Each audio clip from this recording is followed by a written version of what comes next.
Next to me. Are we on? Okay, thank you. Good evening, everyone. It's 7 p.m. It's time for the May 6th version of the Rochester Planning Commission. And I'd like to ask our acting clerk to call the roll. Thank you. Chairman McGee. Here. Vice Chair Councilmember Hauser. Here. Mayor Pixon. Here. Member Bachman. Here. Clauser. Here. Gasson. Here. Kendrick. Here. Lord. Here. And Matt Snow is absent. Thank you. Thank you very much. Please join me, if you would, with the Pledge of Allegiance.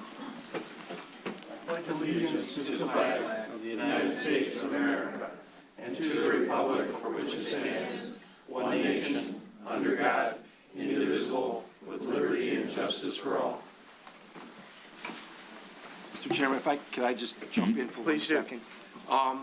This is a tough one. So you guys remember James? Yes. At CMT. He's been with us for a decade and more.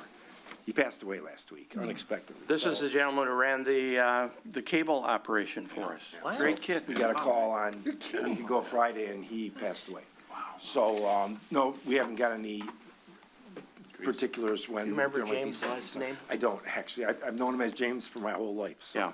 He probably doesn't know my last name either. We're on equal terms, so we're sad for his family and everything, so we'll let you know more if there's details. But I thought maybe a moment of silence for him, because he's been part of us for a That long would be time. good. Thank you.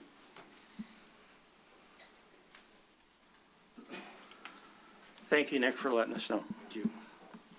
Okay. First, I want to thank Kristen and then the planning commissioners for tolerating my 2-month absence. I'm afraid I was somewhere south of Michigan for a little bit and had a really good time. We were just chatting about how one has to work through life, and then eventually you hit that point where you can do these kinds of things. So we're doing it. So the state law, the Planning Enabling Act, requires that planning commissions hold an election every year for the chairperson and the secretary. And we've got to do that tonight. It's a quick thing we can do rather rapidly. And what I'll do is just open the floor to nominations from the commissioners for both of those positions. What about assistant chair?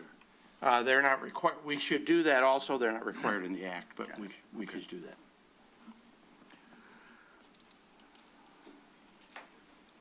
So we make a motion for Yeah, chairperson? Start with the chairperson, yep. A motion, somebody to nominate the chair.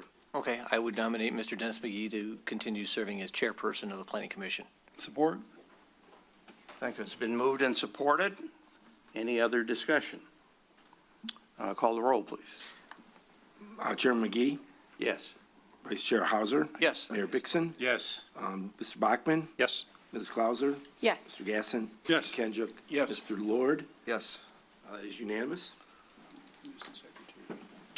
I don't know who was the secretary. Thank you very much.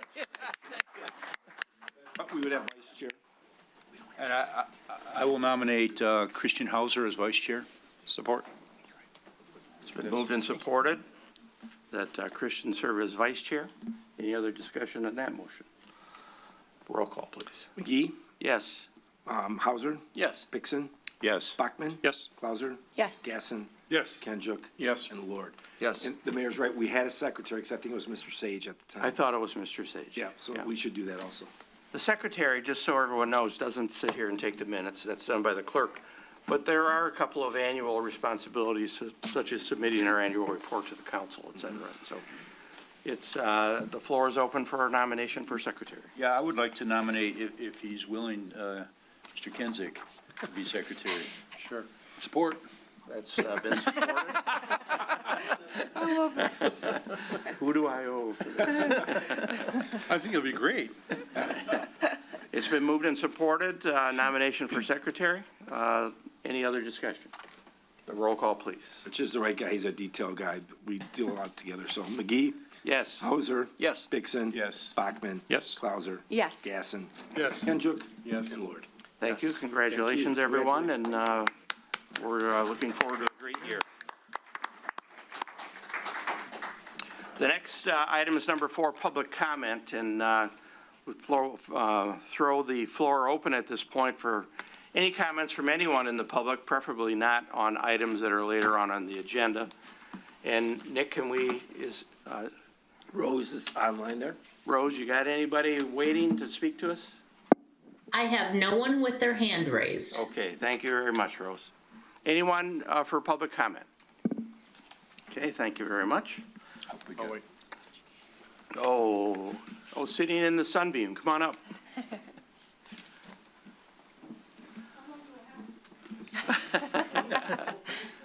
38 seconds. Yeah. It's a little longer, I'm sorry. And public speaking never has been in my cards. You're so- doing great already. So we have moved to Your- Rochester over. Your name? Katarzyna Skubiel. Thank you very much. Sorry to interrupt you. We have moved to Rochester over 3 years ago, and we didn't take our decision to where we're going to raise our children and set our roots lightly. As a matter of fact, it took us over a few years to settle down.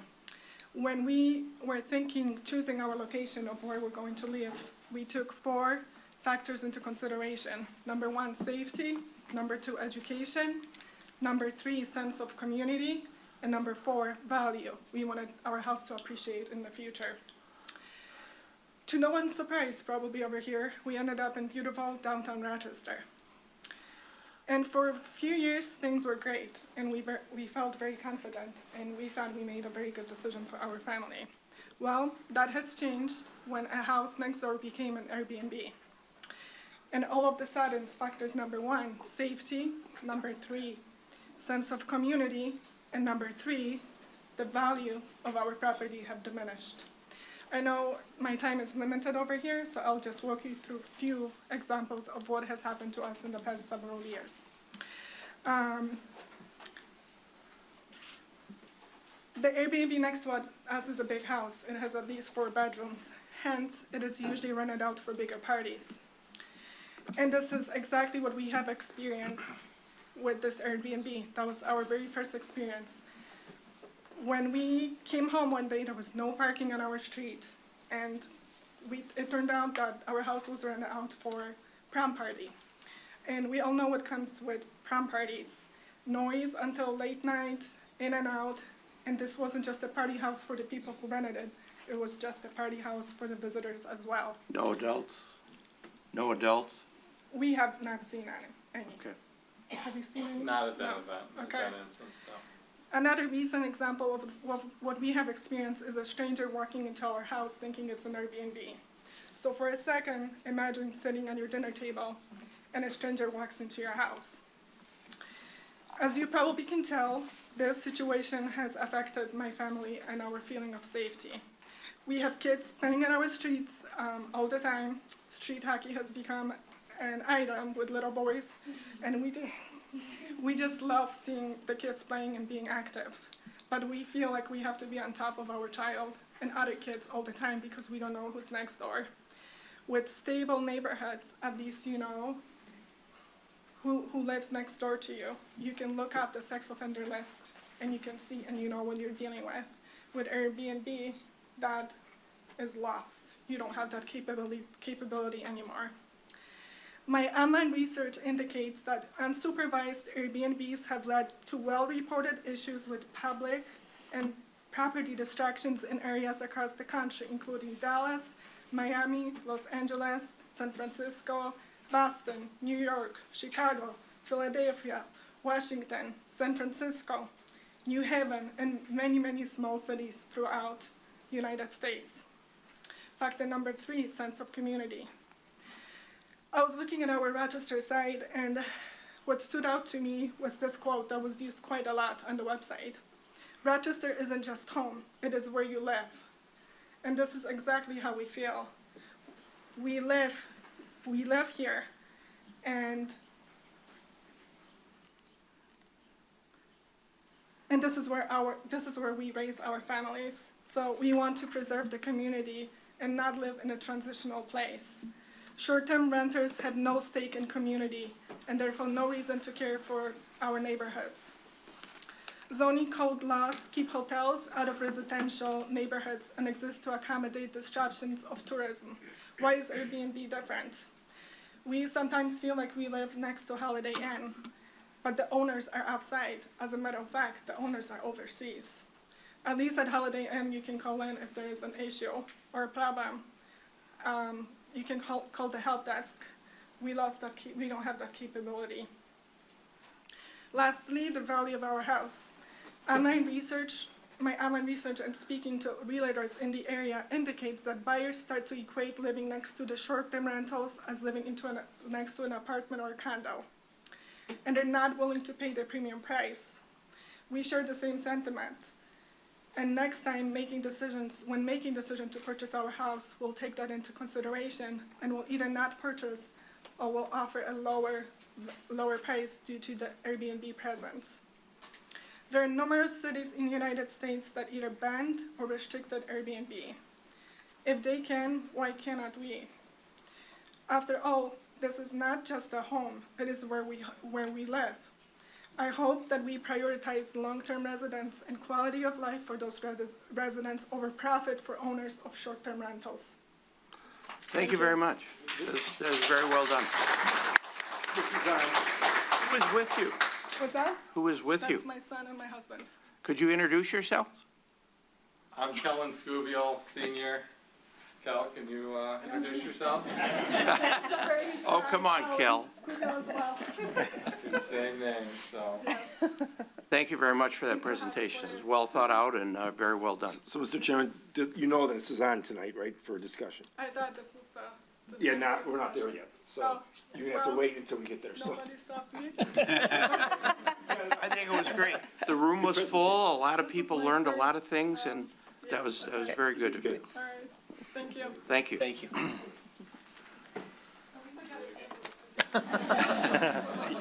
Okay, the next item on the agenda, number 5, is approval of the minutes of the regular meeting of April 1st. Do we have a motion? So moved. Moved by the mayor. Is there support? Support. Any discussion? Any changes, additions, deletions? Hearing none. It's been moved and supported, so could we have the roll call, please? Yes, McGee, Yes. Hauser, Yes. Bixson, Yes. Bachman. Yes. Clauser, Yes. Gasson, Yes. Kendrick, Yes. and Lord. Yes. Thank you very much. The next item is scheduled for a public hearing tonight. That would be number 6A, consideration of payment in lieu of parking for 105 East Second Street.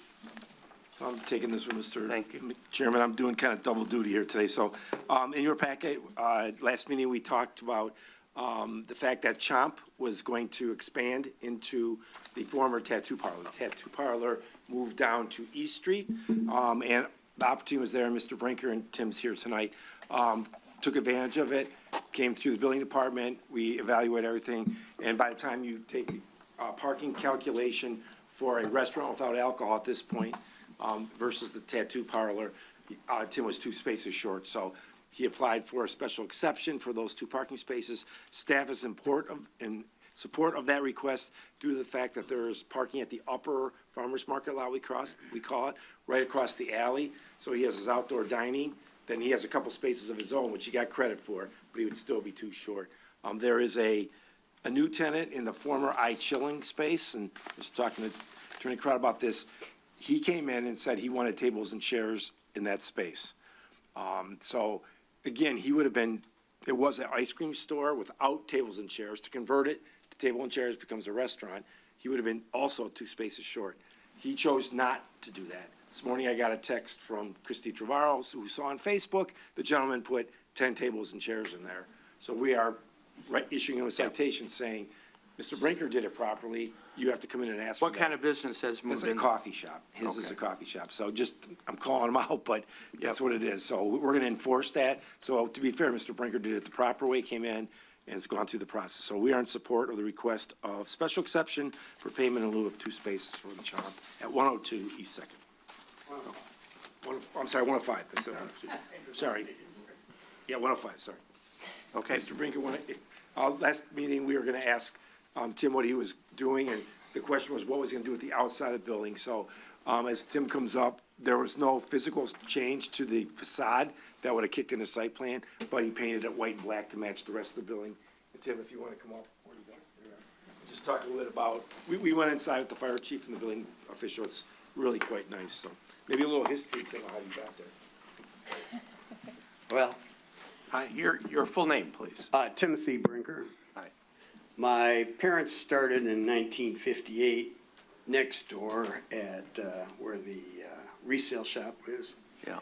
And then the banks used to talk to you. So they said to my dad that 200 was up for foreclosure and to put a bid in it. So he did. And then asked the bank, and the bank okayed it and everything, and asked the bank if they would loan him some money to remodel the resale shop. And they said, no, but that we'll build you a building. So 105, we built during I've been there I'm gonna be 70 this year, so I was 3 when I started. So I've seen the town grow, I've seen everything, and my parents passed away, and then my brother wanted his money out of the deal, and so I sold the building, and because I was the Yeah. executor.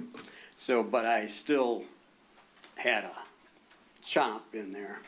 My daughter wanted me to do that, and I did it. So basically, I've been there all my life. And You own the building now? no, I don't own it now, but I rent 2 of the buildings, so I think I own a percentage of it. But anyhow, we were always running out of room in Chomp, and so the tattoo place moved out, and they offered me that place. So, Same owner? yeah. Yeah. So I took that on, and that's what we're doing. And we're, like I said, I've worked with in here forever. So Appreciate the history. That's always good to learn. It's Always all good to learn. inside, it's all new wood floors, everything's, Yep. it looks very, very nice, and it really ties in nicely. Will with that have a existing door entrance also? yes, well, we're redoing the entrance of it because the city inspector kind of said, well, I don't like people just walking out. So, because it's a big step. Steep, I mean, yeah. it's been there forever. So, I mean, You gotta put a railing in and that. we're gonna put a railing, a nice deck, 2 steps, or 3 Yeah. steps, all depends on, we haven't done that yet, but it's Us gonna be. us older folks will appreciate it. Yeah. It's really just an egress point, and Yeah. when Randy met with Tim, it's like, I'd appreciate if you would turn it, angle it parallel to Second, and then put a Yeah. ramp, a ramp, so. Okay. So you understand the workings of the, what's proposed here tonight, how the parking situation works? Okay. Yes. I All know right. that by heart. Would someone like to make a motion? We should open a public hearing. Oh, sorry, we got to open the public hearing. Is anyone, I'm going to open the public hearing at, we'll call it 7:20, and ask if anyone here or online wishes to speak about this matter before the planning commission deals with it. Rose, anyone waiting? No one with their hand up. Okay, thank you very much. We'll close the public hearing at 7:21 and consider it held, and back up here to the table. Anyone want to make a motion? So moved. Support. Moved by the mayor and supported by the vice chair. Any other discussion on the motion? Could we have the roll call, please? McGee, Yes. Hauser, Yes. Vixen, Yes. Bachman. Yes. Clauser. Yes. Gasson. Yes. Kenjuk. Yes. And Lord. Yes. Thank you. Thank you, Good luck Tim. to you. Thank you. I Okay. appreciate it. All right, the next public hearing, very pertinent, 6B, notice of public hearing. This is consideration of a short-term rentals ordinance. Who will deal with this? Attorney Kratz. Mr. Chair, Mr. Attorney, go right ahead. thank you. Before Planning Commission is the short-term rental ordinance that you looked at and considered on April 1, at your April 1 meeting. There's two ordinances in your packet, one that directly pertains to the workings of planning commission, and that's the zoning ordinance. And then there's another one we put in there, which was proposed amendment to the zoning, or excuse me, to the regular code. I know I explained this at the last meeting, but it's probably helpful for many people in the audience. So, if it was just a regular code, provision that we're considering, city council would have handled it at city council level. But considering the changes that they want to consider, it would go and, it would also include a zoning, amendment. So that's why it was kicked down to planning commission to consider the zoning code amendment and to offer any input, on the regular code as planning commission may see fit. So in essence, the idea was, there have been received complaints, regarding short-term rentals. And so city council wanted to consider an ordinance amendment that would take out the ability to have short-term rentals in the residential zones, that being, R1, R2, R3, all the Rs, if you will. That And include the multiples? it does. Okay. And that was a later change. That was one that the original draft let it stay in the, RMs. But that was requested to take that out and just have it, the ability in the CBD, O1, O2, and B1 districts. So, two things for you tonight. One is, the zoning ordinance that you have, all it does is it puts as special exception uses in the CBD, B1, O1, and O2 district, short-term rentals in accordance with the Rochester Rental Property Ordinance, which is the regular code ordinance, and to the extent that residential uses are otherwise permitted. And that added language, if you recall, is because, first floor in the CBD is not permitted to have residential, so we didn't want to give anybody the argument that, oh, you allow it in CBD, and therefore now we can have it in the bottom floor. So, not suggesting people have done that, but we wanted to kind of anticipate that argument. So, Planning Commission had a good, robust discussion at its April 1 meeting, and had requested a few changes, which this, not to the zoning code, but to the regular code. So I did, that we all thought they were good inclusions. So those changes included a requirement to have a fire escape route posted in the short-term rental property. And also that there's a performance standards in here that says you have to comply with the various code provisions, and there was a request to specifically put in there the compliance with the city's lighting ordinance. And there was also a request to have a minimum 2-day rental situation, so it wouldn't just be every single day, but it would include at least a weekend or a 2-day period of time. So not too many changes from when you saw it last time. Because the zoning ordinance, or because there is a zoning ordinance, it requires this step, which is to conduct a public hearing. And if city council, or excuse me, a planning commission is agreeable moving all this forward on to city council for consideration, they'll go ahead and have the same type of hearings up there. Then the requested action after the public hearing would to move it to city council, and I say it, the zoning ordinance to city council. The regular code amendment will follow it, because that's where city council will end up having to consider both items. So, other than that, I'm here for any questions. Questions for the attorney? Ask some questions, because I'm just catching up on this. Well, we had I guess maybe to give some context in this, Yeah. we had a really lively discussion, both at city council meeting last month and then at the last planning commission meeting.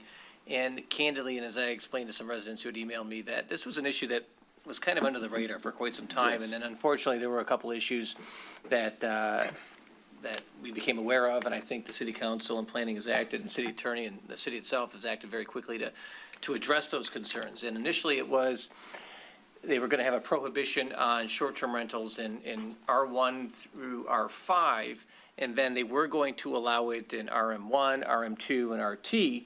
And after talking with city council, or us talking on city council with it and planning, the consensus is we want it completely out of residential, whether it's in a single-family house or multifamily. And that was important because in the first iteration of that ordinance, it would have allowed short-term rentals in some of the apartments or these condos, or frankly, let's get it out in the open, that Solaronics project that's up here later today. So this Especially as ordinance. the quality of our This is rentals is exactly right. increasing, they're gonna be That's exactly attractive. right. So this ordinance will preclude short-term rentals anywhere that's residential, either RM through R5, RM1, RM2, which are primarily your apartment complexes, and your RT, which is the other designation. So Village Green, Great Oaks, Forest Ridge, all those places would prohibit short-term rentals. So that's the version that city council pushed back or wanted to change. Last planning commission meeting, we had that discussion, and it seemed to be, pretty much ratified and confirmed. So that's the version I believe that's in front What of us is a now. short-term rental? So, great. Did I say that correctly? No, perfect. He said it perfectly. So right now, short-term rentals, which would be, which are defined in the city code or the proposed language as, periods of time of rental less than 28 days. Actually 27 or less, which is under 28 days. 4 weeks, think of it in that. So right now, we know that there's the properties that are being used as short-term rentals. Currently, they are being regulated as rental properties. And so what does that mean? That means that if someone right now could use it as a short-term rental if they comply with the rental ordinance. The city already has one, and that's, chapter 12, is where the regular rental property ordinance is. The issues is that there's a high turnover, obviously, more than a traditional 6-month or a year lease situation or 2-year leases that you find. And those come with their own issues, but they're not the same issues as shorter term, because you don't have the often turnover and new people and events, centered around events. I think the resident mentioned a party, and that's not uncommon. So there is one, and I don't know which one she's living by, but there's on Rosewood, 913 Roselawn. So that is one that we have issued citations to in the past. For violation of our For current violation rental? of the current rental, which requires a inspection after every tenant changeover, a self-inspection after tenant changeover. Fee Well, paid, or they went to No, court? or- no, well, they ended up then complying with the code. So right now, it could be that they've missed one, but we haven't followed up with them at all. And they do, and the gentleman who owns it does live out of state, in fact, I think out of country. But he has been, since we sent him notices and violation, he did end up complying. So he does send in these self-inspections at tenant changeover, and we do have residents that say, hey, saw new people there. And so then that triggers the fire department, who does our code compliance when it comes to that. And they go and check to see if because it's online, so it's not a hard process, which when that was put into place, that was the intent, and so that, as of today, I think they're compliant with the city's code. But the city council had been holding off putting any type of regulations in place because for years, the state legislature had been kicking around a version of a statute that would completely trump any city council. To allow them. To allow and to Yes. specifically consider them, forcing cities to consider them to be single-family uses permitted, and we couldn't stop them. So for a couple years, it was always pending. It didn't go through, and in fact, right now, there's a version of it that actually gives cities more local control. Who knows when it's gonna go, if it's gonna ever move forward at the state. But, so the time was like, we're now starting to get more complaints. So that's what prompted the city to go ahead and say, well, let's not wait for the state anymore. Let's put something in place that makes our process better. And Councilmember Hauser is correct that city council did consider this version before it sent it to you. And so they're in favor of moving forward with it, but procedurally it has to do this. So that's the history. It's not going to completely get rid of them, but the idea is to not allow them in the residential districts. So no short-term rentals in the Rs? Correct. David? Thanks, Mr. Chairman, to the attorney. As stated in the public comments and also talked about at our last planning commission, the term Airbnb was brought up. But I don't see that anywhere in the ordinance specifically. Does the term short-term rental cover something that might be referred to as Airbnb? Yes, Airbnb is essentially a brand. Okay, Same with VRBO. People use it, like Kleenex or Xerox. I mean, Okay. but yes, that's exactly what this is, which is any rental, whether it's on a platform like Airbnb, VRBO, or any of these other ones so it's any rental that would, for a period of time, to be under 4 weeks long. But So- it would thank you. preclude renting it short-term even if the owner was making the arrangement. Correct. Okay. It doesn't matter whether it's used as a company or Doesn't they have do to it be a on their own. commercial or realty does for not. anybody. It does not. So the owner cannot do this. Correct. Chairman. Oh, I'm sorry. Christian, go ahead. Attorney, I may have missed it. It's still a 2-day minimum, correct, for the short-term rentals? That's the language that's in. there Correct. now. Yep. Yep, Okay. so even in those areas that it's allowed, which are the CBD. 2 days. O1, O2, and B1, it would have to be at least 2 days. Okay. Thank you. So, yeah, so it's not, that wouldn't be in the residential, because that would be precluded. This That's would right. be only where it's allowed. It would at least have to have 2 days. Thank you. Was there any discussion of occupancy load, parking? Can that be regulated through this?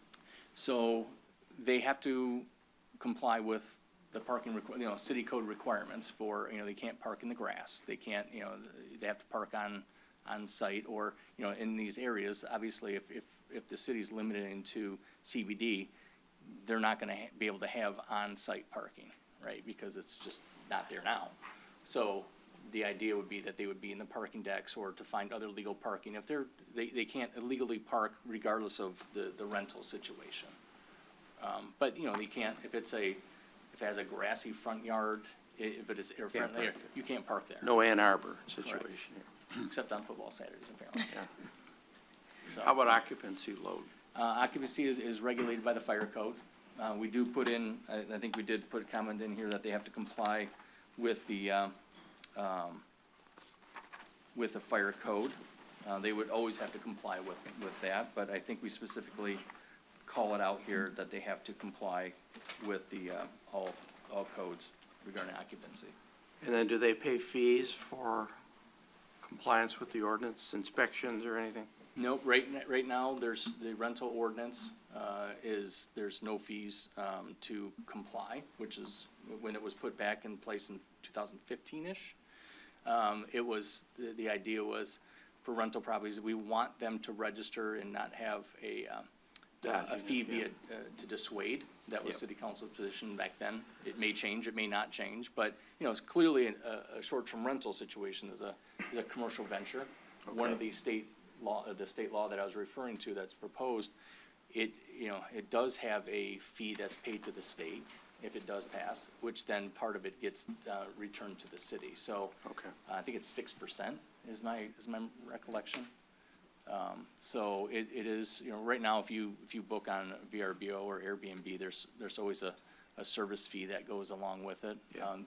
That's how I think the state would have that set up, to collect that income and make it a revenue producing for the state. And then, I guess, much like the marijuana establishments, a portion would come back to the city. Do we have any authority to ask to see a contract? For a permitted. The rental, For yeah. permitted? I think it would be very burdensome to, if they provide because oftentimes it's through one of these services, right, which has it's all online. I think me personally, I've used one where it was out of state and I think I had to sign a contract, but Yeah. it wasn't, because it was a commercial venture and it was permitted, not saying we can't, but I think that would be, Okay, if we'll you're talk talking about like that. maybe their model agreement. I guess maybe. we'll see how it goes. Yeah, Yeah. for sure. We'll see how it goes. Okay, this is scheduled for a public hearing tonight. Oh, hi, Chief, how are you? Just, excuse me, Mr. Chairperson, just to give you information, is currently we did an inventory. We have 28 eligible units in the CBD that currently are being used as rentals right now. And we believe a couple of them are being used as short-term. But So in the these are probably second stories? Yeah, they're all second floor, but in the CBD, the total number of rentable units right now is 28. Okay, Okay? thank you very much. Okay, I'm going to open the public hearing. We'll call it 7:35, and let's see, we have two separate things to consider here tonight. Just one. So the action is, after you conduct a public hearing, is to decide, to make a motion to send the zoning Recommend to the ordinance council. up to city council. Okay, so the public hearing is open, and I would ask if anyone else in the audience would like to come forward and speak about this matter. And after hearing this, I don't know if you want to come back and comment on what you heard and whether you think that will address your problem. Please come forward. Was it Kellen? I'd just be curious. Mr. Scubio. Go ahead.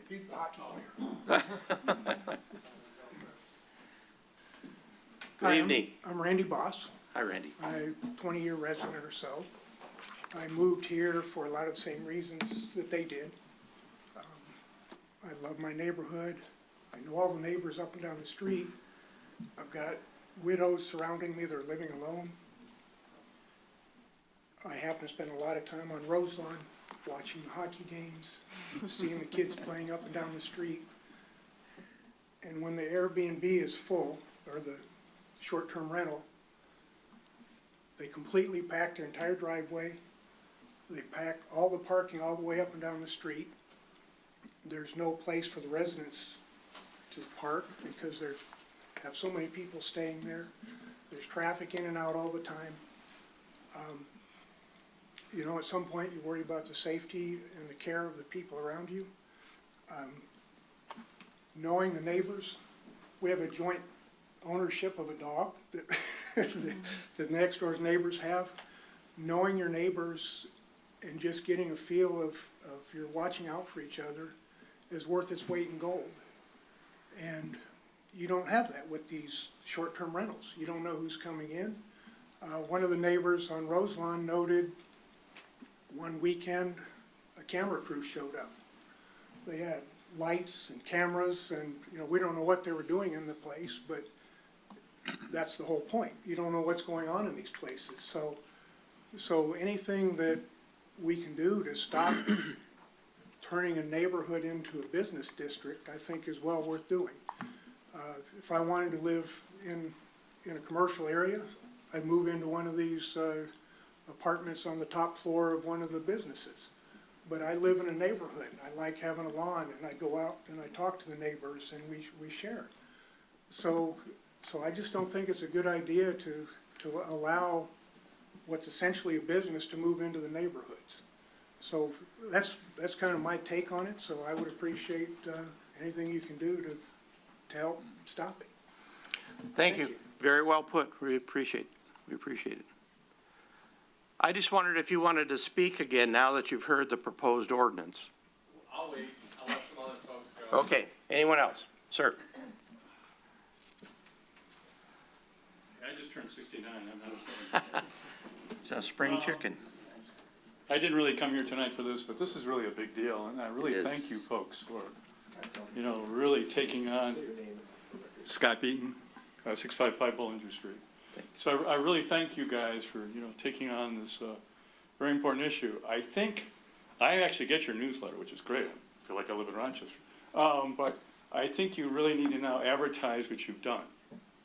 I think you probably should put a card in everybody's water bill that they can't turn their house into a short-term rental. I think you need to put a card in people's tax assessing bill. Any kind of literature that you're mailing out to your residential community for the next 6 months, newsletters, et cetera, you need to advertise the crap out of this to make sure that these people aren't subjected to short-term rentals. It's just advertising, I mean, it's just a suggestion. Thank you very much. Thank you for your time. Thank you very much. Good evening. Good evening. My name is Leilani Ware, And I live on Lysander Street, and I'm soon to become a lovely 65-year-old in that ballpark. Advertisement. If you got the April 25th Rochester Post and read it like I do every week, my name is in it because I came here to the city council meeting on March 25th, very emotional, very distressed, very angry, and needed to be heard. I'm not often like that, unless it means a lot to me. This lovely gentleman over here said they have a dog that they share with their neighbors. You bring up dog, and I'm going to get extremely emotional about that issue as well. Because not only do I have a neighbor who has an Airbnb, I have 2 other neighbors who hate dogs. And I have a golden retriever who, when I bought him 5 years ago, I named him Maverick because I knew that someday he was going to save my life. And on March 15th, Maverick woke me up barking his head off in a way he hadn't ever before. I wasn't feeling well, so I was sleeping in. I'm a full-time oncology nurse. I normally would have been at work, but I was home, luckily. I woke up, I went to the front. I have door walls in my house, and there were at least a dozen cop cars and a SWAT car all over the front lawn, street, everywhere, with police officers, not in uniform, but with rifles. And I was not surprised, but I was furious because I feared that something like this was going to happen before. This was at the Airbnb? At the Airbnb, the lovely Airbnb. It's very lovely inside, may I share, because the gentleman who owns it does live in the state of Michigan. He lives in Ferndale, because he told me that he and the neighbors all around that he was remodeling the inside because the man who lived next door to me when I bought my home 14 years ago, he passed away, and so the family redid the whole inside. It's absolutely gorgeous. Anybody looking for an Airbnb, you would want to go there if you were going to stay inside. The outside is I feel like I live in Detroit. It doesn't look good at all. It's horrible. I live in downtown Rochester off of Lysander Street. You can see my name, it's in the paper. I called last fall to the city hall, and they referred me to the fire marshal and asked if it was legal to have an Airbnb. Yes, it is, but we have some problems. Please report to me every time you see a new car. And I said also, what do I do about the weeds that are taller than me? And I'm only 4'11", and they're at least 6 foot tall, and for goodness sakes, there might be rats or animals or whatever else living in there. So that was all taken care of. He told me, please keep in touch, please keep in touch, please keep in touch. Just email me. All you have to do is email me that there's a new renter at the address right next door. So I did that because I wanted to comply. I did that for about 3 months, and then I felt like I was, like I didn't want to, like I was not being a nice person. I'm a nurse. I'm a nice person. I don't want to get anybody in trouble. So I stopped letting the fire chief know. And I thought that I was still somewhat living in a safe neighborhood, because even though I felt like it was often, very often, notifying the owner of the home that there was trouble next door at the Airbnb, for instance, a domestic violence case within the first month or two. Even though I somewhat felt safe, it was getting worse as the months and years went on. And it was getting used more and more? No, it wasn't getting used more. The demographics of the people who were renting changed. Oftentimes, in the very beginning, I would always ask. If somebody showed up, I'd look at the car, I'd say, oh my gosh, or somebody new, how's this gonna go? And so I'd introduce myself. Hi, how are you? Where are you from? What are you doing here? If you need anything, I'll help you out. But then people run into that house. They literally, you can see them. I read energy, I can just tell. Faces are different, their body language is different. They pick up their luggage, they get into that house, and they are usually no longer to be seen until they're packing up to leave. But on March 15th, when my dog woke me up and there were all of these police officers and a SWAT vehicle, I just was enraged. And also so grateful for my beautiful 5-year-old golden retriever whose name is Maverick, who has a very loud voice, likes to let himself know anyway, I'm sorry, I don't mean to ramble. Here's my point. I did not, for the last 30 years of my life, I've chosen and trained myself not to live in fear. I didn't really choose to come and live in Rochester like this lovely family did. I mean, I did.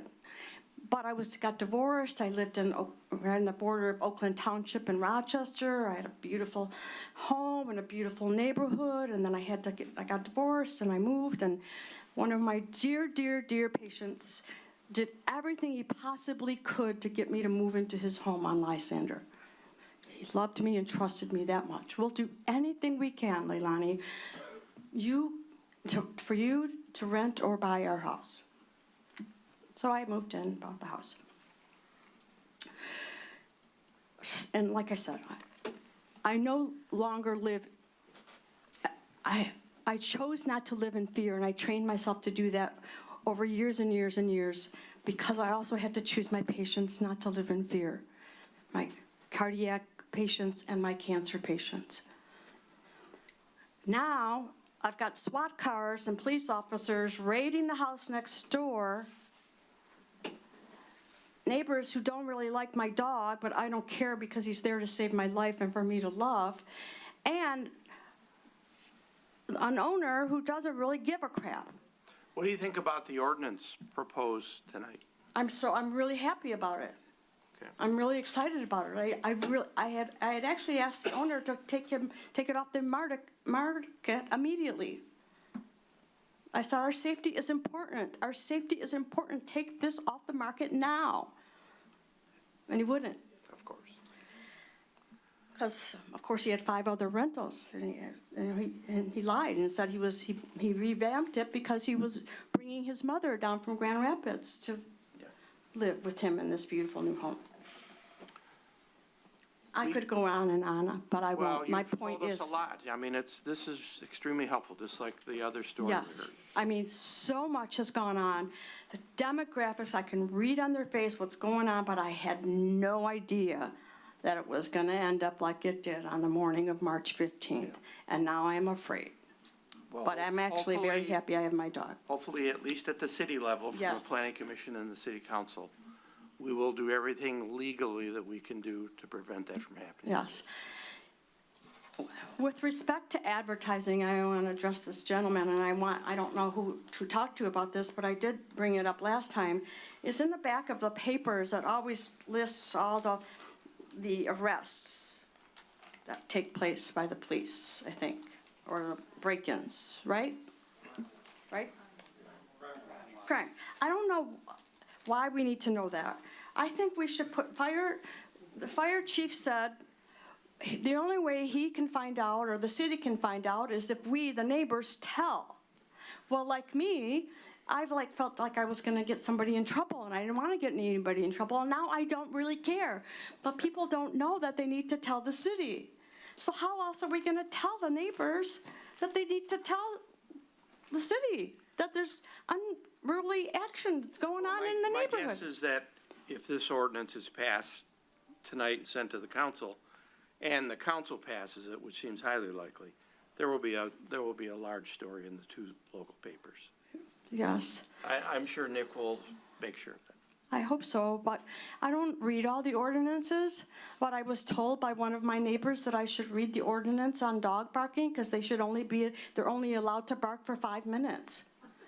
So I marched myself to the city and asked them, right here, the same day she told me that. And then I marched, they said, you gotta go to the police station. I went to the police station, they looked at me like I was nuts, and they tried to find it, they couldn't find it either. There's no 5 minutes. I know, but It's not there, so. This Thank is you a- very much for coming. We really appreciate it. thank you. Thank you so much. Anyone else who would like to speak? Yes, sir. Good evening. Good evening. My name is Roy Barnes, and I'm over a 20-year resident in Rochester. And, Good to see you here tonight. Well, thank you very much. It's great to be here. Appreciate the opportunity to talk. On my street, like the corner house, you know, police are regularly there. The lawn is awful, but they're not the only one with bad lawn. There are multiple houses with bad lawns. But this one you're talking about is a rental? And these are all residents. Okay. I'm not supportive of this, you know, this motion, which is probably unpopular today, but the only reason I'm here is because I read in that very paper that you were talking about, I saw that, yeah, there's this potential ordinance to limit what I see as a perfectly legal activity. And my concern runs along the line of NIMBYism, which, you know, you read The Economist, and that's really a hindrance to economic development, economic growth. And kind of the creeping NIMBYism aspect of this is what brought me here, really just to say. NIMBYism is not in my backyard, in case anyone doesn't know. Not in my backyard, exactly, yeah. What the acronym stands for. Thank you. Yeah. And so, you know, just to you know, give that kind of perspective, I know that historically, landlords are a target. I mean, you know, a violent target in you know, a lot of countries and a lot of history, right? And it's not a popular demographic, but it's a legal activity that they're engaged in. So I think it would behoove us to bear that in mind, just as we consider ordinances, additional regulations, and the economic impact of NIMBYism is maybe the last idea that I'd leave you with. So thank you very much. Thank you for coming and expressing that point of view. I'm on Krista Lane, Rochester. Thank you very much. Thank you. Yes, sir. Good evening. My name is James Cunningham. I own the house at 702 Parkdale. Tough act to follow, and it's heartbreaking to hear the stories. We have owned our home for 7 years, and we have rented it out on a short-term basis for over 5. By my account, I think we were probably the second Airbnb in town, and I say that apologetically because I genuinely, hearing what I'm hearing tonight, I prepared some remarks, but I thought about ripping them up because I am from this area. I grew up in this area. I went to Warren D. LaSalle High School. I moved out of state. I bought a home in Rochester because it's a great community. My daughter Abby, who is a sophomore at Michigan State, was a young girl. I needed a place where I could, as an out-of-state dad, be a father to a young girl. So I bought that home. And I haven't been here always throughout that 7-year period. And my wife and I, we live in Atlanta now, we were in Nashville for a while, 5 years ago said, let's try to make some revenue on this. Let's try Airbnb. She said it. I said to her, yeah, okay, that sounds good, but who is going to rent a home in Rochester? Like, how does that make sense? And we went ahead and we went down the path of setting up a short-term rental. We put it up, but first what we did was we talked to all of our neighbors. We had owned that home for 2 years before we put it up on any listing. My mother had been there. She was going through a tough time. She needed a place to stay. I would come up on weekends and spend time with my daughter. My young family that was in Nashville and now is in Atlanta, we would come up and spend time here. We love Rochester. It's great. It's a great community, and we're part of that community. We talked to our neighbors. We made it clear, and we said, listen, we're not here to disrupt your lives. If this short-term rental situation creates a problem for any of you, it's done immediately. Done. Here are our numbers. You call us at any time. And that's how we kind of went about it. I'm here tonight to offer you guys that experience, to present the kind of the flip side of the debate. The landlord in many cases, I'm hearing, isn't taking care of the situation well. If the property owner was taking care of that situation appropriately, they would cut it off. You guys would not have the problems you're having. That's how I approached it. So I'm here tonight to offer that experience, and I open it up for questions or comments about what we've seen. What have we seen in terms of guests, what that looks like? It's not the party. We've had some issues throughout, yes, of course, and our neighbors have called and said, hey, there's a strange situation at the house, is everything okay? We've worked through that over a period of 5 years, but we haven't had any major disruptions. We've handled it appropriately. Typically, our guests are families coming back to Michigan. They've moved out of state. They don't want to stay at the Royal Park or any hotel. They have young kids. They need a little space. So that's what we find in terms of the guests that we invite coming back. So I'm here tonight to offer those experiences up, and I'm here tonight to suggest to this body and urge this body to consider an alternative. The flat prohibition of any short-term rental in the residential areas, of course, is a fix for the neighborhood. That's an easy fix, right? Let's ban them, they're done, they're gone. But there are other stakeholders involved, and they're stakeholders like me. It's not a business. I'm a lawyer. I practice law. This is just something that came up. It just kind of happened. It's not a business that I'm running, but it is a property, and it is a property right that the gentleman before me mentioned, where I believe that I have the ability, should have the ability to rent it out, whether it's on a long-term basis or a short-term basis. So the question is, how do you protect the neighborhood? How do you protect property owners' rights, as the gentleman just spoke about? And I think there's a third group of stakeholders that we should consider here, and it's the folks that are traveling into this community that visit here, they spend money downtown, they love this town, they come here, they're here for family celebrations, typically they're here for very good reasons. We've had situations, of course, where people come back for funerals and things like that, but generally people are here to visit the community for one reason or another. And by banning short-term rentals in all the residential areas, you're taking that ability of the traveler to have a different lodging option. And I think that's something that this body should consider. When you look at local communities and faced with this situation, how have they handled it? Now, I did some brief research on it. Interestingly, the city of Birmingham considered it and said, we don't need it. We don't need to regulate short-term rentals. We have ordinances on the books. If there's a noise problem at a home, if I'm there tonight creating a noise issue at the home, we have ordinances and regulations in place to deal with that. Police can come and deal with me. That's how it would be dealt with. If it's one of my guests, those ordinances and regulations are still in place. You have the ability to go and regulate the noise violation at the home. So for that reason, and I'm not going to quote specifically, but in general, the officials in the city of Birmingham, Michigan, said, we don't really need any regulation. Other communities, however, have said, yeah, you know what, Airbnbs can be a problem, we need to regulate them. Ferndale has been faced with this issue. The city of Detroit has been faced with this issue, and the city of Ann Arbor has been faced with this issue. And what they have come up with, not surprisingly, is something similar to what is being considered for the central business district, a licensing process where if you want to rent out short-term rentals, Airbnb, you have to apply, you have to get a license, you have to have safety checks, you got to pay some fees, and then most importantly, the concept is if you mess up, you're out. Your license is gone. You can't do it anymore. And that, I think, strikes the right balance of protecting the neighborhood for these situations, which are terrible situations. And whether it's a short-term rental, a long-term rental, or a property owner, you should not be disturbed in your home. And I hate to hear that. But ultimately, if we extend the concept that we're considering from the central business district into the residential areas, you have the ability to deal with those issues. In these the streets that have been referenced here, if they're a problem, take their license away. I've been doing this for 5 years and doing it peacefully. If there's a problem and the owner isn't dealing with it, don't we address the problem rather than throwing the baby out with the bathwater and just sweeping everything away?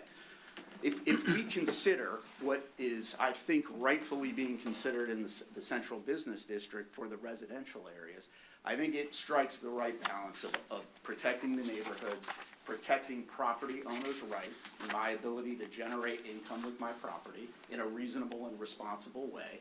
And then I think the third set of stakeholders that, they're not gonna show up here and talk about it, but people want options when they come here, and they don't necessarily want to stay at a hotel or, you know, what have you. Now, I get it. I mean, some of these homes, my home is pretty easy. We have occupancy limits. It's 1,100 square feet, so there's not much you can do there anyways. But ultimately, I think that, again, I'm offering up my experience here. I'm here today to offer a flip side of this issue, which is a difficult issue. And also, I'm here to urge this body to consider striking some middle ground so that, at least on balance, like other communities, we're juggling and weighing the interests of the multiple stakeholders that I believe are involved here. So, Thank you very with much that, for thank coming, you. and Thank we you. appreciate your point of view. Thank you. Thank you. Okay, anyone else? I see someone in the back with their hand up. Oh, he jumped up. You're next. Good evening, Michael Lopez, live on Woodward. Didn't come to speak on this issue, but I'm glad I'm here to hear it. I would just like to thank the commission for considering this, and I strongly support it. I think it's very much needed. I'll support it at city council as well. I think it's interesting, the city has built its entire brand around the slogan, Rochester, where you live, not where you rent. And these alternative plans put the burden on the resident to do exactly what she had to do, be the bad person and constantly be calling the fire chief, constantly be calling the police department. We shouldn't be burdened with that as residents. Thank you, Michael. Thank you.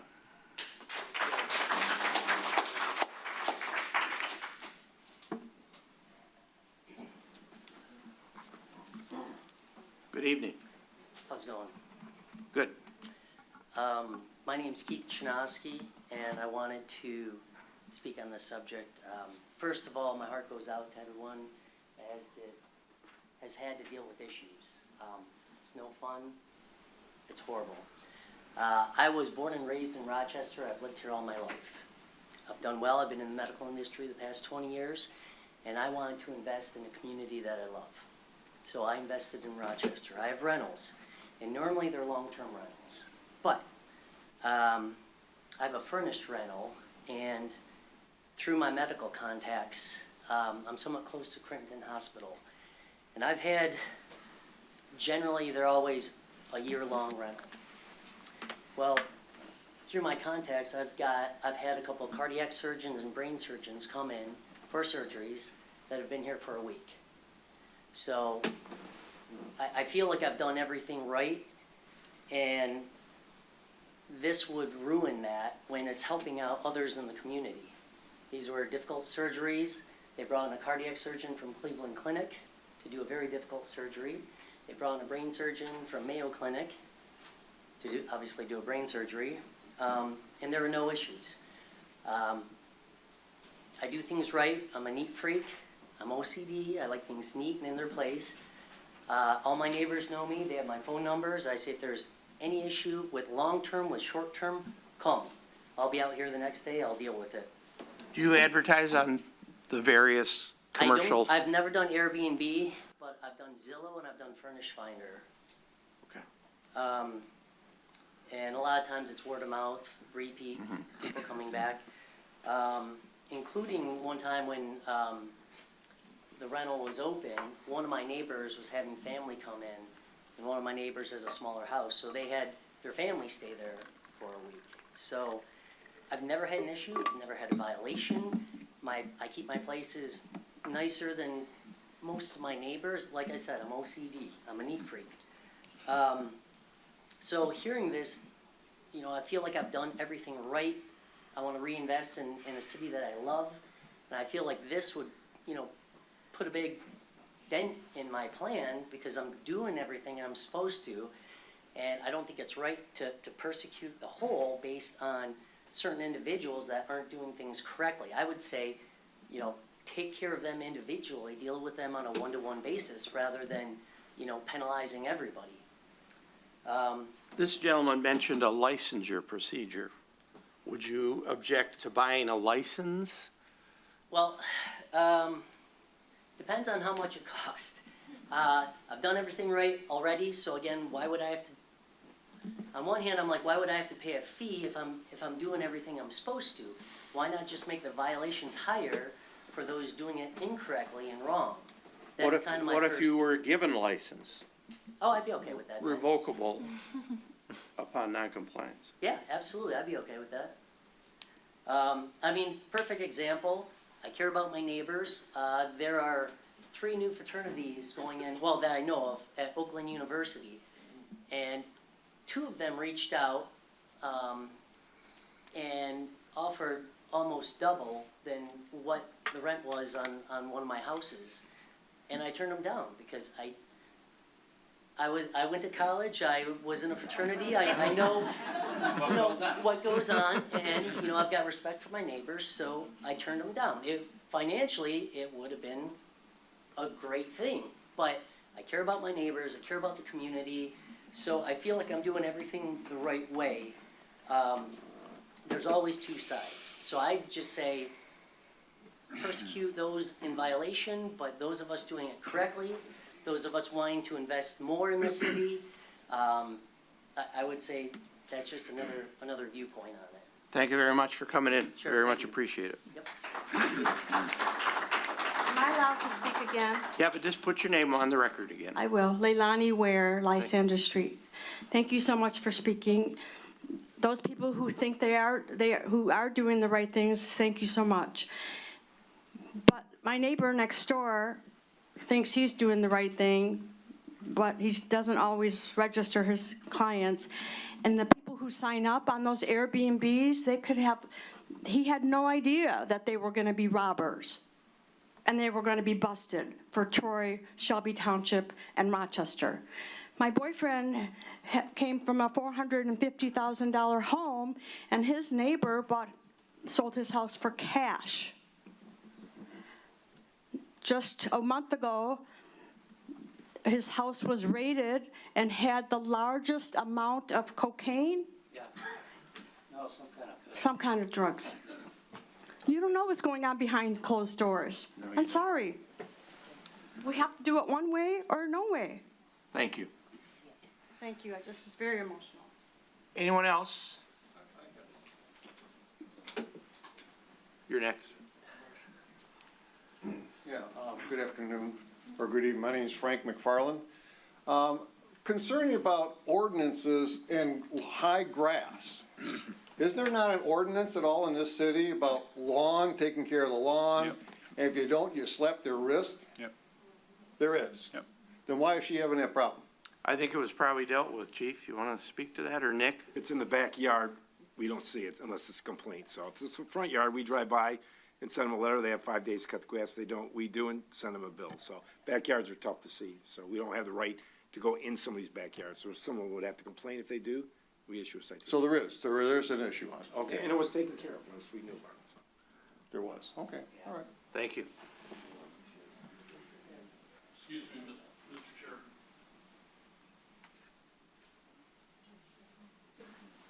Go ahead, Chief.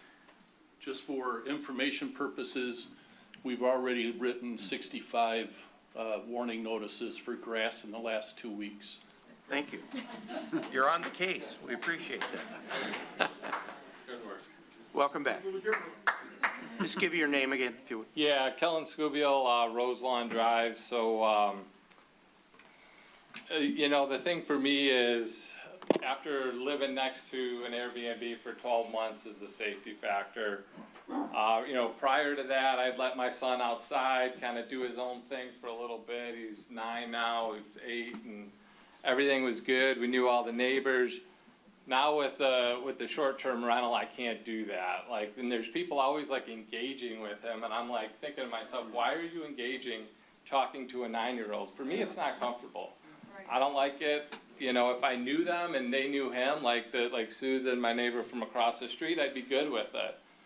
We're playing street hockey on Sunday on his birthday, and the person that's running the house comes flying around the corner, tires screeching, like I have all these kids in the street, and it's, you know, makes that whole situation tense. All my neighbors, they know that we're out there playing street hockey all the time, so they accommodate us. And that part of the community is important, that safety aspect, as much as, you know, there's ordinances in place, but I don't wanna have to call and do all of that.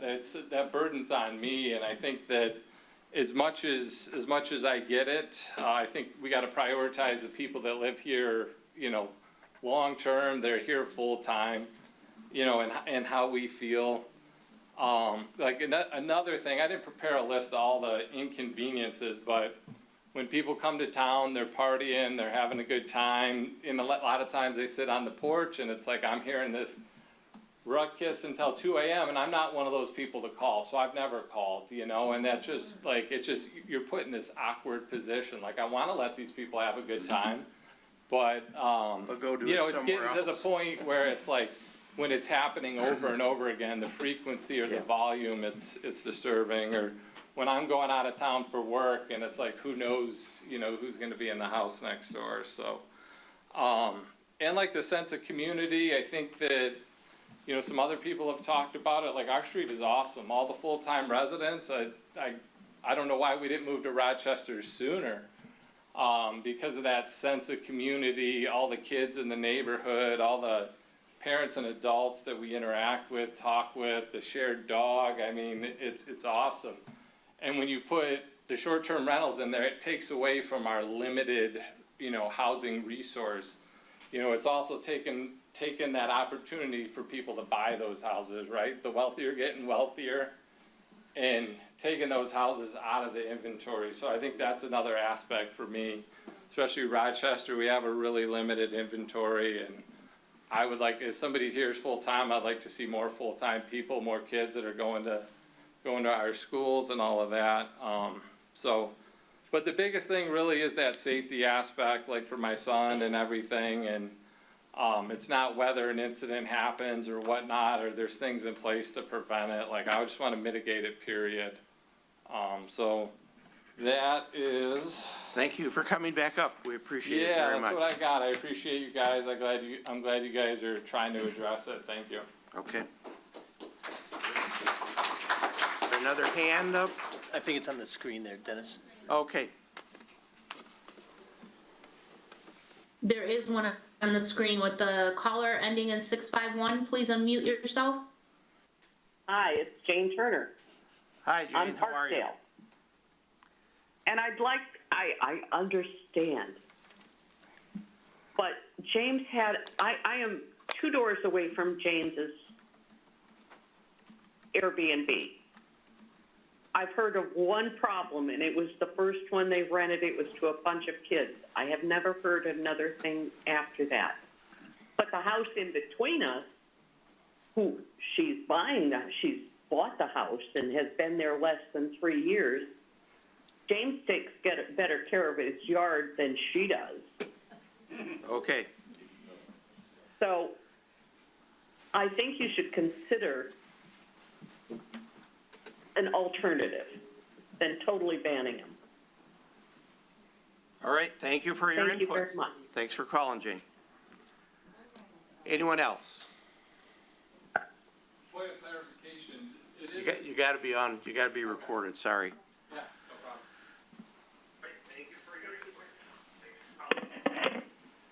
Is it a complete ban, or is it allowed in certain zones?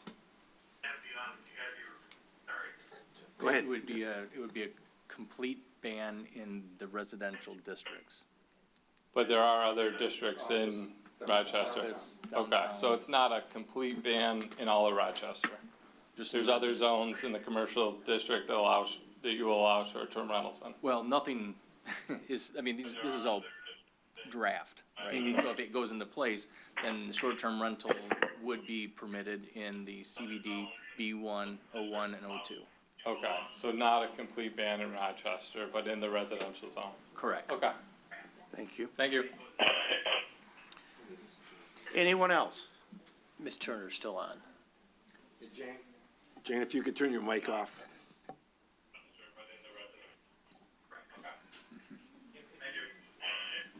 There we go. Thank you. Anyone else? Okay, I'm going to consider the public hearing held. It's, I didn't know if I could come up since I'm a Rochester Hills resident. you're surely welcome to speak. Okay, I have, last time Your name, please. Erica Manharas. Thank you, Eric. Last time I spoke publicly, I fainted. So I'm really nervous. My husband and I just separated. I've spent my whole life saving for my house. We were separated when I saved almost every penny with my son, being a single mother. And my idea was, I'm gonna get my son out of Pontiac schools into Rochester schools. And then I'm going to also help myself, because it's much more expensive, by having a B&B. And I specifically checked all the allowable, I didn't want to do anything wrong. I checked all the allowable, what I could do. Rochester Hills said I was able to do that. 30 years later, I'm cleaning the baseboards now because my husband and I just separated a couple days ago. And my way of paying for my house, so I do not lose my house, is a short-term, as an Airbnb. That was my idea all along. I'm there cleaning the baseboards, and my sister calls and she said, Erica, guess what? Sit down. They're putting an ordinance through to take your right away to have your B&B. Is your house in Rochester or Rochester Hills? It's in Rochester Hills, but I know you're my neighbor, and I know we're close, and I know. Well, it has everything to do with it, because after she said that, I'm like, oh my goodness. And I started doing research, and there is a trend, and it is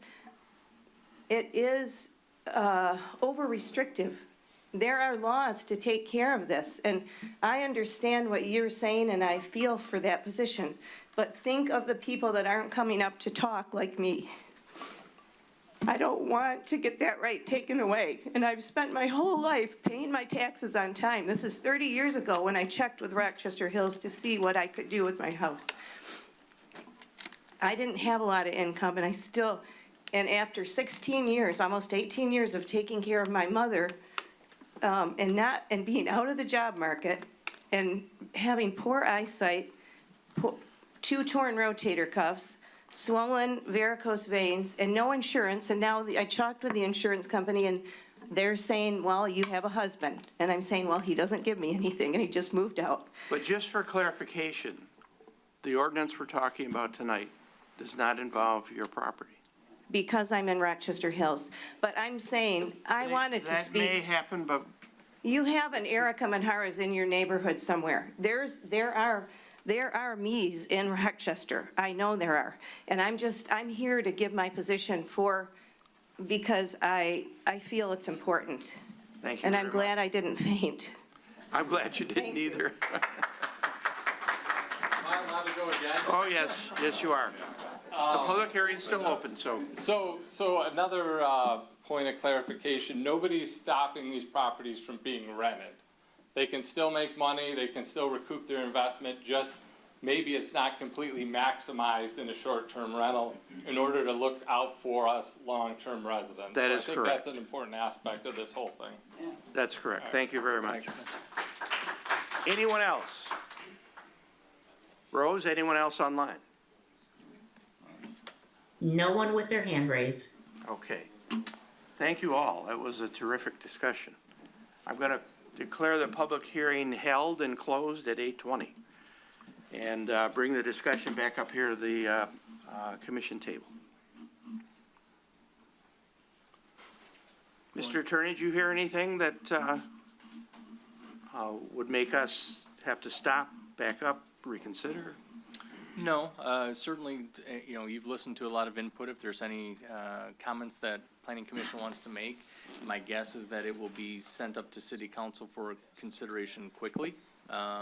So I know that there's a number of City Council members either on the board here or that do listen in. So I think that the comments that the residents and others have made will be taken into consideration. Planning Okay. Commission doesn't make the determination. No, we're forwarding it on. That would be the. Okay. the request. Commissioners, any comments from you? I know you've spoken about this before several times. I mean, again, obviously, this is a very passionate issue with all the residents. And the challenge that Planning Commission has and the challenge that City Council has is it's a balance test. And the reality is that there's no perfect solution to this, but we're charged with the responsibility ultimately to the residents in the neighborhood. And that's why I'm comfortable with a motion to move this on to City Council. I had written a motion to send the ordinance to City Council for their review and approval. Support. That's supported by Member Gasson. Any other discussion? Mr. Mayor. Yeah, obviously, this is a big issue. I've heard about it a lot. I think Mr. Scoobill, I think he came in and spoke with me one time. Yeah, so, right, at the OPC, Coffee with the Mayor. So we talked, and I passed that on, and I know that's been an issue. I have one on my street. You know, you pass it on, they fix it, it goes away. It's very hard to manage this, I think is what we see. And it really puts a burden on the city administration and things to try to get this under control. Again, it's harder to have the neighbors always be the ones who, you know, report this. But it's a difficult issue. You know, an interesting thing was the owners, the landlords that we have here today, you know, sound like the good ones, right? But then for every good one, there's possibly bad ones. You know, the gentleman back there who talked about the fraternity house, you know, he was in a fraternity, I was in a fraternity. He said no. I bet you somebody else would have said yes. For twice the fee. Right? Yeah. So to me, that's, you know, that's a pretty big issue. But, and then the other gentleman said, not in my backyard, and I understand that, and, you know, I have read things on that, but, you know, not to be selfish, but I don't want it in my backyard.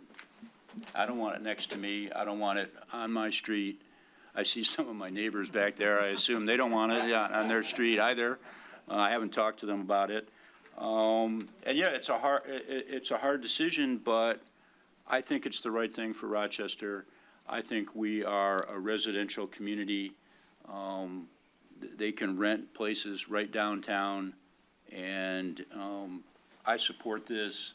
I'm going to support it on the city council, and I think that's the right way to go. And I understand there's, you know, business owners that this is going to affect, and you know, I'm sorry about that, and it's you know, nothing's perfect, but I think this needs to be done.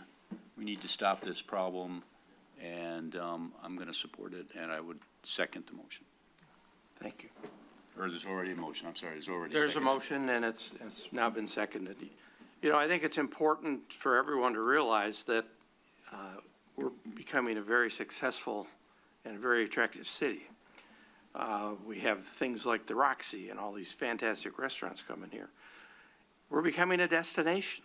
We're not just for people coming in to visit Grandma and Grandpa. There are going to be a lot of people who want to come here for fun, and that's great for our businesses. But with the rising property values in the city, it just makes it a more and more attractive place to own a rental.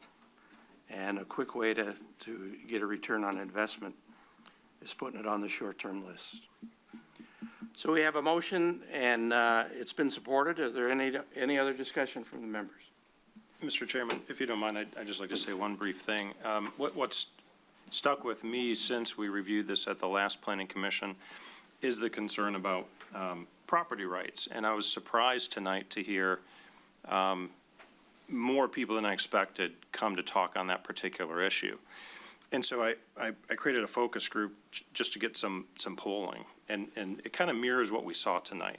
So the vast majority, about 80% of people support the proposal that city council is considering.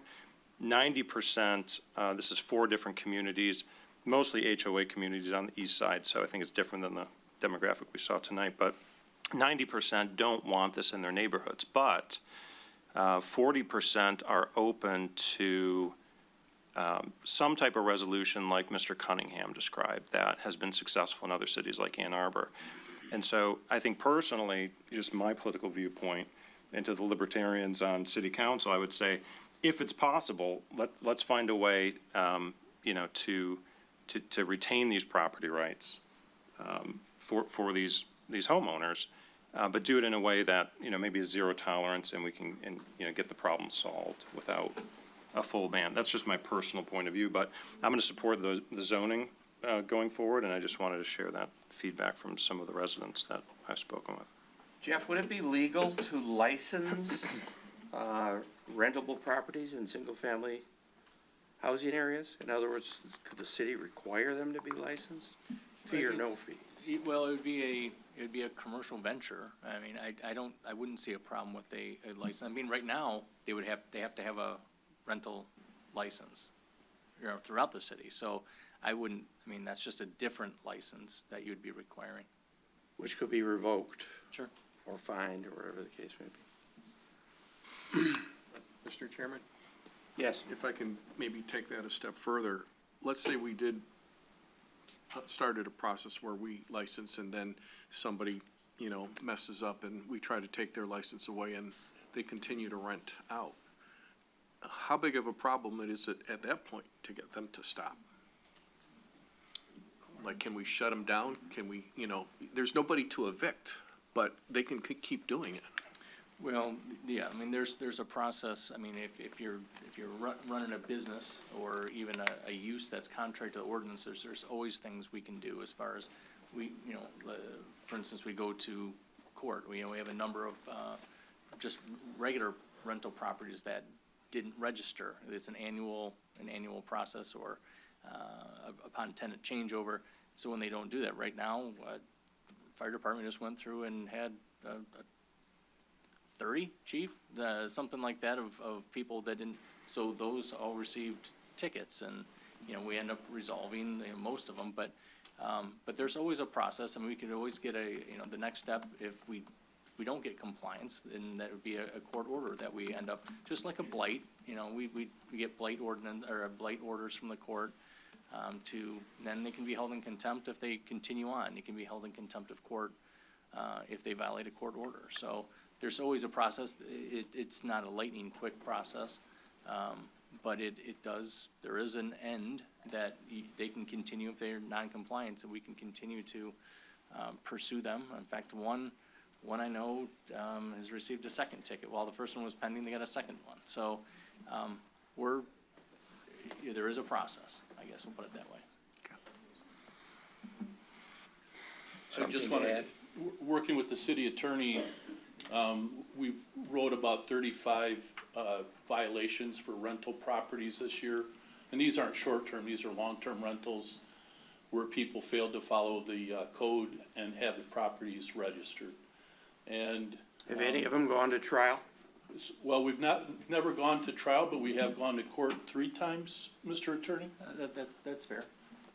And so we settle at a pre-conference, is that the right term?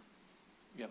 Where you get pre-trial conference and then commitment to comply. And comply, and often an order is entered, like agreed to order. And I believe the Roselawn one was one of them that ended up going that route. So. And the wisdom of council when we first put this back in years ago did have the process of issuing an occupancy permit or a permit to occupy that was revocable should the property owner fail to go ahead and follow the instructions of registering the property, or also then at change of occupancy going ahead and re-register and inspect the proper property. So council, with their wisdom years ago, did put that into the standard to be able to eliminate, whether you call it a license or a permit to occupy. Jeff, is there a difference in those two? No, I mean, there's one a couple of years ago that we did, that we got a court to revoke the occupancy because he just didn't show up. And he's now back as another, a failure, to comply. So there's violations, so tickets going out, a revocation. We got to the point where we had the court, because we want to stay on solid legal ground, so we ended up having the court sign an order revoking that, which is a big step. But when you don't show up, it's hard to defend, so. But no, there's always, and this is, what you're getting a taste of is a weekly, daily, every other day discussion that I'm involved in with the fire department, as your code compliant. There's a lot between blight, between rental property. I mean, there's a lot of issues that take up a lot of administrative time, but there's always a way through it, from the city's perspective.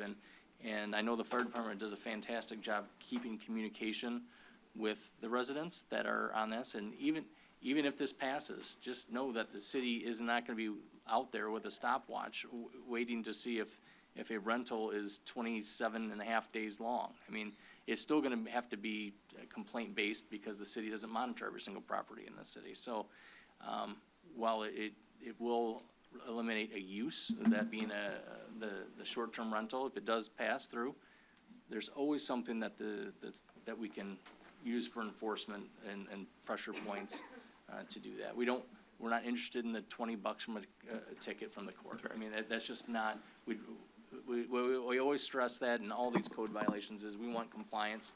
And if they demonstrate compliance, then we're satisfied. So some do it, some don't. So. Okay, thank you.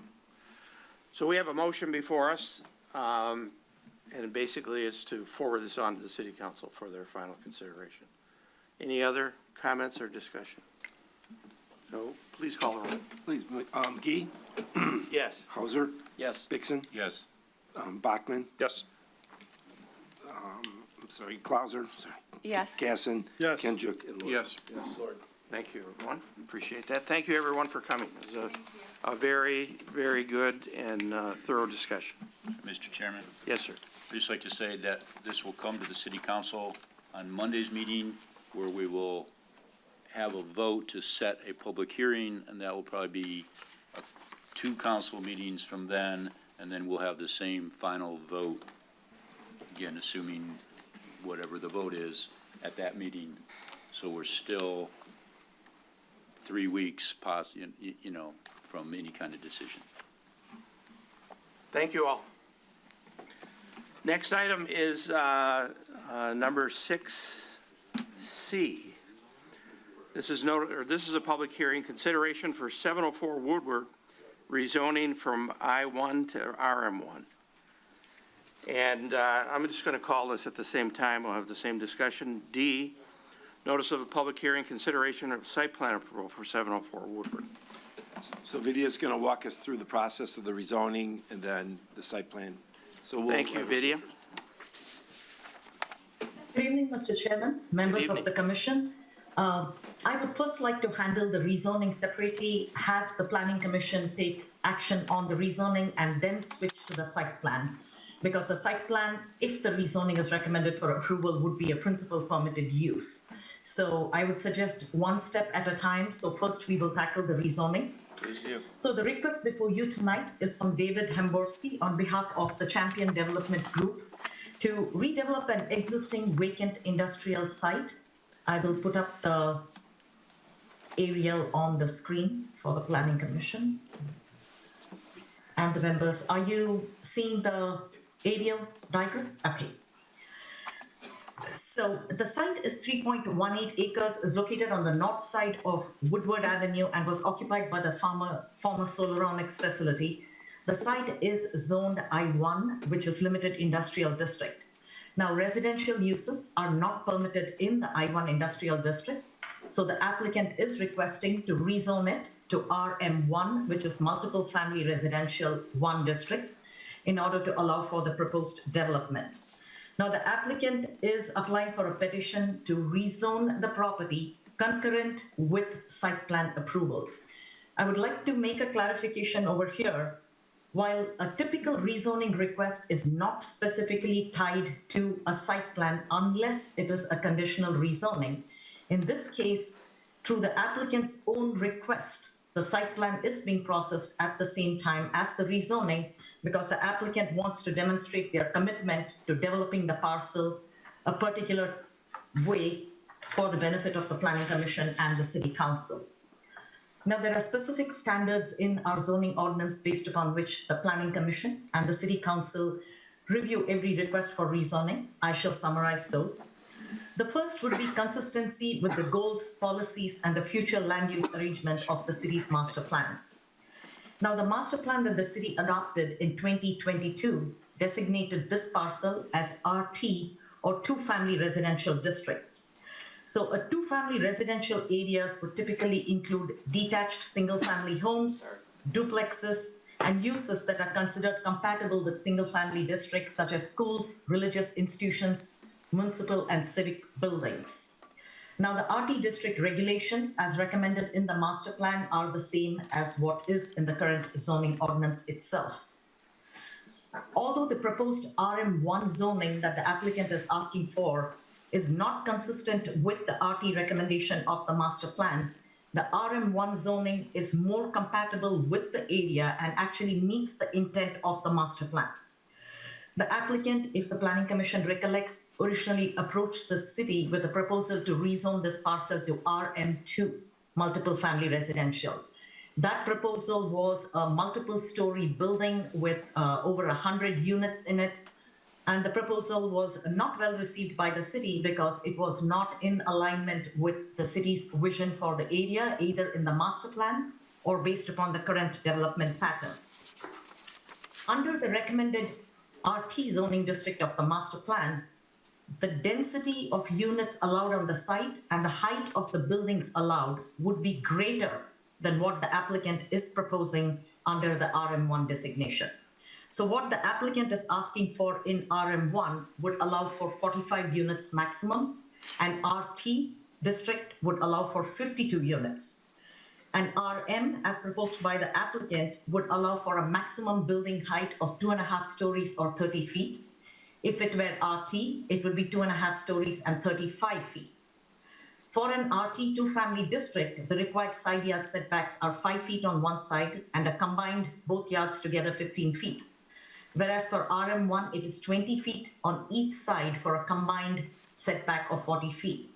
So what I'm basically trying to state is the setback requirements and the regulations are stricter for the RM1 district that the applicant wants to rezone it to than the RT that is being recommended by the master plan. Based upon prior public input that has been offered by the residents in the area for the development on this parcel, and based upon our discussions with the city's administration, the intent at the next time the master plan is looked at is to revisit this particular site and correct the zoning designation in the future land use plan map for the site itself. At this time, we believe the RM1 designation being proposed is in alignment with the city's envisioned future for this area. The second criteria is if the site's requested rezoning is compatible with the site's physical, geological, hydrological, and other environmental features. As you can see on your screen, this is a former vacant industrial site. It abuts the Paint Creek Trail to the west. It's got Paint Creek, which is part of the Dinosaur Preserve to the north. It's got the city's DPW and the Fraternal Order of the Eagles, both of which are zoned I1 industrial to its east. And to the south is the home improvement furniture warehouse type of building, which is also zoned industrial. So the proposed development will require a cleanup of this whole industrial site. And what the applicant is proposing recognizes the significance of the site to the city in terms of its proximity to a major amenity within the city, which is the Paint Creek Trail itself. The third criteria is, would the proposed rezoning be compatible with the surrounding zoning districts and the uses on the surrounding zoning? As I just mentioned, to the east is zoned I1, and it is being used as the DPW yard and a private club. To the south, once again, is zoned I1. To the west of the site, west of Paint Creek, it is actually zoned R1, one family residential, but it's actually occupied by the Rochester Place Apartments, which is technically an RM1 use. To the north, although it is Dinosaur Preserve and it is the Paint Creek, the land is actually zoned I1 and RM1. So the proposed zoning is not going to be inconsistent with the zoning designations in the surrounding area or the existing patterns of development in the immediate vicinity. The next criteria is, does the capacity of the city's utilities and services, is it adequate to accommodate the uses that are permitted? To our knowledge, the site is served by the city's water and sewer, and any site plan review of this project will have to go through full engineering approval by the city's engineering consultant and the DPW department.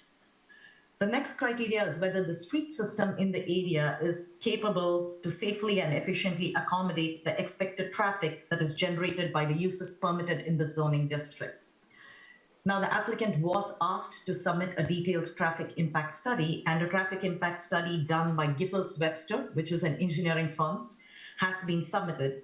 That study takes into account the number of trips that would be generated by the 45 units, luxury townhomes that the applicant is proposing to construct on the site, and it compares it with what would be the number of trips in and out of the site should it be used under the current I1 district zoning, which is typically what a traffic impact study does. It compares what under the current zoning the traffic pattern will be versus what would be in what is being proposed.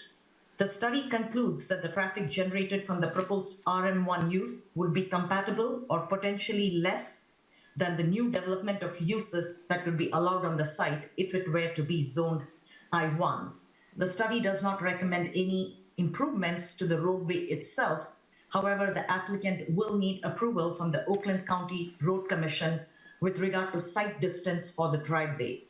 Since the applicant appeared before you at the last meeting for a preliminary hearing, the driveway, which was shown on the west side of the property, abutting the Paint Creek, has now been shifted to the east end of the property to create more distance from the curb on Woodward. And that, I believe, is based on the recommendations of Oakland County Road Commission and is subject to review and approval by them. There was a minor correction that we needed to note in the traffic impact study. In a couple of places, it referred to it as RM2 instead of RM1. And the applicant earlier this evening submitted a corrected study to me, which does show that the reference has been corrected to RM1 throughout the document. The next standard is that the boundaries of the requested rezoning district are reasonable and construction will be able to meet the dimensional requirements of the proposed district. The site is fully bound. There is really no potential for expansion. The Paint Creek Trail is on the west side. There is Paint Creek to the north, and to the east also there are existing developments. So the parcel, when rezoned, will be contained without any potential expansion. The plan that is supported by the applicant also shows conformance to all of the RM1 district standards. The next criteria is whether the rezoning will create an isolated or an unplanned spot zone. So typically a spot zone is created when a rezoning is done that is inconsistent with your master plan. Whenever we review a rezoning, we always recommend approval of a rezoning that is in line with your master plan because it reflects the vision of the community. However, in some cases, you can deviate from the recommendations of the master plan for a rezoning, provided such a deviation is supported clearly by findings of fact and adequate justification in a recommendation made by the Planning Commission to the City Council. In this case, as I previously summarized, the proposed RM1 zoning is more in line with the city's vision for the area and the concerns that were expressed by the residents in the area than developing it under any other zoning designation, including RP, which would actually have lesser setbacks and more intensity and more units on the site itself. This request is not a conditional rezoning, so the next criteria is not applicable. And the Planning Commission, of course, can choose to ask any additional information that they need from the applicant for clarification. This project and this site has been before the Planning Commission multiple times, and the city has been in discussion with the property owners and the Champion Development Group, I believe, for a significant amount of time. And many of the proposals previously put forth were not found to be acceptable because they were not in keeping with what the city actually envisioned for this area and to maintain Rochester's character as was previously stated as a neighborhood community. Based upon the information that is submitted at this time, it is our recommendation that the Planning Commission recommend approval of the requested rezoning of 704 Woodward from I-1 industrial zoning to RM1 multiple zoning for the following findings of fact. And in this case, I am going to list out the facts because you are making a recommendation for a different zoning district than was advocated by your master plan. So the first finding of fact would be the proposed rezoning is not a conditional rezoning, but has been presented in conjunction with a site plan application for consideration by the applicant. The second finding is that the proposed rezoning, while not consistent with the future land use plan recommendation, is in keeping with the city's revised vision for the area. The proposed RM1 zoning has greater building height limitations and setback requirements than the RT district proposed by the master plan. The proposed rezoning is compatible with the site's physical, geological, hydrological, and other environmental features. The proposed rezoning and development of the site is compatible with the surrounding area. The proposed rezoning will not impact the city's ability to provide services to the site. The rezoning will likely result in fewer trips in and out of the site and lesser traffic than if the parcel were developed under its current I-1 designation. The proposed rezoning and subsequent development will comply with the development standards for an RM1 district as written in the zoning ordinance. The proposed rezoning will not create an isolated or unplanned spot zone. I would be happy to answer any questions the commission might have. Thank you. Commissioners, this would be questions only about the rezoning part of this evening. Are there any questions or comments for the planner? If I can, Mr. Chairman, this Please. question for Vidya. Vidya, this is Christian. Just to be very, very clear, with respect to the distinctions between RT and RM1, are we dealing primarily with side setbacks and height restrictions and density? Are those the three limiting factors there? Yes, it's not just the side setbacks, it's even the front yard setback, the rear yard setbacks, side yard setbacks, building height and density. All of them are more restrictive in the RM1 than the RT. All right, and just to be clear, I understood you. The proposed development actually makes it more restrictive on what's going to be there versus RT. Is that correct? Correct. Okay, that's all I've got. Thank you. Anyone else? Can I make a clarification to that video? So I think, if I'm correct, you're comparing that to our current zoning setbacks, height requirements. But if we were to follow the master plan, RT would be changed to a maximum height of 25 feet, for example, and this would not pass the master plan RT requirements. So, is that correct? So the clarification is in your master plan, the RT district, while it recommends certain changes, in terms of district, unless you actually amend the zoning text itself to match what your master plan is saying, a direct rezoning to the RT means the RT will be developed under the current zoning regulations for RT, which is 35 feet. Okay, so under current zoning RT, it's lesser, right? It meets those RT requirements, but under the master plan and what it would change to, it would not. RT. The current zoning is industrial. I'm sorry, the plan RT is- current. The master plan Yeah. foresees this as becoming RT. Yeah, so this is where it gets tricky, I think, is some of the recommendations that you put forward, Vidya, you're comparing it to what's in the master plan. But then some of it, you're comparing it to the current zoning requirements. So when you put in your recommendation that this is lesser density, higher requirements, setback requirements, lower height than RT, you're talking about the current zoning, but that's not what it's zoned for today. But then when you say it meets the intention, you're talking about the master plan. So there's some back and forth, I think, in the recommendation and what you're referring to. Does that make sense? Okay, Yes. Okay. I see the point you're making. So if you continue your discussion, I'm going to tell you exactly what the RT requirements are in the current zoning ordinance and what it's recommended in the master plan and what the distinction with the RM might be. Please go ahead with any other questions. Any other questions? I don't think we have any. So you want to go ahead and do that quickly? Yes, please. If you could open any other discussions, I will, in the meantime. Okay, I'm going to Look at open the the public regulations and hearing then, update and then you can go ahead from there, all right? So we'll open the Yes. public hearing at, what is that, 8:50? 8:50. Okay. And Vidi, I'm going to ask you to take it from there. She's looking for some information, so she wanted you to have comments from the board. Okay.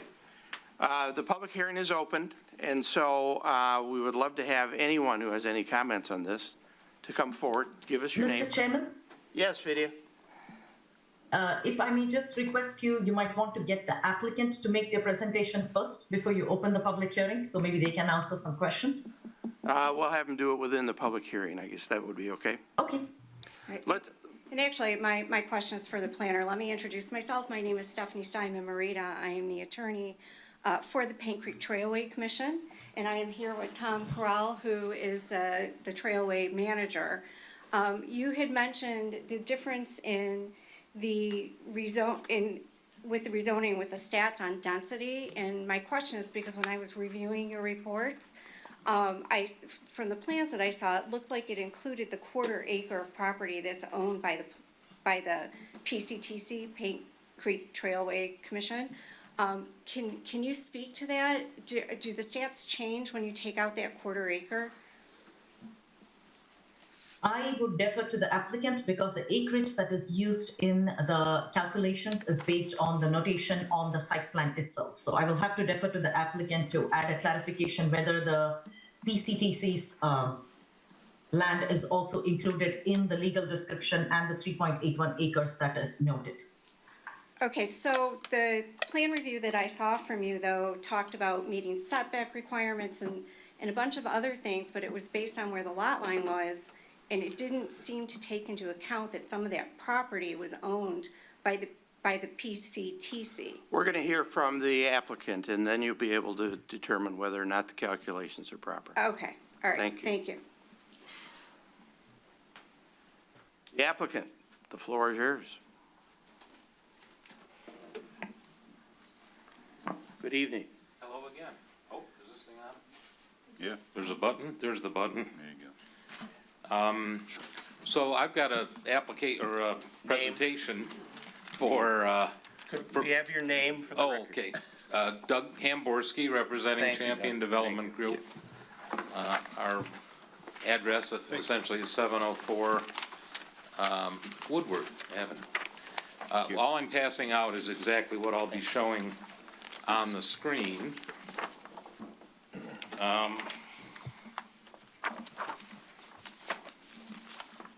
And let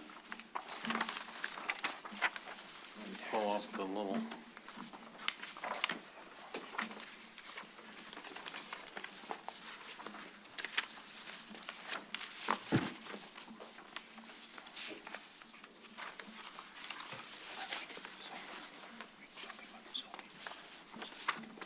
Just the zoning regs. Presentation? I think they should give their presentation regarding the whole project. Yeah. There's no sense doing it twice. Oh, what happened? Let's try that again. Oh, is this that license thing again? Yep. Okay, accept. Next.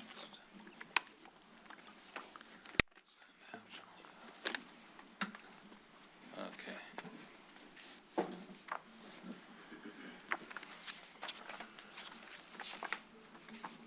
All right, voila. All right, thank you for letting us be here again tonight. Yes, we've been here a few times, and the project has changed a variety of ways. The last time we were here was March 4th, I believe, where we got a number of comments. And after that, we had a neighbor meeting. We've also gotten comments from the planner, Vidya, and comments from the engineer, AEW. So here's just a quick review of a little bit of the history and where we're at. The project is 45 townhomes in buildings that'll have 4 or 5 or 6 units per building. All units will be owned. Property tax revenue to the city will be significantly increased. Design will be based on stock RM1 zoning. No variances or exceptions are being requested. And then a note, as Vidya mentioned, the property rezoned to RM1 is being requested simultaneously as our site plan review and approval. Updates that we've done, listening to the comments and the dialogue from the March 4th meeting, are we have moved the entry drive from the west side by the trail to the east side of the property.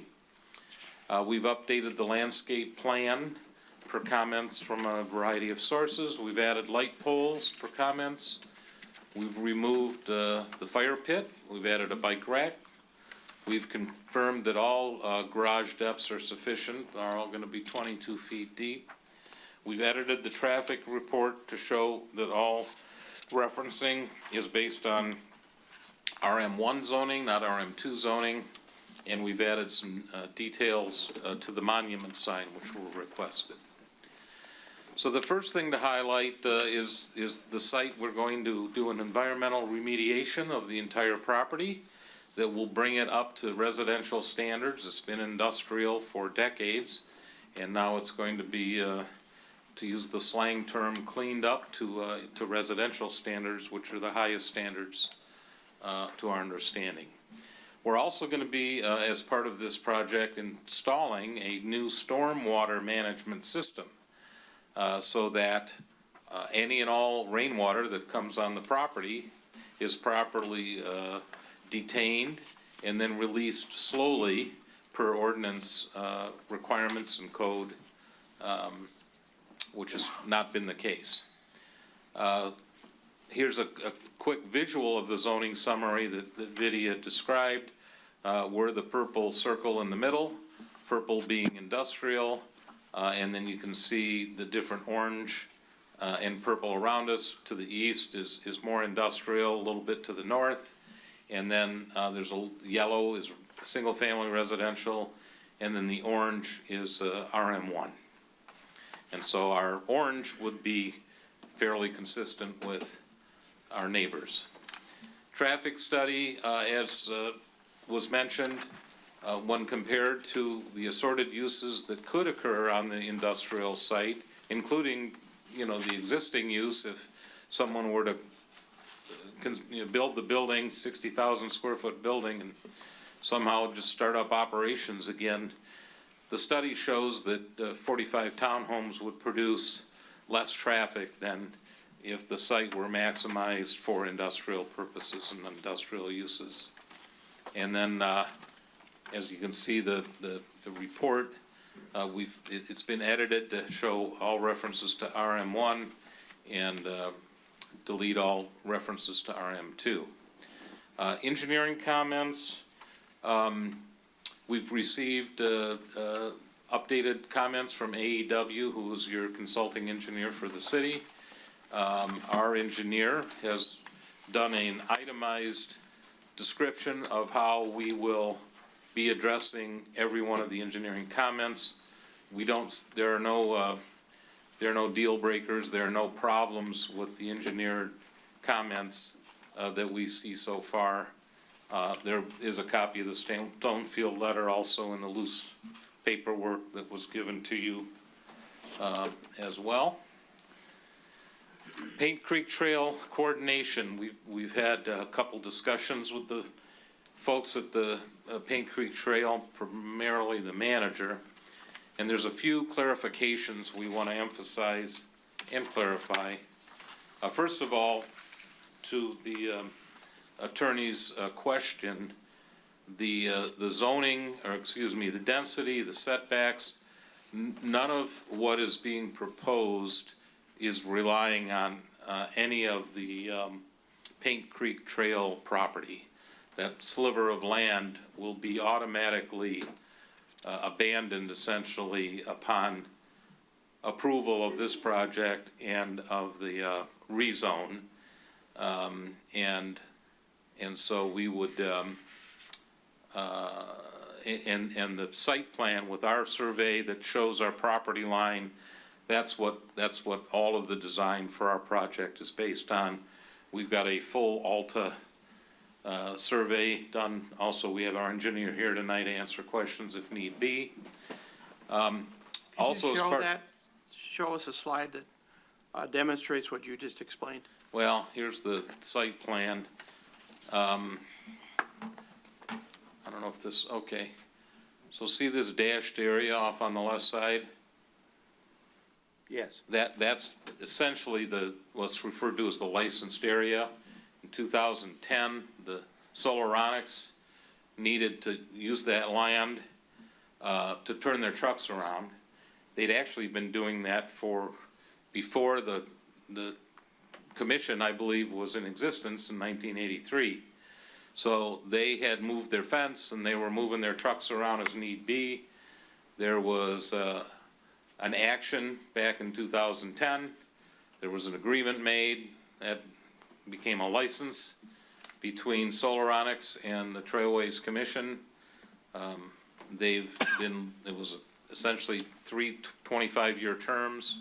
So they're 14 years into their first 25-year term. And Solaronics, as far as I know, they're in compliance with their agreement between one another.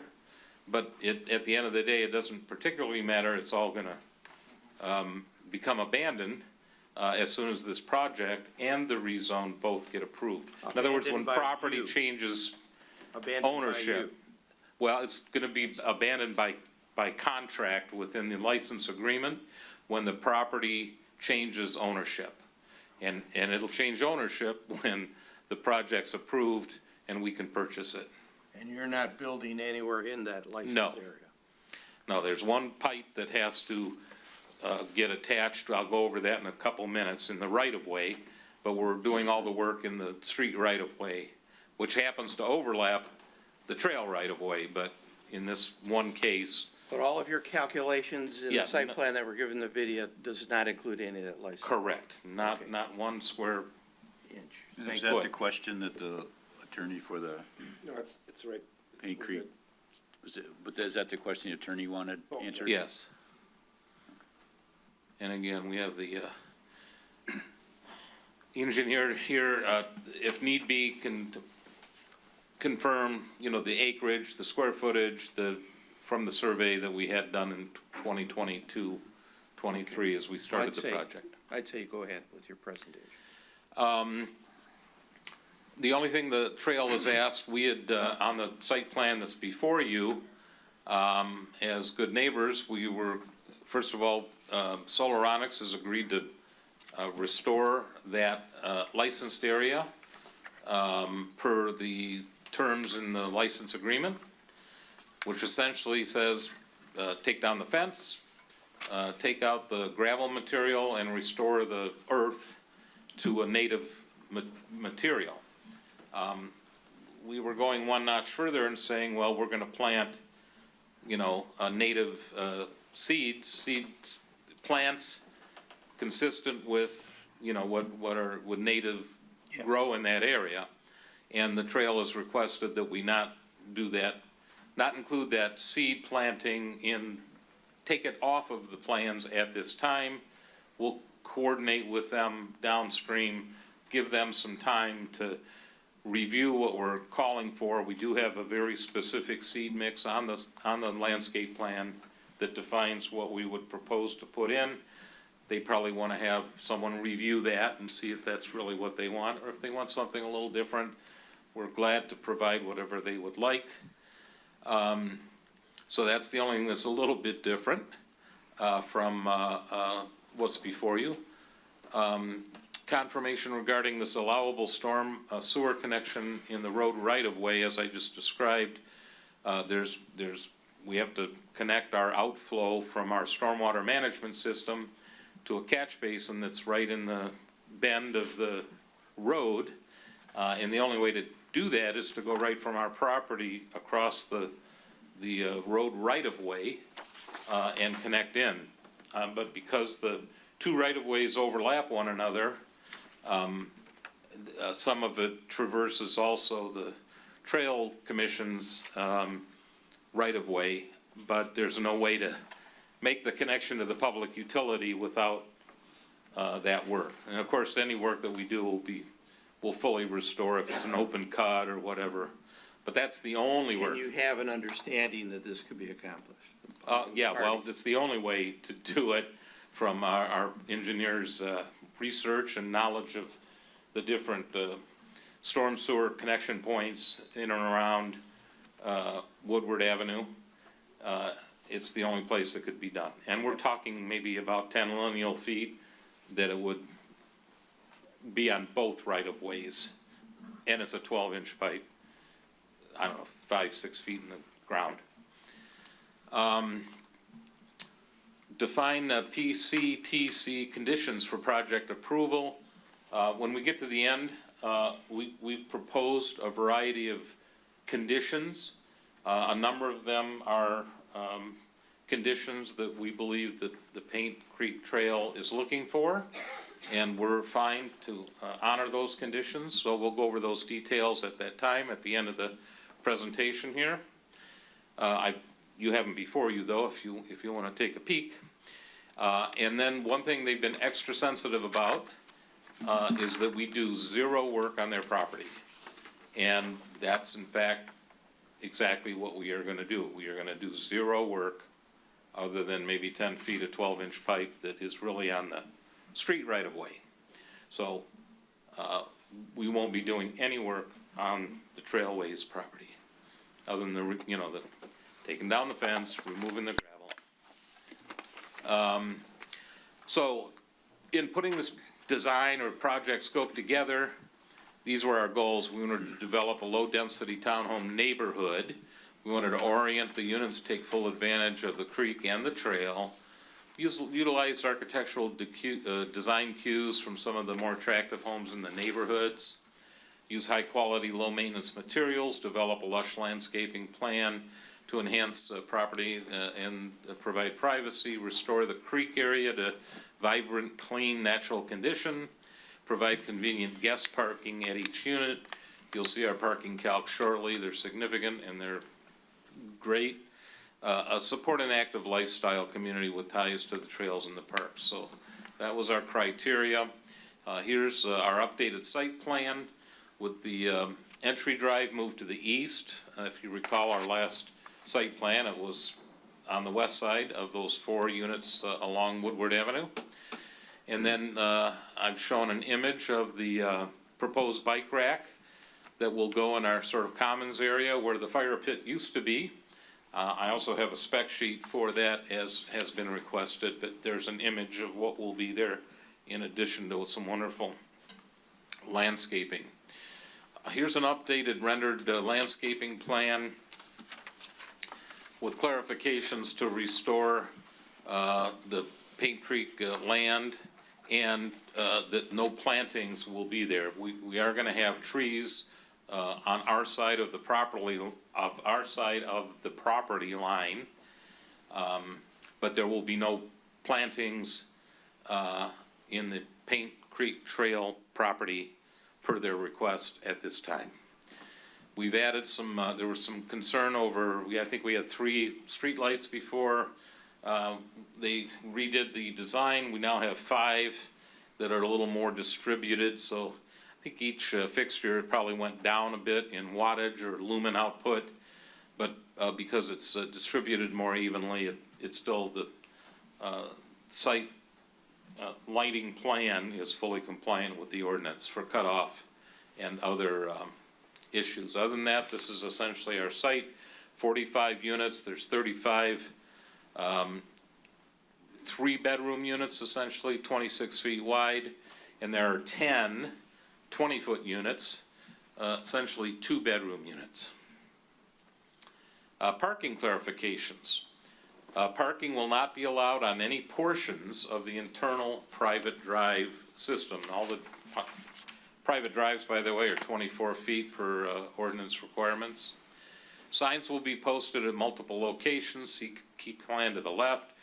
So first pass of showing all the different no parking signs. If the city engineering or planning or anyone would like more signs or different locations, we'll put signs up wherever you like. All garages shall be a minimum of 22 feet deep, allowing for bikes or trash cans. Some concerns about the depths of the internal garages were brought up, so we're clarifying that. There's a total of 87 guest parking spaces for 45 units, which is significant, plus 80 garage spaces. There's 167 total parking spaces for 45 units. So that is a very comfortable and significant excess parking per your ordinance and per practicality. In the center commons area, there are 7 unassigned spaces. People have company over, they can park there beyond the 2 that they can park in front of the person's unit. Sidewalk clarification, there's been a fair amount of discussion on that we don't have sidewalks in front of every row of units. What we do have is I'd call it a spline. The yellow line indicates our sidewalk network within the core of the property, and that in fact, the majority of units are conveniently located across from or on or near this sidewalk. So as opposed to the image of people walking down the street all the time or,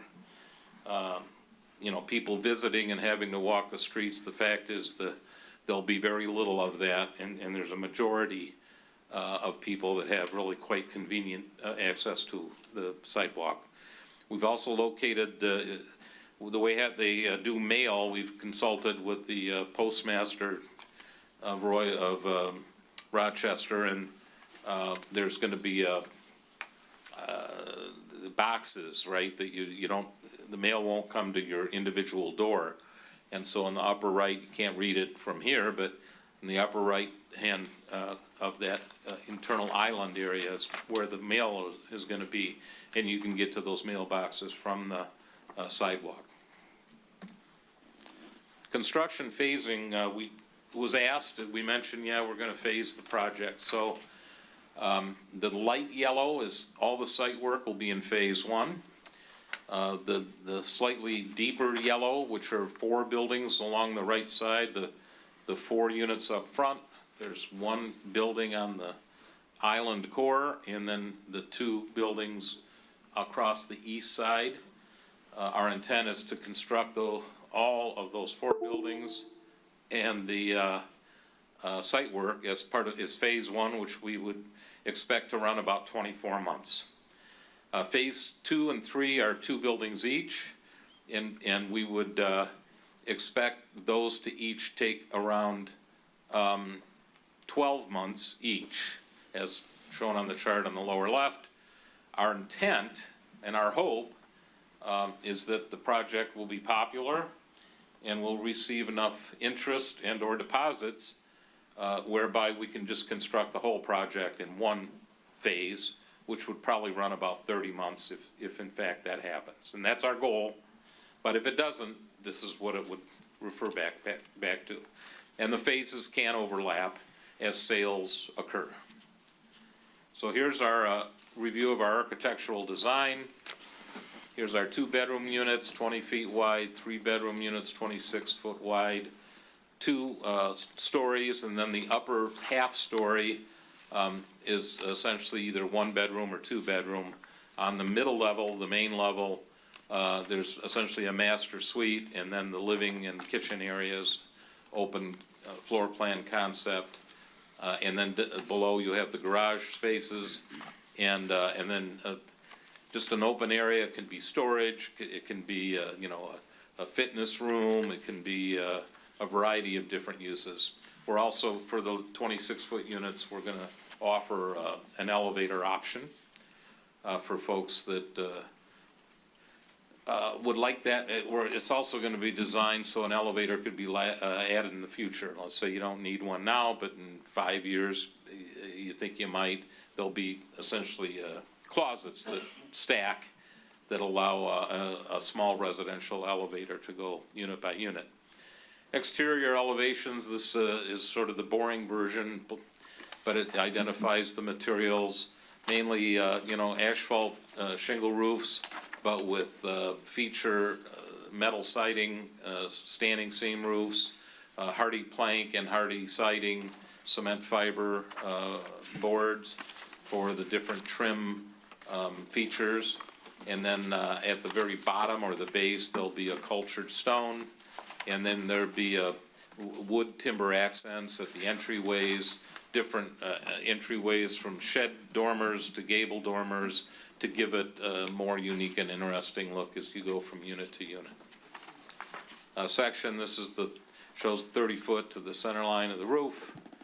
Not much else to see here. We're gonna have 9-foot ceilings in the middle section, 8 foot above and 8 foot below. So here's the front units without the balcony. We had a plan where our balconies would project into the setback, and it was determined we couldn't do that. So we've, for some of those areas, we've taken our mid-level balcony space and put them on either the front or the back. This shows a condition where that would be on the back, and so this is the front without a balcony, and this is the front that shows the balconies at the mid-level. This is the guest area with the bike rack and beautiful plantings and just a common area to people, say hi to one another. We'll have a couple benches there and nothing elaborate and no fire pit. This is the looking down. There was discussion along the east property line to the industrial zone, what that would look like. We were dense with the plant material plus a fence. Through discussions, this is what we understand is being desired. We're gonna have a 6-foot high vinyl fence that has a wood look of that color tone, a cedar tone. And then we'll have a combination of deciduous trees and evergreen style plantings along, and then the grass between the fence line and the units. And that's a 20-foot width setback as described. Here's the main entrance off of Woodward, and these front units have both a porch on the front and the entry on the front. They're unique in that regard, and sidewalks that come from the unit out to the public sidewalk that we'll be putting in the right-of-way of the street. And we'll have a little monument sign. You'll see a detail of that in a little bit. But these 4 units have that unique front porch, which does project into the front yard setback. It's a 40-foot setback, and the ordinance allows for, I think we're gonna have a 6-foot projection as allowed.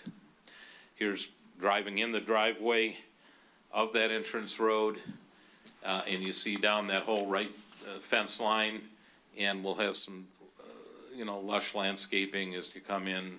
It'll be very attractive as you enter the property. Here's a copy of a vision or a view of walking down the sidewalk to come into the commons area, and just the general look and feel of the area. Here's along the units that are on the creek. There's varying setbacks.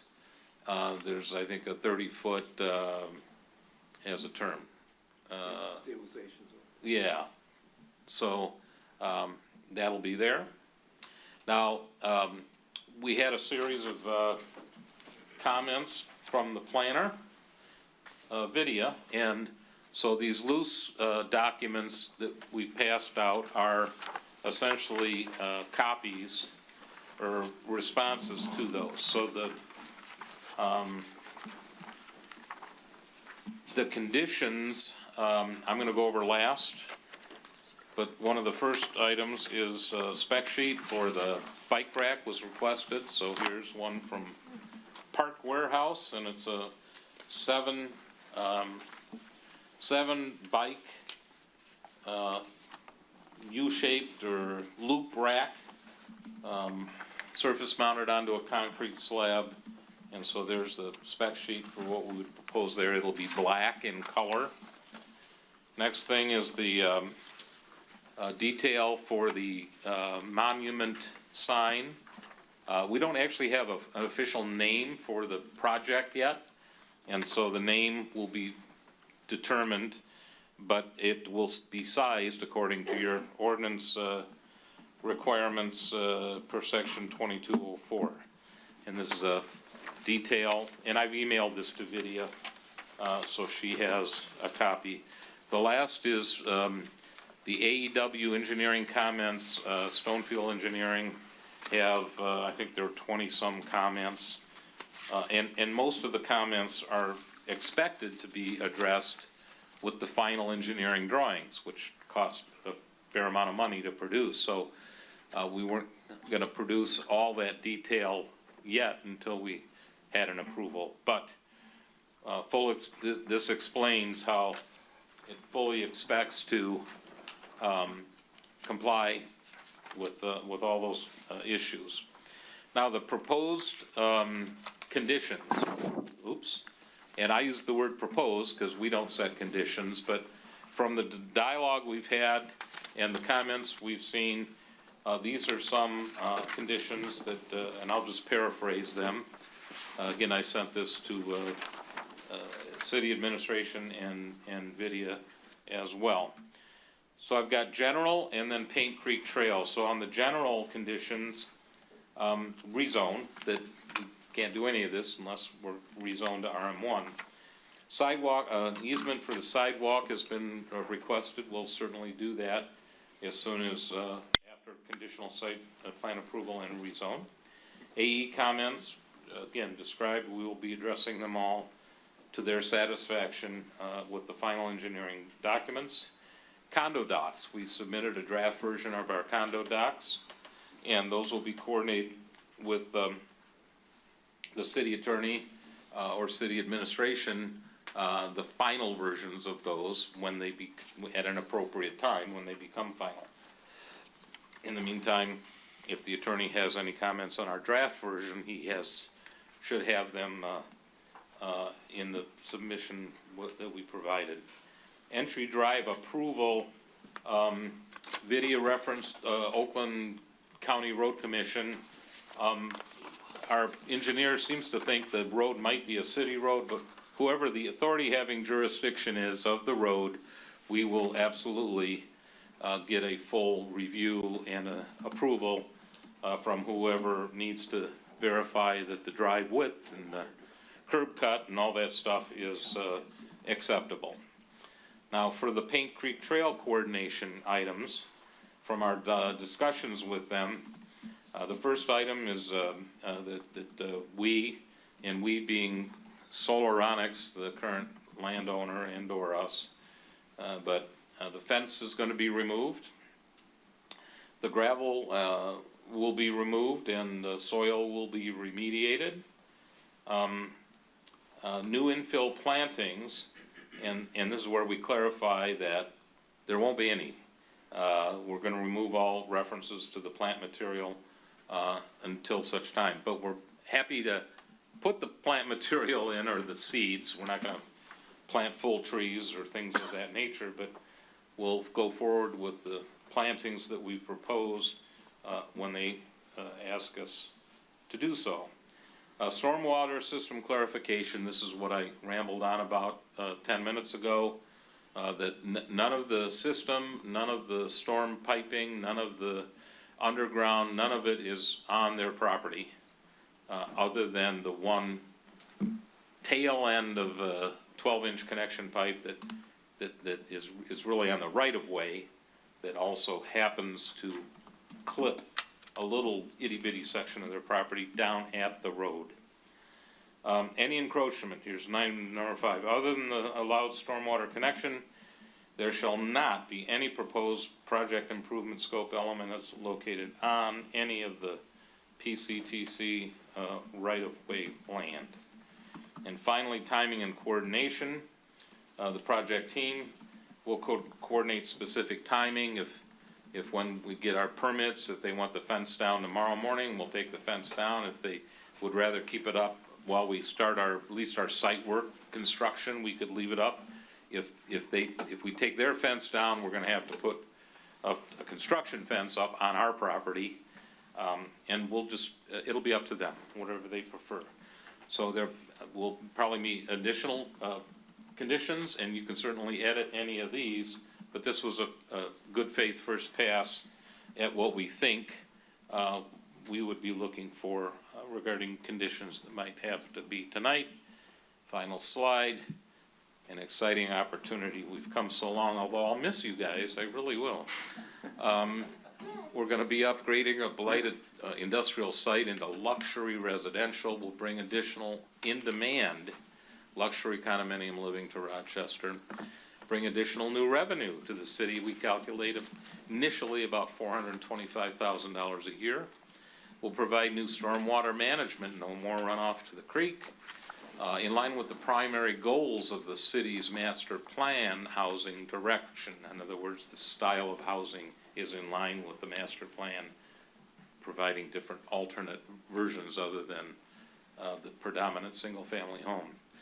Additional traffic is less than industrial uses. We'll upgrade the property environmentally to conditions to the residential standards, and we will provide upgraded appearance and value to the entire neighborhood, the entire area, and that is the presentation for tonight. Thank you. Thank you. Vidya, we got the cart a little bit before the horse here. You haven't given us your presentation on the site plan. Yes. Mr. Chairman, if I may provide some clarification to the questions that were previously asked. Gives her presentation. Vidya, I'd rather you just went ahead and gave your presentation. Give Jessica's answer. Oh, sorry. Didn't hear that. No, Vidya's ready. Go ahead, Vidya. Oh. Mr. Chairman, I will present my site plan review letter, but first I'll provide a clarification to the few questions go that ahead. were asked earlier of me. With regard to the statement that the proposed RM1 district is less intense than the RT district, the standards that I was comparing are both from the current zoning ordinance regulations. It is not switching back between the two sections. If you look at the RT district and the RM1 district, you can see currently the RT district says 35.2.5 and the RM1 says 32.5. So when I made the comparison between the two zoning districts, it was based on what is currently in the zoning district. With regard to the master plan does recommend a reduction in the building height for the RT district from 35 to 25. However, should this applicant rezone their property to RT at this time, they will be allowed to develop the property under the current RT district regulations. You cannot go retroactively and change the zoning ordinance and apply it to a project that is already in process. So if the applicant develops it under the RT, they will be subject to the 35-foot standard, not to the reduced 25-foot standard. The third question that was asked is where were all the setbacks, everything measured from, whether any part of the Paint Creek Trail land was included? The answer is no. All of the setbacks that we confirmed were from the applicant's surveyed property lines.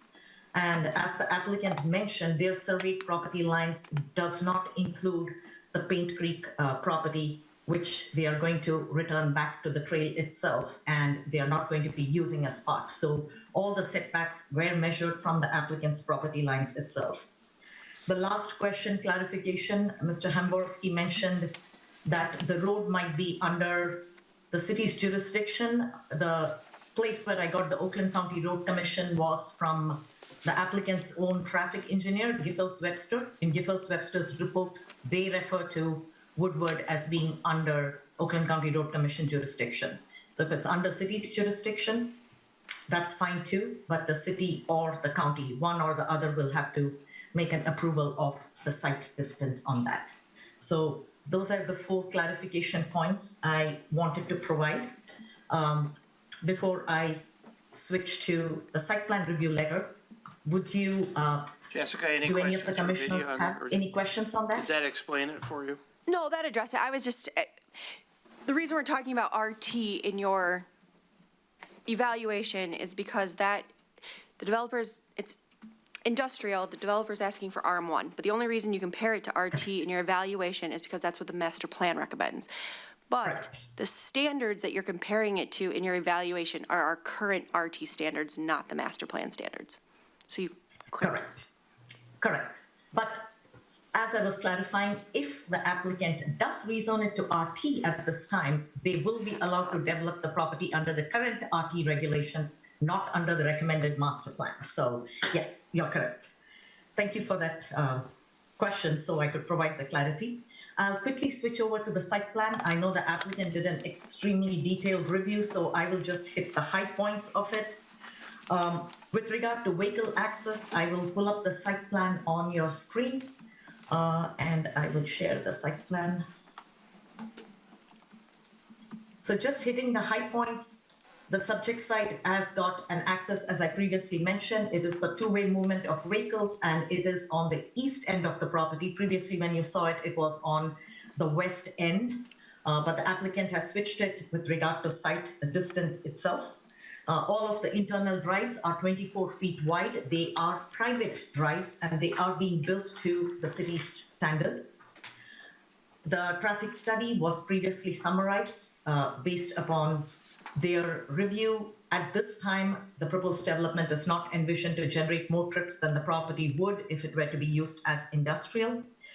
With regard to a sidewalk, the applicant is constructing a new sidewalk along Woodward, but if you look at where my cursor is, a portion of the public sidewalk is actually located on the applicant's property. A public sidewalk easement must be executed and recorded because it is technically going to be a public sidewalk partially located on private property. So that needs to be recorded.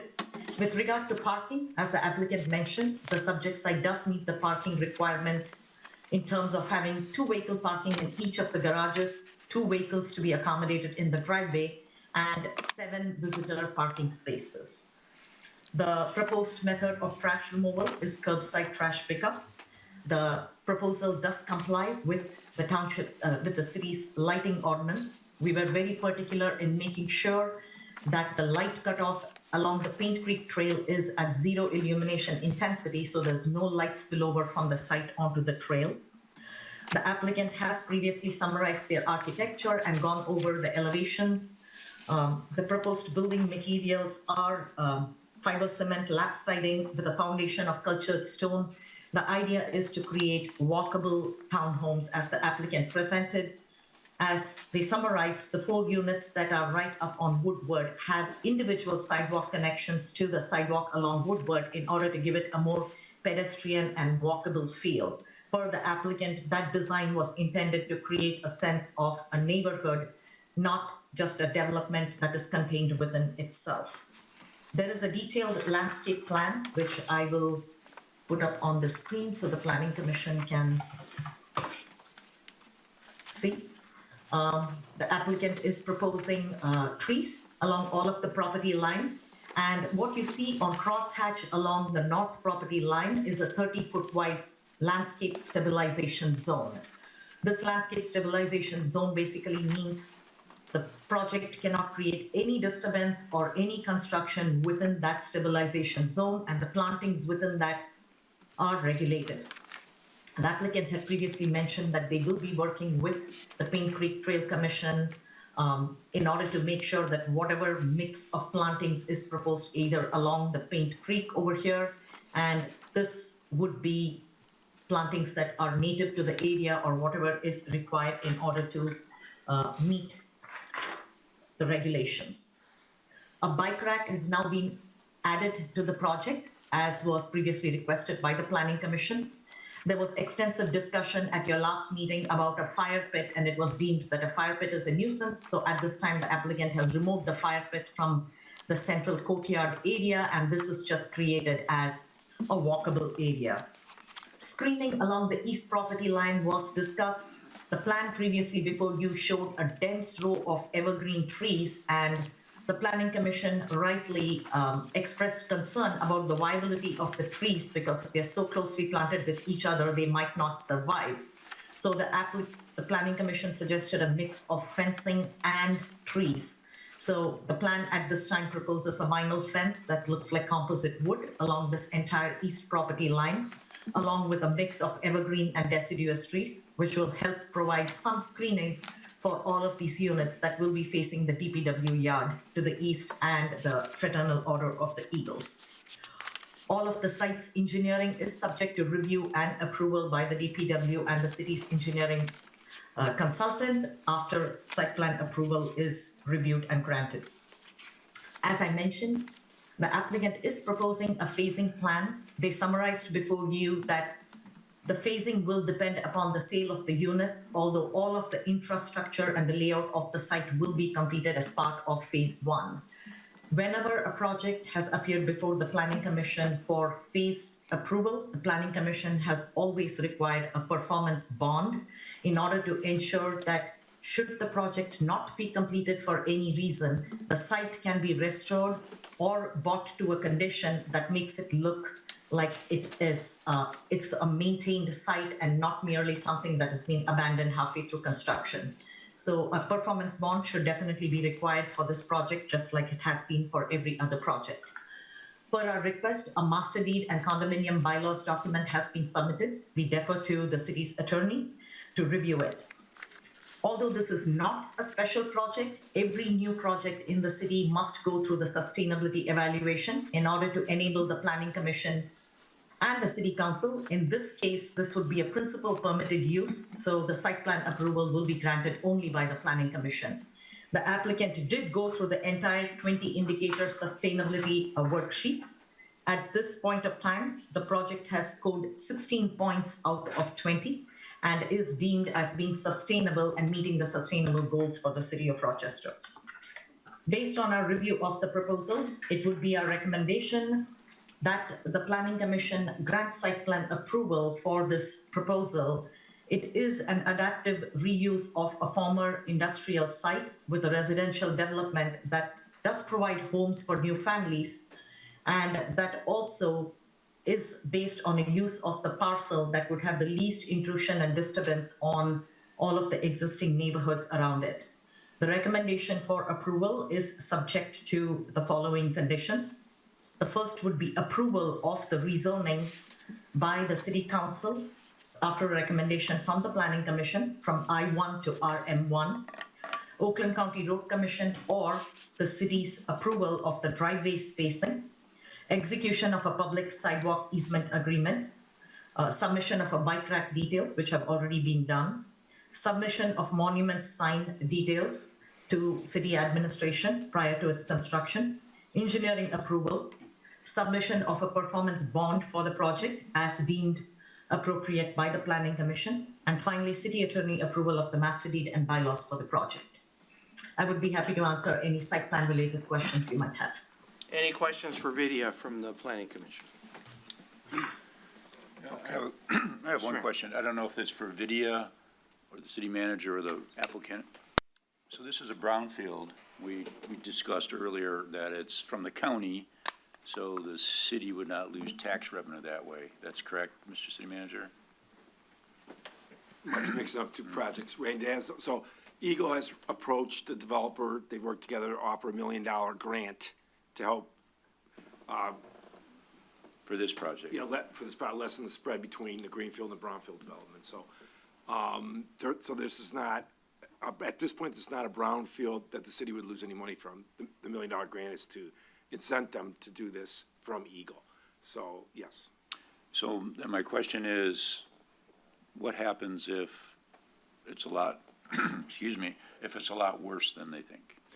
That would be it for the developer. So that's been an issue on a couple projects that we've had. Yeah, I don't think we've received like a contamination report or remediation report. It's in there. Is it there? Okay. Yeah, we started, we hired PM Environmental, one of the I do. premier environmental consultants in the region. They've completed a phase one and not found anything dramatic that can't be remediated in a reasonable way, which is the plan we have.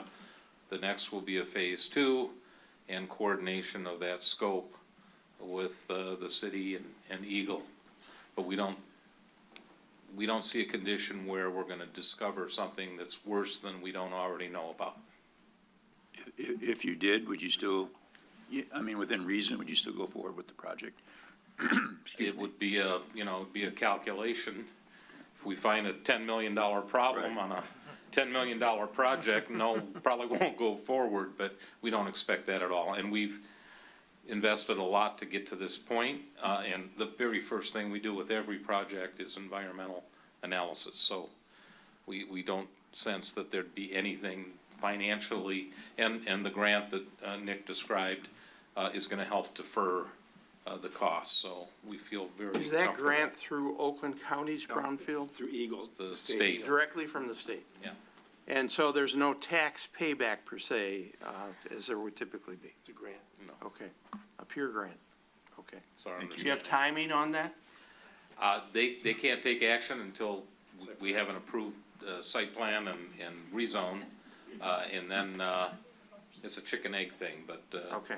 Yes, we met they'll with know. Eagle, yeah, we met with the Eagle reps, and they have a yearly stipend, so they called us and said, you guys did a great job on Rewalds, we could offer another $1 million, and then on Randazzo's, what I think the mayor also was talking about, they went through the county and got another $1 million for Rochester to help with that project, because that's significantly dirtier than they thought. Very good, very good.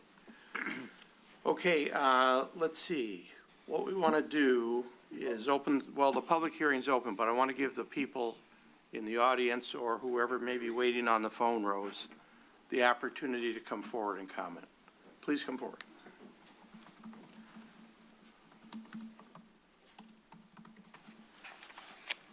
Good evening, Cody Smith, 528 Ludlow. So I've got a brief presentation I put together, so I'll pass this out. And I'll plug in.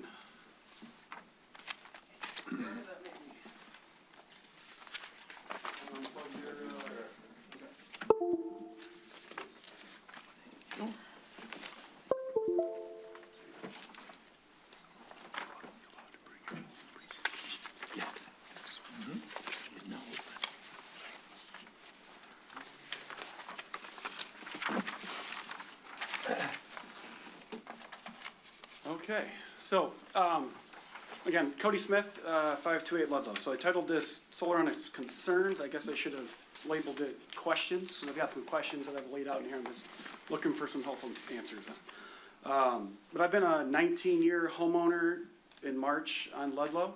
So I've got a long-standing history here. It's not my first time in front of you guys either. I know this has been brought up a couple times, but just rehashing on the master plan. It's kind of hard to see it, the purple circle there, right, is a lot we're talking about here. And it's, the future land use is two-family residential, so RT recommendation there. Now, if you look at that master plan, under the two-family residential, it says, this is targeted for the north and east sides of the city, so we're talking about the north end here. And detached single-family units or duplexes and uses that can be compatible with single-family dwellings. And it lists some more here that aren't really applicable, but the point is that it's a duplex, right? So it's a back-to-back unit that are not connected to each other, and there's yards in between, which is not really what's being proposed here. And I understand that's why we're kind of going for the RM1 classification. So this is right from our zoning ordinance, and I trimmed it down to just be RT and RM classifications. But this is our zoning ordinance. This is our current law that we have in Rochester. And looking at the top row here for RT, what I haven't heard talked about is maximum % lot coverage on these zones. So RT, RM1, and RM2, if it's less than 2 stories, is held to a 30% lot coverage. And then there's various setbacks for front yards, side yards, rear yards. And then maximum building height varies a little bit between these first couple, right around 2 to 2.5. And then for RT, you have a minimum lot size of 3,200. So you can fit a duplex on a lot of 3,200 square feet. But RM2 also has a classification of more than 2 stories. There is no maximum lot coverage. So you're held to just the setbacks, which is 50 feet from all sides. And then there's a 100-foot maximum building height and 8 stories. So again, this is what currently is law for our T and RM zones. I did notice in the McKenna report, it's page 2 of the report, or page 33 in your packet, it does some calculations here. What I highlighted here is the 52 units that's kind of used to compare RT to the RM1. So only way I could come up with 52 units is by taking the 3.81 acres, which is about 166,000 square feet, and dividing that by the 3,200 minimum lot size to get 52 units. So 166,000 divided by 3,200 is 52. That's my assumption of how that was calculated. But then I kind of did my own math based on the graph I just showed you. So I took the 166,000 square feet, multiplied it by the 30% max lot coverage. That's for RT. That leaves you with 49.8. You divide that by the 3,200 minimum lot size, and you're left with 15 and a half lots. Now again, this is RT, so you get a duplex. So you take that 15 and a half, multiply it by 2, and you get units. So 31 units would fit if this was RT. You go up, that's the difference, it's not out. So you can get more units by going up. You can go up. They can all be ranches and stacks. So you- Vertical versus horizontal. But you're still held with 15 and a half lots and a duplex. They're not lots, they're. Well, It's a RT says minimum condominium. lot size. It's a I guess this is condominium. why I'm here. I'm asking this question. That's okay. So- Continue. So I guess what is the direction with that? Yeah, they're not dedicated lots, Cody, because RT was really set up for the townhome, or I'm sorry, the duplexes on Alice and Helen and off of Main Street. It wasn't for a big giant piece of property. That's why the master plan's got the wrong zoning on it. But, so it's really a 3,200 square feet divided by the acreage. It's the units, not, each one doesn't get its own lot, right? So if they were to be condominiumized, you could condominiumize the actual floor plan up or down, this vertical or horizontal, and then take the rest as general common areas. So it's confusing, absolutely confusing, but it wasn't set up for RT on a big giant property. But the RT says duplexes, not, Single family or duplexes. yeah, correct, not You can't have three, multi-units you can't have attached two. to each You other. could have two, but they could be up. this- Correct, but you can't put them right next to each other. There's gotta be a lot in between. No. No. Because then it wouldn't be It's a not lot duplex, line, right? yes. That's why they were defined for one lot RT, and then you get the density of 3,200 square feet per unit. But Okay. there's no internal lot lines. That's a condominium document, not a city document. So we just, Okay. RT defines the perimeter, period. It's one giant RT, which doesn't make any sense. But what about the 30% max lot coverage? That's legit. So you could go higher to get more density Correct. by going straight up, not out. Well, then you're still limited to 2 stories for 2.5 RT. stories. Correct. But you could go in the ground. So is 30% max lot coverage calculated? Because it's also on RM1. Yes. It is on these, yes. Has that been calculated for this project? Yes. Video probably can pull that up. Okay, well, I guess, all right, Vidya, can you pull that up? Yeah, Vinny, do you have is the account there someplace? I will take a look. I can see the confusion. So the question is, when there We is haven't lot answered. coverage, lot coverage is based on the footprint of a building. Coverage is only the footprint, it is not the second story. Understood. So when the density is calculated, you can cluster the density into a smaller area as long as it meets the lot coverage. It is not, it's a little difficult to explain. There is a difference between lots. Lots is individual units created, whereas condominium has got the unit itself and then the common, the limited common and the general common areas. So you can get a larger number of units clustered together in a smaller area while still meeting the lot coverage and having greater number of units. I don't know how to explain it more simpler, but I will be looking at the site plan while the gentleman continues to speak. Yeah, I think they can answer that question. Yeah. Okay. Percent, why don't you come up? should I get through it and then come back to that? We'll answer that one for you. Your call. Okay, Go ahead. let me Go just ahead and continue. finish. Yeah, yeah. Okay, so we'll come back to the RT, I guess, differentiation. So then I looked into the multiple family, the RM classifications. And in the master plan, it says we should move away from the lower intensity classification RM1 in favor of using the higher intensity standards RM2. In the future, land use map targets RM and above for southern portion of the city. They also recommend lowering the maximum height of the RM2 district from 8 to 6 for storage. Cody, that was 2014. We did Understood. this for 22, yeah. Yep. But then I pulled up our zoning ordinance, so again, our current law. It might be kind of hard to read here, but it says, future multifamily buildings be developed under the standards of the RM2 district. So the way I read this is we don't allow RM1 for new developments. It has to be done, even if you do it RM1, this says it has to be standards of the RM2. So I guess I'm confused on how we can grant an RM1 where this says that we can't.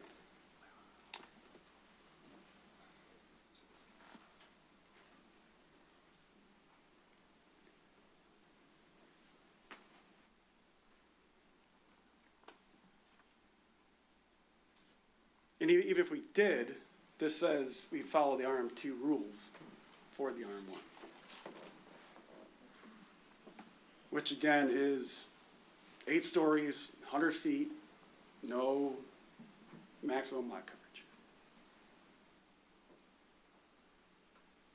But Vinnie can answer, but they're not asking for RM2. But I'm not this sure says we either. can't grant RM1. Where does it say that? Future multifamily buildings be developed under the standards of the RM2 district. Where'd you get this from? That zone? It's the. This is our law right here. Article 8, RM1, Section 800, intent. It's not law. Well, isn't that the zoning ordinance? Isn't that the law that we're to follow? This sets the standards for our districts or for all Why would districts. RM2 have RM1? I don't know what that is. It's the first time I've ever seen that, but RM2 is, standards are for RM2, RM1's for RM1. It could be a type, I have no idea. Again, that's, you pulled that up there, but we'll have to find it. Yeah, I mean, I Unless pulled this Vinnie right off has the an city answer. website. I don't know what that is. Oh, man. Then it makes no sense. So Jeff, do you have? I mean, Well, the it permitted says, principal I mean, if I read the uses- whole statement, by allowing multifamily dwellings, this district is intended to contribute to the diversification of the community housing. RM1 districts are intended to be located at sites suitable for a residential environment. This district is applicable to existing multifamily buildings built under the standards thereof. It being the intent that future multifamily buildings be developed under the standards of the RM2 district. Again, that goes back, my guess is, I didn't write this and it's been here probably forever, but they were thinking we have not enough land, so you want to get higher density, higher buildings, which we all agreed in our 2022 master plan, we don't want that. Well, the master plan says we should go to RM2. But it says intent. But then- That was the 2014. Understand. But then our zoning rules right here. No, it says say- intent of, but it's not a law. If I may, Mr. Chair, the permitted principal uses is, I mean, those are the regulations, and intent is is why these. Correct. In there, the permitted principal use, the section 801 specifically talks about multiple family dwellings and two-family dwellings. Correct. So that's the law. I mean, that's the regulation of what's permitted, what's not permitted. So this doesn't foreclose this project? No, I mean, That's that statement at the top. that intent district, I mean, that intent section just talks about that the district is applicable to existing multiple family buildings. This is not an existing multiple family building. It's a future multifamily building. That's right, and it's specifically permitted in section 801. It also says it be developed under the standards of the RM2 district. Mr. Chair, that's my. So if I may provide a Okay, thank you. clarification? Are you done with your presentation? Just a couple more things. Thank you. Vinny's got something else for that too. Vidya?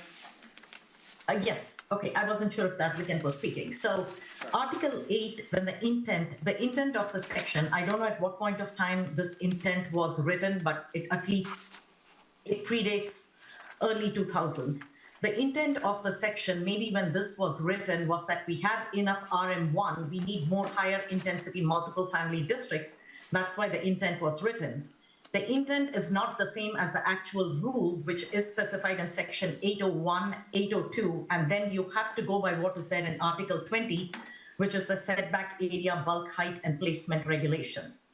If we are to say that this parcel should be considered RM2, that is what the applicant originally proposed. They did come before the commission with RM2, and RM2 was deemed as unsuitable for this property, which is why they stepped back and went back to RM1 regulations.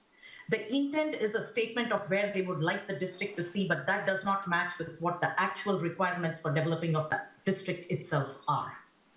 So the rules that would govern it would be 801, 802, and whatever is in Article 20, which is the bulk schedule of regulations.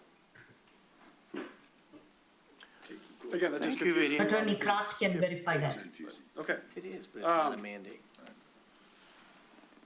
Just to recap what that was. And then this slide is another snippet from the McKenna report. So Article 1 here says consistency with the goals, policies, and future land use arrangement of the city's Rochester master plan. So McKenna's, we believe, standard has been met. But it also says the proposed RM1 designation is not consistent with the RT recommendation in the master plan. The proposed designation is more compatible with the area and meets the intent of the master plan noted.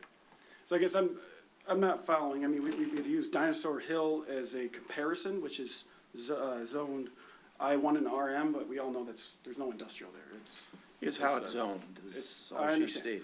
I guess, I don't know if that's a direct correlation for stating that this can also be RM1 and Dinosaur Hill is RM2. I think it's the orange that was on that map, the other apartments around is So it what's could more be compatible. someday. Yeah. No, it's not sacred. They can do that. It is. And then I also don't follow the judgment that RM1 is more compatible, meets the intent of the master plan, when the master plan is very clear. It's RT for the reasons stated for duplexes and those items. So. If I could respond to that. Please. The master plan's intent was RT, and the original, based upon the previous intent also you proposed, the applicant has appeared before this commission with multiple proposals to develop this parcel under various zoning regulations, none of which were deemed suitable. So our recommendation in our McKenna letter, when we say that the requested rezoning to RM1 is consistent with the vision of the city, is based on the public feedback and input that was received at these meetings over multiple sessions. We believe rezoning of this property to an RT to get more or fewer units, say even if it were developed as RT with the same number of units as the applicant is proposing at this time, with reduced setbacks, we do not believe is good design intensity. With the reduction in the original plan the applicant came up with, I believe, was a 5-story building with 100 and some odd units.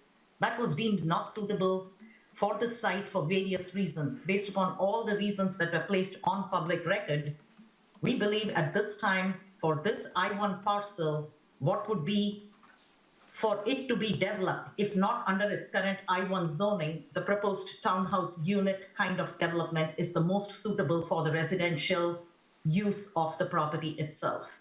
The second question with regard to whether the proposal complies with the maximum lot coverage under RM1, based upon the applicant's calculations on the site plan, it does comply with the maximum permitted lot coverage for RM1. So. Thank you, Vidya. Okay. Last statement, just, my last statement was based on this section 800 about future buildings following RM2, so I'm not necessarily understanding if it still applies, but if 800, section 800 stood, and we zone this RM1, they would follow the RM2 standards. That was my fear. We grant them RM1, but then we go back to 800, point at 800, and now we follow RM2 standards. But as the attorney explained, that's the intent paragraph. Okay. If that's not what he's asking. No, and if I can, I think I understand what you're asking, Cody, is that your concern is that if we approve this, hypothetically, we approve RM1, Yep. and then it goes to city council, they approve it, shovels hit the ground, and the developer says, you know what, we're ripping this up, we want to go to RM2. Correct. That cannot happen. It cannot happen. Once they get site plan approval, and I'll let the city manager and I'll let the city attorney follow up. Once they rubber stamp it as RM1, the site plan, that's what they're bound to. There are no deviations from that. And that's They'd have to Absolutely. start the whole They have to process start the over. whole thing over. They can't bait and switch.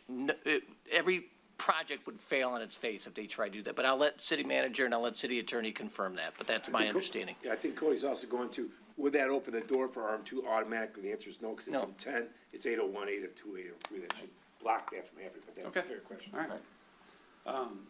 And again, the second bullet point here is this, does this set precedence for this area? So when Dillman and Upton goes up for sale, everything else in that area goes up for sale. Is everything else gonna get RM1?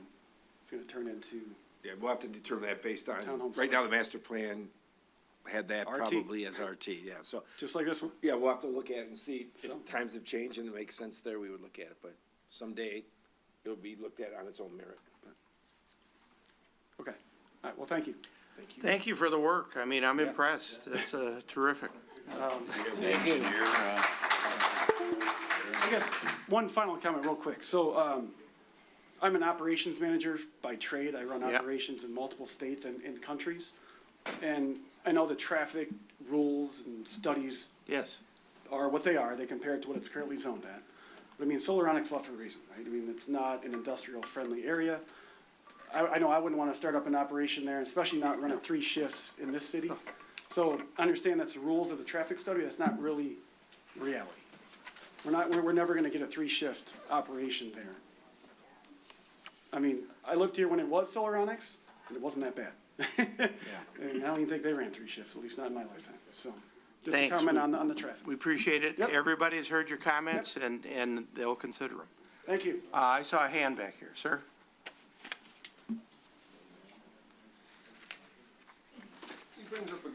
My name's Frank McFarland. Hi, Frank. He brings up a good point. I mean, we're gonna go rehash this all over again when Dillman Upton folds up or. It's their right Eagle. to make us do that. Absolutely. Whoever owns that property, it's their Hopefully right I'm not as talking the to owner. Washington here, And okay? you'll probably see that someday. It may not be in my time, But no, he brings up a good point. Let's address the issue now. it was addressed by the obviously, it wasn't residents addressed, though. in the future land use planning that occurred in '22. And those are the people that gave us the guidance Yeah. for the RT. Those are residents. On a more positive note, I want to thank you. You did a really great job with your presentation. I think it's really good. I don't live on Ludlow. I do not live on Woodward. I live on Drake's. So I drive by that area 3 or 4 times a week. And I like to see that Solaronics building gone. I bet you would. Thank you much, Frank. I see a hand, but not the person back there. There we go. Good evening.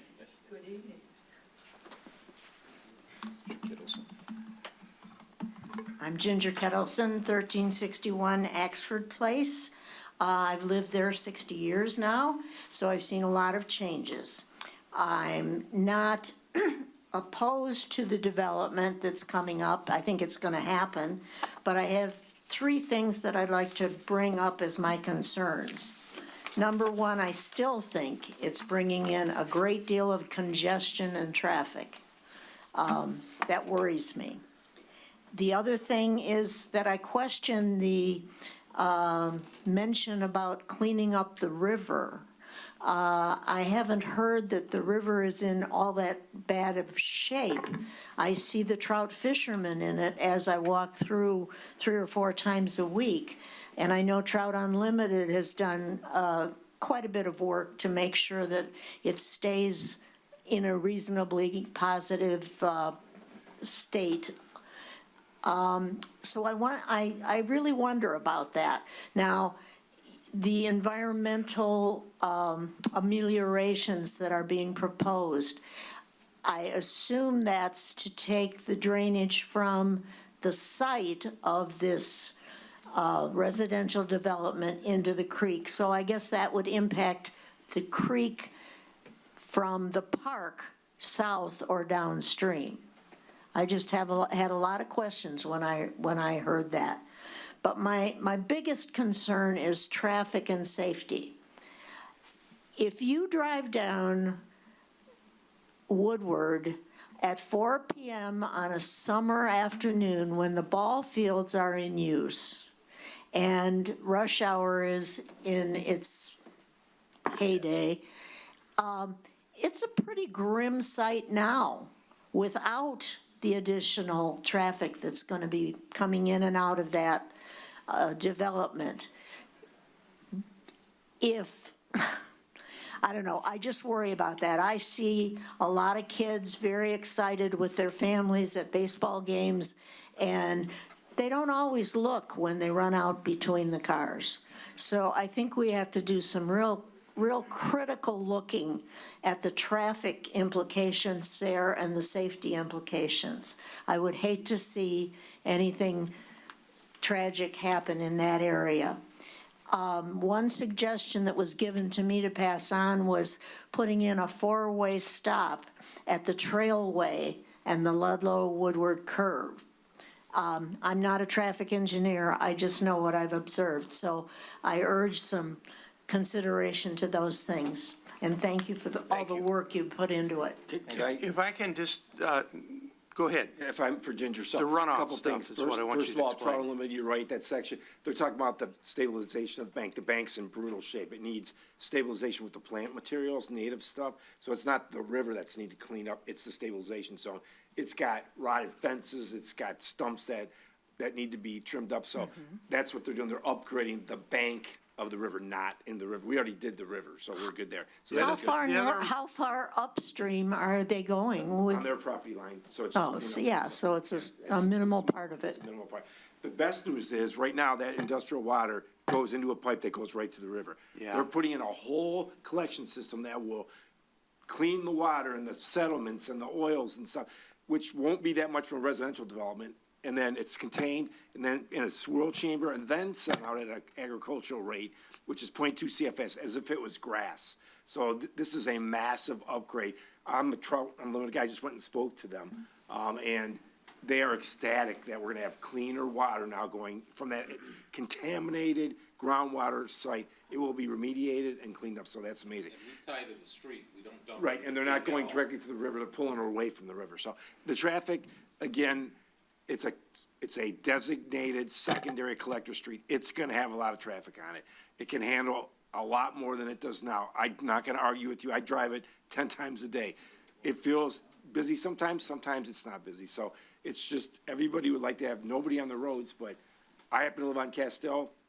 When there's a funeral, I can't get out of my own driveway into Mount Avon. So it's all in perspective on traffic, but, we cannot put a four-way stop there.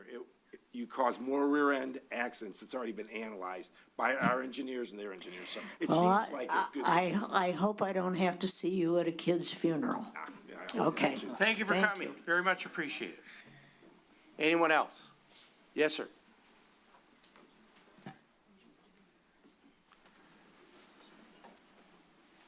Good evening once again, Michael Lopez, 342 Woodward. Thank you for your presentation. Thank you also for hosting the neighborhood meeting. I'm sorry it was a night I was at church and wasn't able to attend, but I did send some questions via email to you, and I CC'd Mr. Hauser.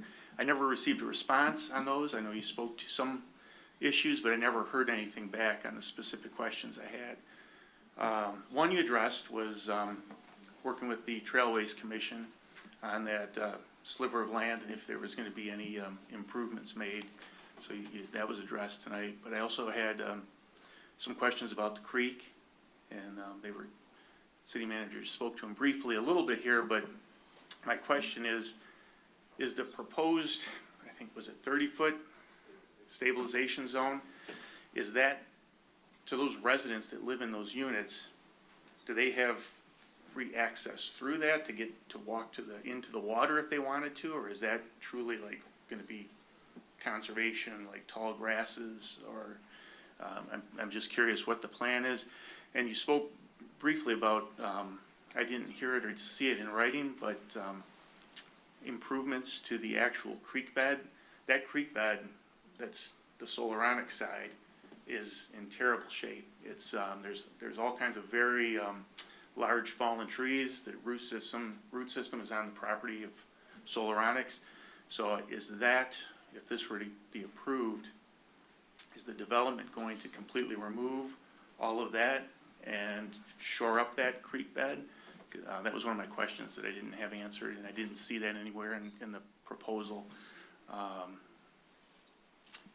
Also, I had questions about trees, that are existing large growth trees on the property. I didn't hear that spoke to. Are there going to clear cut what's there currently, and how many trees are going to be removed from the existing trees that are on the Solaronics property?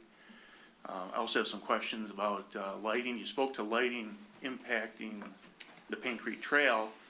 I have some questions about whether or not the lighting is going to impact across the creek and on the Dinosaur Hills property, and what the actual coverage. So the neighbors, those units that are on the north, then there's a 30-foot conservation zone there, and then the creek.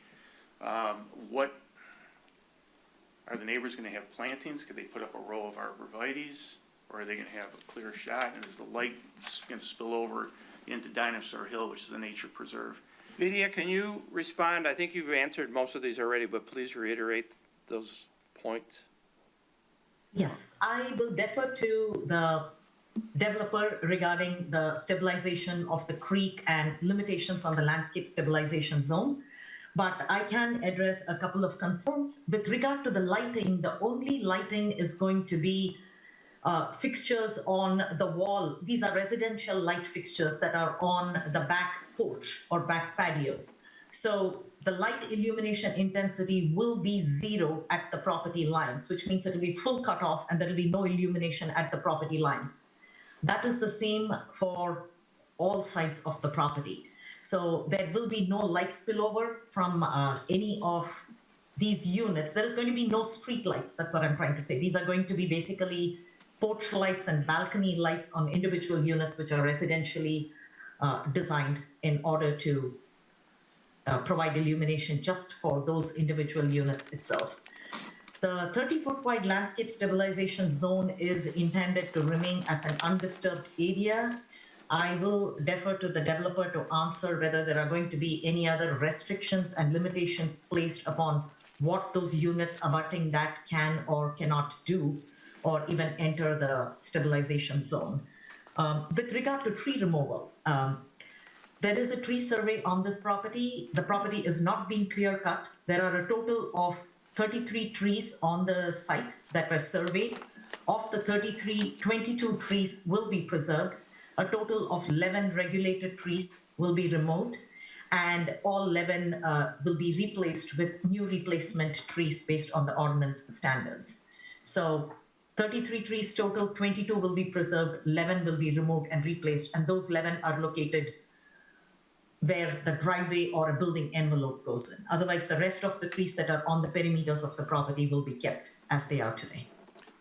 And I can help a little bit on the stabilization zone. So the concept is keep it natural, but like the park, we work with DEQ and Fish and Wildlife, and if we want dedicated fisherman's access point, because I know there's a 26 brown trout on the inside curve behind DPW, just happened to see that, or maybe fish there, but, so we would work with TU, which is, I'm on the Paul Young chapter, so that we would minimize the impact, so it's not, the park, you can kind of go where you want to go into, and we try to plant things that make people go to a certain point to get to, Right. so that they're not just wiping out the whole bank, so that's the intent here also. Okay. So we'll make them work with the Because city. with the trail, it's clear that residents can't just put their own easement into Exactly. to the Paint Creek Trail.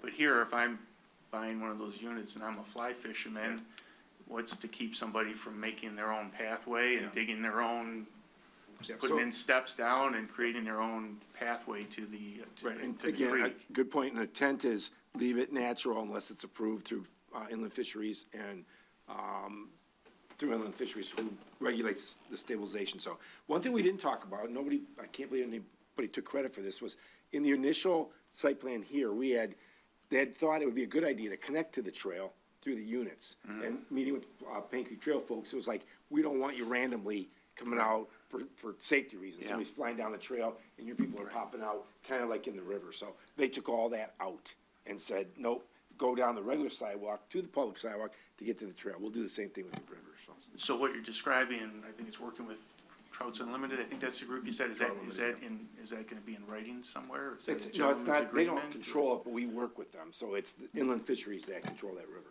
It's a Okay. regulated, natural, reproducing trout stream. So there's way higher level standards there. We some of those trees are in the river on purpose. We put trees in the river, Trout Unlimited. No, not does the ones that are do going that. across. I know how you No, put them right. to For protect banks, the we try to banks, make a fall with but chicken. there's large trees that are completely falling That would be on across. us, not them, to work that out. So when they fall in the river, now we have to go regulate. We work with the TU chapter to see which ones are inappropriate or not. If it's way above the ground, it's not got any chance to change the riverbed, sometimes we leave them. So it depends. So is the city gonna have to pay to remove the trees if the if the roots are on the bank of the Solaronics property? It's still. The it's city still- has to pay to remove that tree if it's Yes, down? Yep. I mean, we can go to the property owner, but it's just like in the park, we had to get a grant in order to touch that river, even though downstream, the apartments on the bend by the library, we still had to pay for that with a grant. So depends on what you wanna do. If it's impediment to blocking the river, we can go to the property owner and say you need to clear that. But most of the stumps we'll never take out, leave them in the bank, cut them. Right, no, absolutely, yeah, I'm It's talking about stabilizes the trees that are actually going down across the creek. We can There's work with the several of property them owner to do that. when you walk back there. Another issue I was inquiring about was the parking.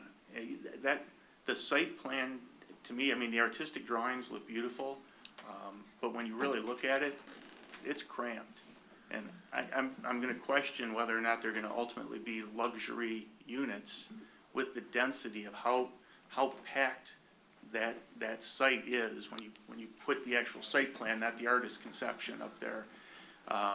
You know, no offense, our DPW guys are great, but those units facing the east with a 6-foot wall, the height of those second-story windows are gonna be looking in on a very unsightly DPW yard that stores a bunch of junk trailers and lawn mowing equipment and all kinds of. Okay, thank you, stuff sir. back there. No, Thank you. yeah, well, I'm not done, but thank you. So, okay. I have other issues. I didn't know there was a time Make it limit. quick, make it quick. I'm sorry, did the lady that was here? Make it quick, sir, or move on.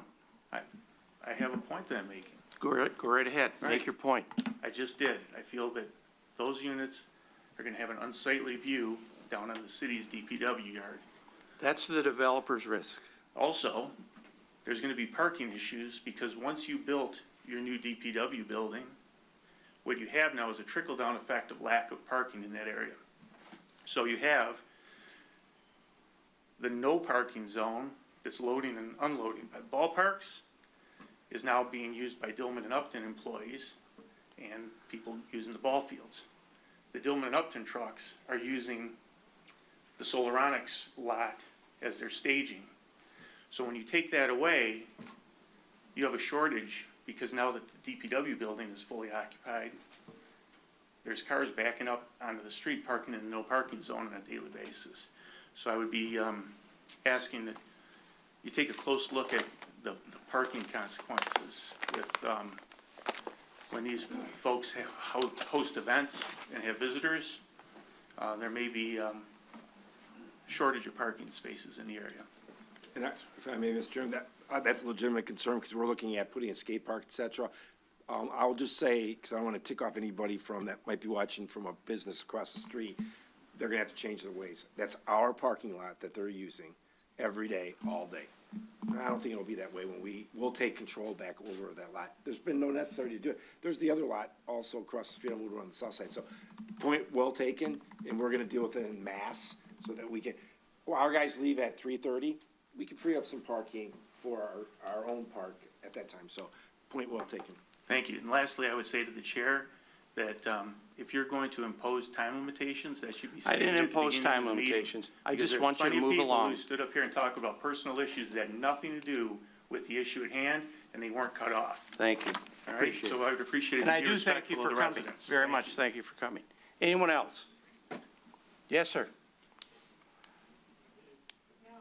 Oh, okay. I don't get confused with sirs that often, but. When you blend into the crowd, I'm sorry, it just That's happens. all right. So, again, I'm Stephanie Simon Marita. I'm with the Paint Creek Trailways Commission. Thank you. And I want to thank you for your patience tonight. This is a long, drawn-out project. I can tell that everyone's been at it for a while. There's a lot of work that's been put into it. Let me be clear. The Paint Creek Trailway Commission is not opposed to this project. if this project goes through and the PCTC property gets cleaned up and the fence gets removed, that's great for the PCTC. Very much so. What we're concerned about is making sure that happens. And we've heard now tonight for the first time that there has been a phase one baseline environmental assessment completed that has not been shared with the commission. And because under the license agreement, the licensed area also has to be cleaned up, we would like to be included as a part of that process and would ask that as a part of the conditions, if you're considering moving this forward tonight, that as stated in our letter, that as a condition of site plan approval, that potential contamination of the licensed site be remediated and all conditions of the license agreement be fulfilled, and that they share their environmental testing results with the Paint Creek Trailway Commission, so we can make sure that either there's no contamination on our site and there's nothing to worry about, or if there is, it's actually being remediated as agreed. Could you get back up and address that?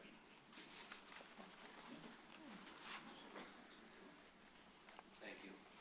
So, yes, yes, and yes. Your name again. Oh, just- Doug Hamborski. Thank you. The only complexity, and it's a minor one, Solaronics is the current owner, and they are also your contract licensee. And so they are actually going to be responsible for what you just described. They wrote a letter to you to that effect a few days ago. And they also, having used that property for, 2 or 3 decades, they've never stored anything there. There's no contamination expected. We'll absolutely share our environmental information with you.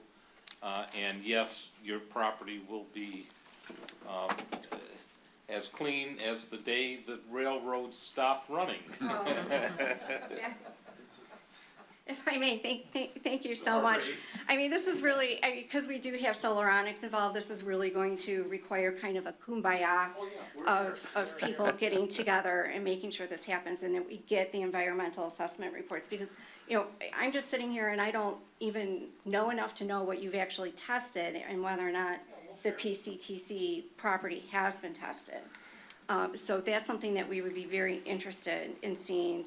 And that, and along with that, the PCTC just wants to see the fence gone, they want to see everything else gone. And we too, like you had mentioned before, are concerned about volunteer trails. So trails coming out of the back end of somebody's unit into the trail itself, because that can be dangerous. One of the things that Tom Corral, who's here with me, had mentioned is that the commission is concerned about intrusion from the property, and while there's no fence currently shown on your plan, it may be something that the developer may want to consider to protect everybody involved, so you don't have kids running out the backyard and into the trail and getting hit by a bike. Or as somebody mentioned to me, maybe torturing a turtle on the trail because they're not being watched. Can I speak to that? Absolutely. So, we've invited you to have a say in the plant material that goes in your whole land. And, the intent is that it be so dense that people aren't really gonna be able to easily traverse it from either way, from the trail to our property or vice versa. We're gonna certainly discourage or prevent as best we can people. At one time, we did have cut-throughs and you guys said no bueno, so we said, okay, we don't care. And so we'll put plant material that will discourage and or fully prevent that, or we can look at a split rail fence or something to just keep people from doing that. We don't wanna do that. Thank you. I just know as a mother that the second you take your eyes off that 3-year-old, that 3-year-old is 30 feet from you and could be in trouble. So, I would think for people who are purchasing the property that would be something that would be a consideration, especially if they've got bikes and now motorized bikes running down the trail. Tom, do you have anything else? No, again, Tom Corral, I'm the manager for the Paint Creek Trailway Commission. So, the point of being here tonight is just to make sure that we express two concerns that we had. One being that upon the termination of the Solaronics license agreement that we have, that our property is returned to the state it was, beforehand, and two, that there's no new development on our property, so they don't use that licensed property in their development. We appreciate Champion. They've done a lot of work in a short amount of time to address our concerns. As long as those concerns are met, we have no objection to the plan per se, or to the site plan approval. But it's an important first step in us being neighbors that's met. So we appreciate that they seem to have put those fears to rest. Thank you for coming. Thank you very much for coming. I had a question. When that strip is eventually landscaped, do they have to come back here? No, they can take care of that on their own. Okay. Mr. Chair. Good to know. If I may Yes, take sir. that a step further, I know that Paint Creek Trailway Commission is requesting that be a condition, but that's, the license agreement is a private agreement between those two parties. Contractual issue. The cities can't condition compliance with a private agreement. If they don't comply with what's recorded in that license agreement, that's a private action. I mean, that's how it came to be, is Paint Creek Trailways Commission sued Silveronics, and they resolved, or they threatened to, I think they did sue them. So the city really has to be careful. They can't. Stay out of it. They can't legislate or require approval of or compliance with an agreement that they're not even a part of. Very good. So I just want to put that out there. Any other questions? Yes, ma'am. Hi, everybody. My name is Stephanie Bauer. I live at 608 Ludlow. So I live right next to the recent construction project at 7th and Ludlow. And I'll just say that as much as I looked at the blueprints prior to the project and got a chance to see what was going in, our houses are not 10 feet apart. So if I physically measure, we did it with the homeowner next door, they're not. So I feel like there's a trust issue with some of the stuff that's coming about. It looks great on paper, but the end product doesn't really meet the standards that are being set. And so I think Nick, do you know what she's I talking about? do, and I guarantee you, their house is 5 feet off the property line. I don't know where yours is, but Yeah, theirs mine is. was there 100+ years ago, Right, but that So doesn't make, they have to be Yeah. 5 feet. Every single house in this town, when Yeah. it's built, is surveyed. I feel like and- if we took measuring tape, we might find different things. So it's With just the new ones, you think that's the Yeah, case? I do. And so, and for my house, being as close as I am, and I love my neighbors, the project was, it is what it is, right? But they had to physically be in my yard to build their house. They're everything, their scaffolding, so in order for me, I had to accommodate them, which, again, I'm a nice person and I'm happy to do that, but I think there is an effect that it has on other people. So I guess I feel like with a project like this, it's going to affect other people. How much, I don't know, and is the end product gonna be what you say? I think that's where I struggle, because I lived amongst that, and the end product didn't fit in my book. So, and I did a building project, and I had the inspector come through, and he did nothing. And that was a similar experience. The inspector didn't really do anything in the end. So, and that was from my builder's perspective. I take offense to that. Well, Our and inspector does everything well, I just am appropriately, saying so that it that's just not seemed fair. sloppy. So I'm just speaking from my heart, and just, I love the city Speaking as from well. facts, you can't accuse my staff of not doing the right thing. That's not fair. Well, Just it's because just, you think it's something, we measure it and we have to, Yeah. in case you sue us, we have to be right. I would So never I take wanna do- offense to that. but I Thank had to you. do it, I had to do I kind of went to there potentially to do a variance, but I decided not to, because I want to be a rule follower for sure. So I guess in the end, as residents, we just want to make sure it's all being done by the book. That we will make sure. Thank you, I appreciate it. Thanks for coming. Yep. Thank you very much for coming. Okay. So, I'm gonna close the public hearing at, Anyone online anymore, or no? what's that? Anyone else online anymore? Oh, do you have anyone, Rose? There is no one with their hand raised. Thank you very much. Where'd you go? I'm gonna close the public hearing at, we'll call it 10:30 for the record. And, we're back up here at the table. We have two actions to take. Video, you can guide us on this, but the first consideration is the rezoning of this property. So I look to the commissioners for input and whatever direction you wish to go.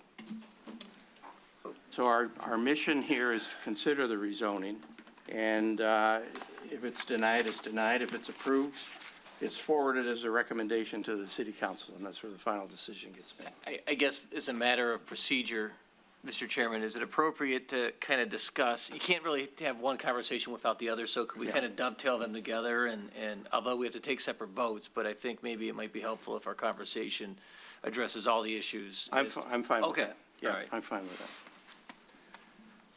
that. Eric, you're a wizard at this stuff. What do you think? Well, I think we have been talking about this project for a very long time, and we've had opportunity to give our input along the way, and I think it's gotten better over time, and I think this is the best version that we've got in front of us. And like I said at the last meeting, I think that this, for me, this site is totally driven by the architecture. It's packed. It's definitely packed. I think move-in day and moving into that place is gonna be difficult with how packed everything is. But that's okay. That is what it is. You know, it's an urban, residential project. And I really like the architecture. It all works. They're not asking for any variances. I'm not concerned about, the master plan and issues with that. I think it's the appropriate use for the property. I support the project. The drainage system, the stormwater collection? Yeah, I mean, that's all standard issue stuff. I think I've seen enough to rely on the city's engineers to work it through the final stages and everything. The concept is fine.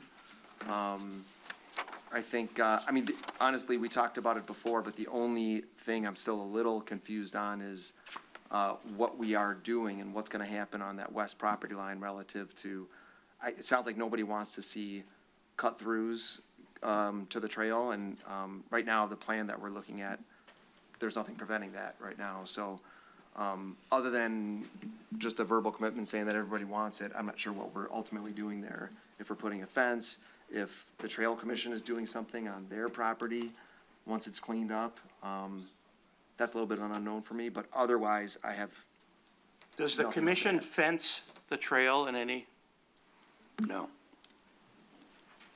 So you would not be the one to put a fence along this spot?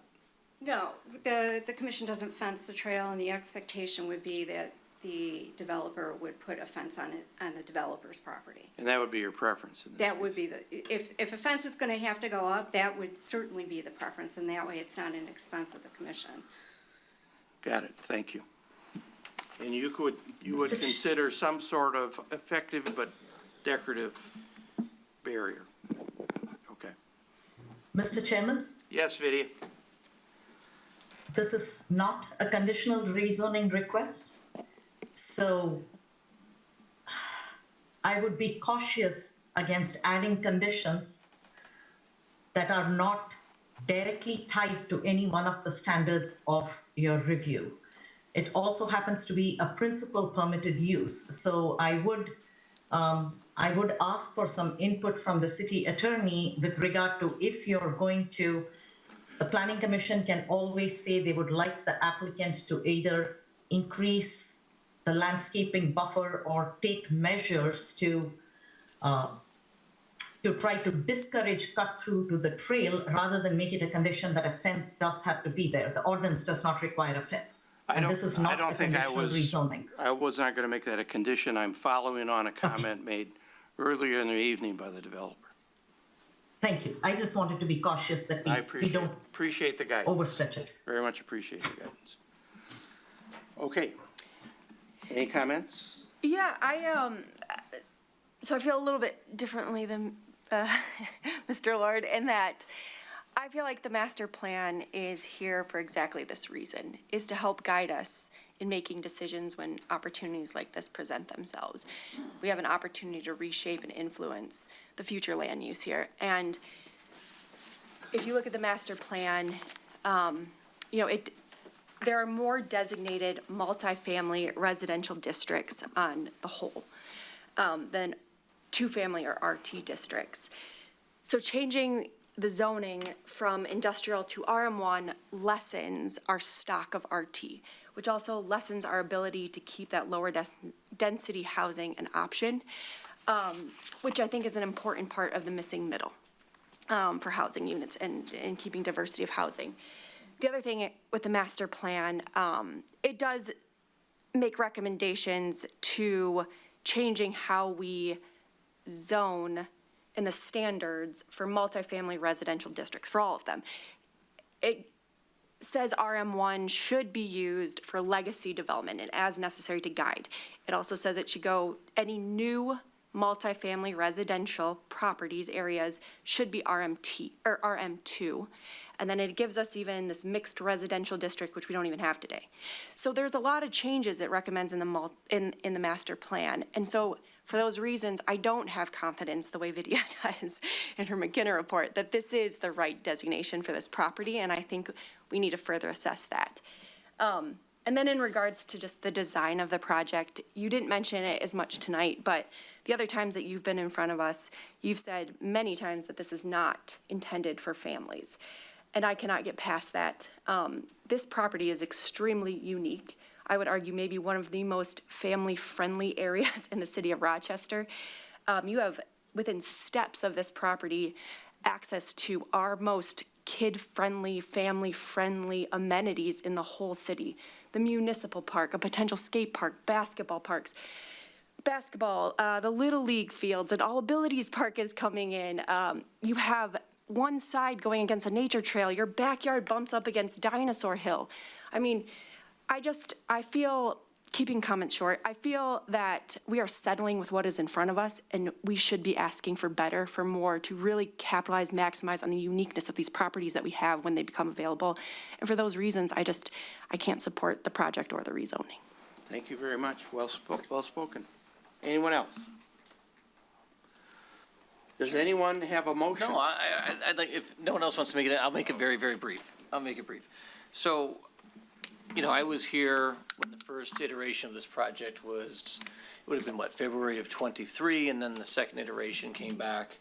And then, I think it was back maybe in February of this year, or January, I'm trying to remember exactly when, maybe it was January.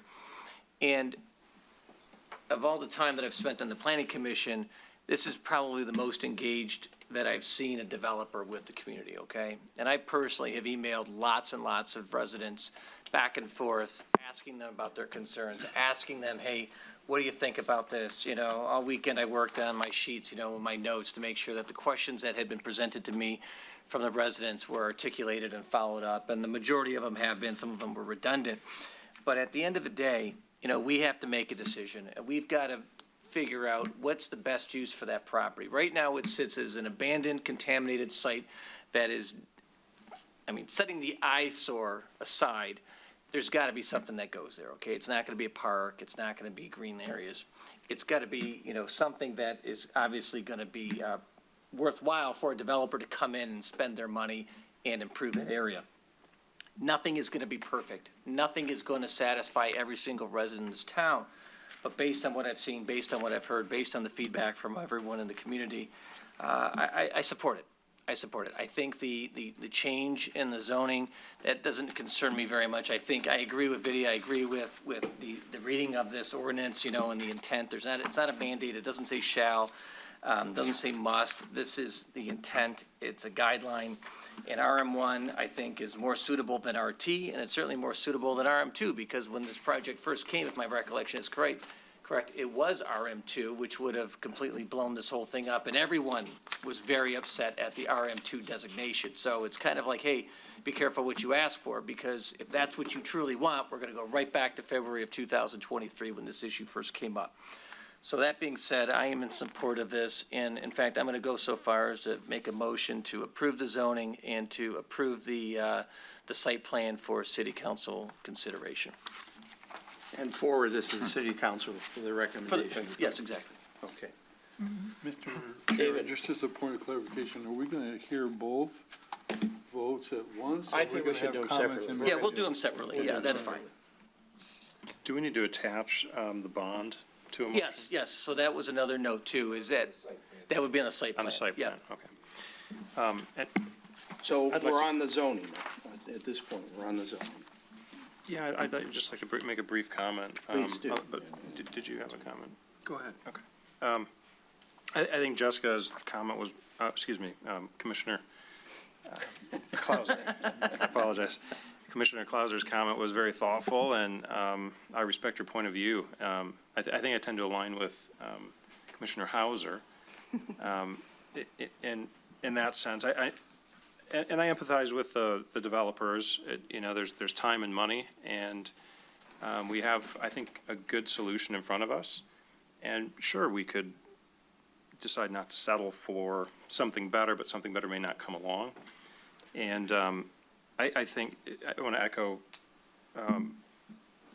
Vice Chairman Hauser's comment that, we've seen the developer really engage with the community, take a lot of feedback, and I feel like this project's been pulled back significantly. I know there's still some desire to pull it back more, but you can't, like Mr. Hauser said, you can't make everybody happy. But, to Commissioner Lord's point, the architecture is quite nice. You've pulled in elements from both Ludlow and Woodward to kind of blend it into the community. That's very nice. I love the four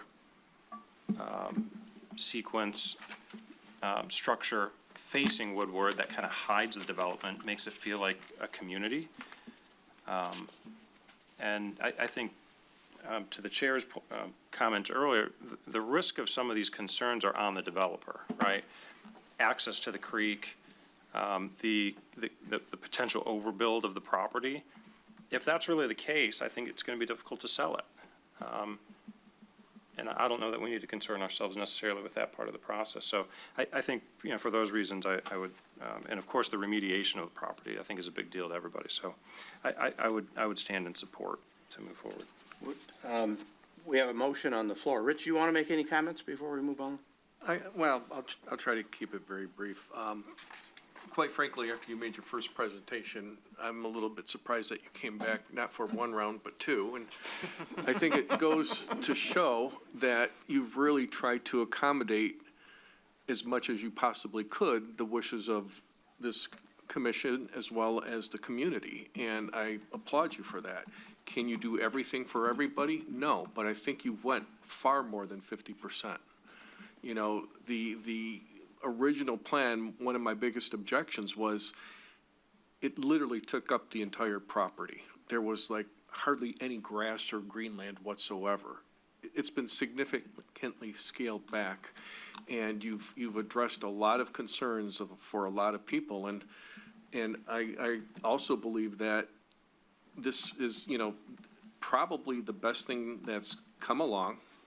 There's been many proposals in the past that some made no sense whatsoever, some might have been plausible. But is something going to come up in the future? Nobody knows. But this is a damn good plan. David? Just real simple, in the rezoning, the progress that's been made and the process is good, and I can support where we are. I think some of the comments made about the development as a result of that are still in question to me. And the site plan is really where my issues are in terms of the density and maybe the missed opportunities. But to your point, I think it's come a long way. Thank you. Yeah, I'd just like to say, I thank, I was about to say Commissioner Clauser to talking about the rezoning. I wish the zoning was in a better place. I think we have work to do. I mean, for the general city and the master plan and all that. I'm not happy exactly where it is, but it is where it is right now. And we have this plan in front of us. And to me, going to this zoning seems to make sense to me. We're not getting that project we had previously, which in my opinion was, way out of bounds, way too big. We were taking some monstrosity and just dumping it on there. So when it comes to the rezoning, again, I'm, a little uncomfortable with the kind of the process of how we get there, but I think getting there, this zoning fits into that pretty well. So I can support that zoning change. Thank you. This is another one of the legacy parcels that we have in the city that go way back in time and were used very well for, in this case, industrial purposes. We've had this all along the old railroad right away several times. It just happens. And, I think we can't be frozen in place. We have to try to continue to move the city along. And I look at the Russell property and the difficulties we had with that and the contamination there. And we face it along Second Street. You're going to face it again along the trail with, I forget who owns the property out at the end of Elizabeth Street, but it's just very difficult. But we're growing, we're finding our way through these things, and we're coming up with some pretty special projects. I wish the master plan program the last time had been a little more clear. You and I have had this discussion before. I think bringing in we brought in another planning firm to help us with that, and I don't think they had the depth of knowledge that was necessary to get us to the right spot, and that's why we have to look ahead, 4 years from now where we can correct some of those things. But I don't think that there's confusion with the RM1, RM2, or the RT to any great extent here. And we've gone in the other direction. We've shrunk the project significantly here, and I think that makes it palatable. And I think the project is very beautiful. The one thing that caught me as I looked, I don't know who among your group had the idea, but to face those 4 homes to Woodward, that tipped it for me. That it looks like a neighborhood, and it doesn't look like, a gated community somewhere, that's put off by itself. So I commend you for that. We have a motion on the floor, and it's not been supported. Would Let anyone me like to support? clarify the motion, because we've got to do them separately, because I was kind of compounded them. So what I'll do is I'll make a motion to recommend approval of the requested rezoning at 704 Woodward from I-1 industrial to RM1 multifamily zoning. Okay, and is there support for that motion? Support. By Rich. So we have a motion and supported. Any other discussion on the rezoning motion? So could we have the roll call, please, Nick? Yes. Yes. Yes. Yes. No. Yes. Yes. Yes. Thank you very much. Now, the other item before us is the proposed site plan approval. And I put that out for everyone to discuss. Okay. So for this one, it's a little bit different. I would like some conditions on that consistent with what the planning commission has done in the past. I'm very sensitive and concerned about the duration of this construction project, okay?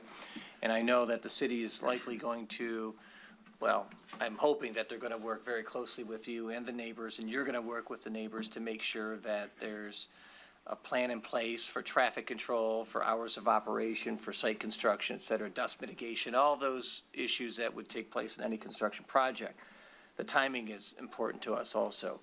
That being said, what we don't want to do is find a situation where things get going and then for reasons that we don't understand or know about now, the project stalls. What happens then? So what the planning commission has done in the past is we've insisted on a performance bond that is posted by the developer. So in the event that the project doesn't go to 100% completion, it's restored to the condition that it was prior to development being started. So I guess maybe city manager or even to the developer, my expectation is you would demolish the building and then abate the property, correct? Those would be the first 2 tasks. And then after that, you would start to go vertical with construction, right? Site work underground and then up. So worst case scenario, well, let's say you get all the site work done, the remediation, demolition, then you start to go vertical and something stalls.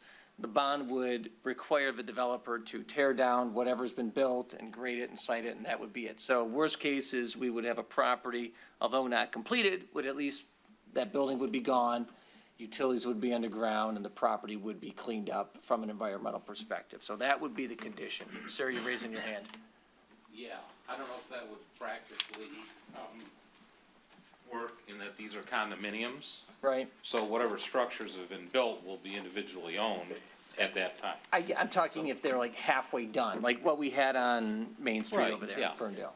And then if there are buildings that aren't started or done, then we plant the grass or That's right. whatever. Could we ask the attorney to work with the developer and the city manager to come up with a practical way That's and a perfect. practical amount to resolve that? Happy to. It's not the bond to finish the rest of the condos. No. That's right. Right. Just to raise it to grass. Right.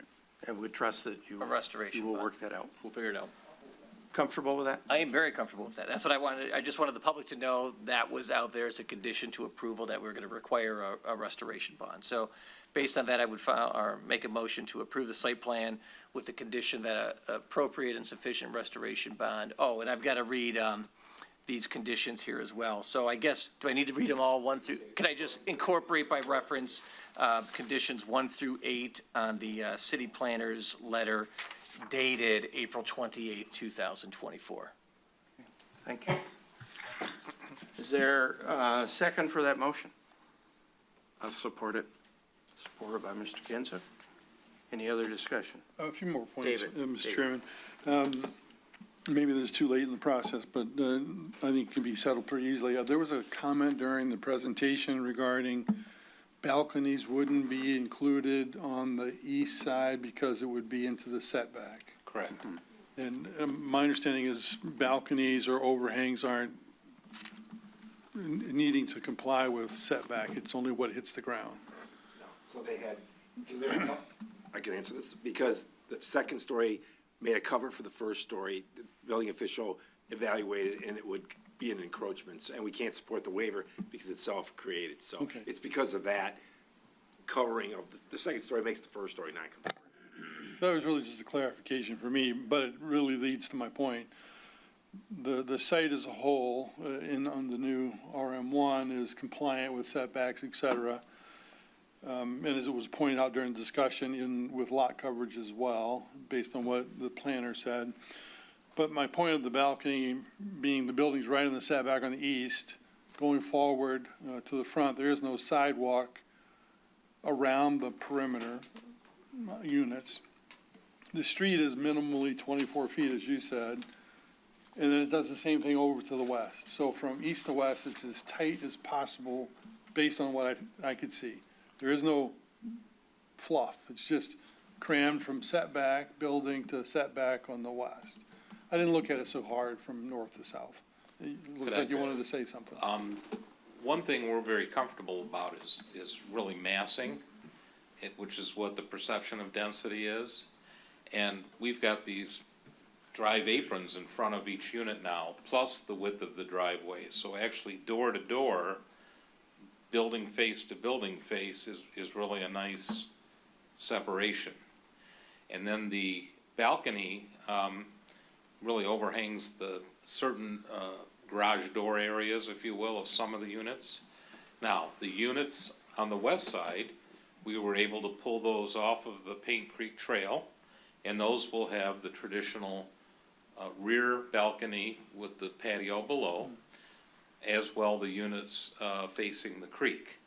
So it's really only the 11 or so units along the east property line where the balconies are going to face the street. Which I think is totally fine. And I mean, I think the overall scheme is pretty cleverly worked out and very detailed. in Inside the terms of- units, by the way, those living rooms are gonna face inward versus concerns looking over the DPW, those will be bedrooms, which it's dark, you don't have a view characteristics. Just back to my point, though, is even though it would comply with the zoning it currently is now, it's just very tight, and from setback to setback, with minimal, as you described, the apron, the narrowness of the road, it's gonna feel tight. I think the architecture's kinda nice, it looks handsome. I think the chairman made a nice point that from the roadway, it looks and it presents itself well.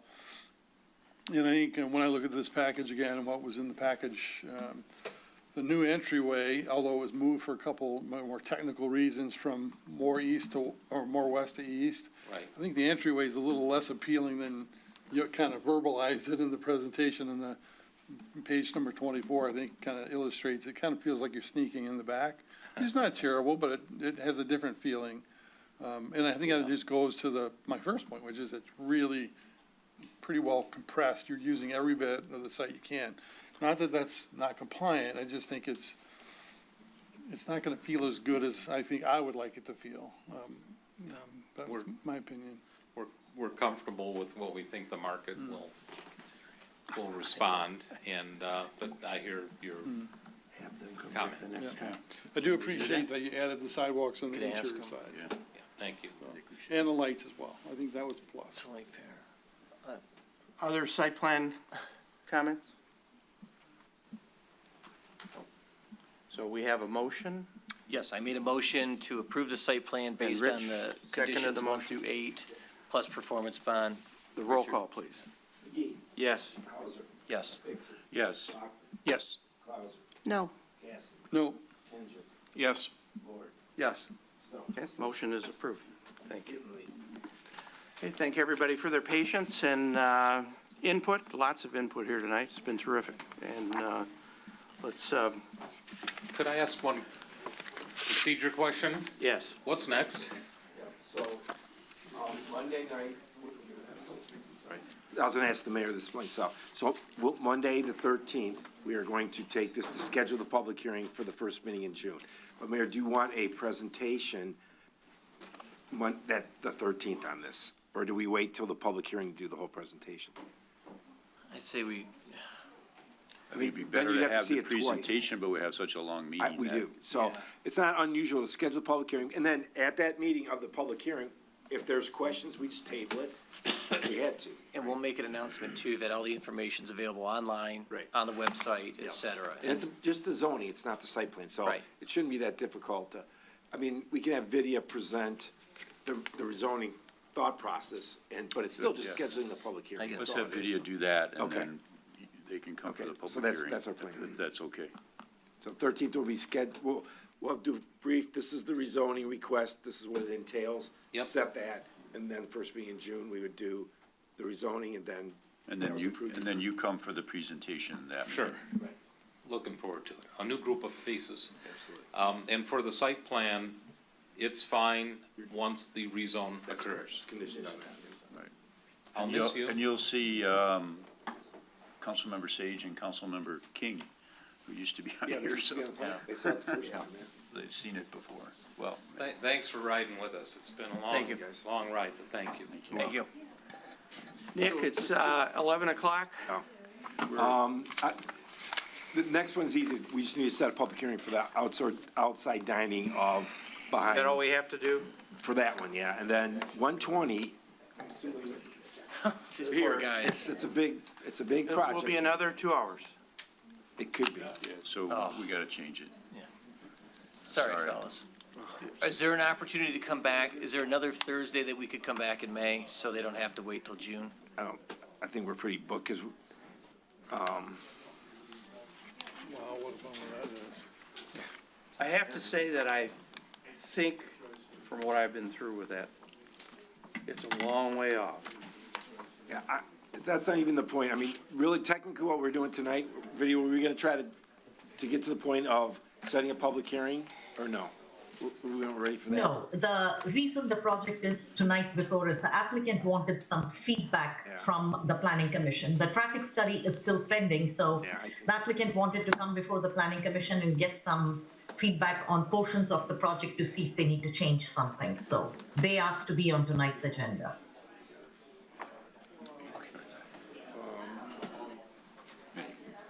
Okay.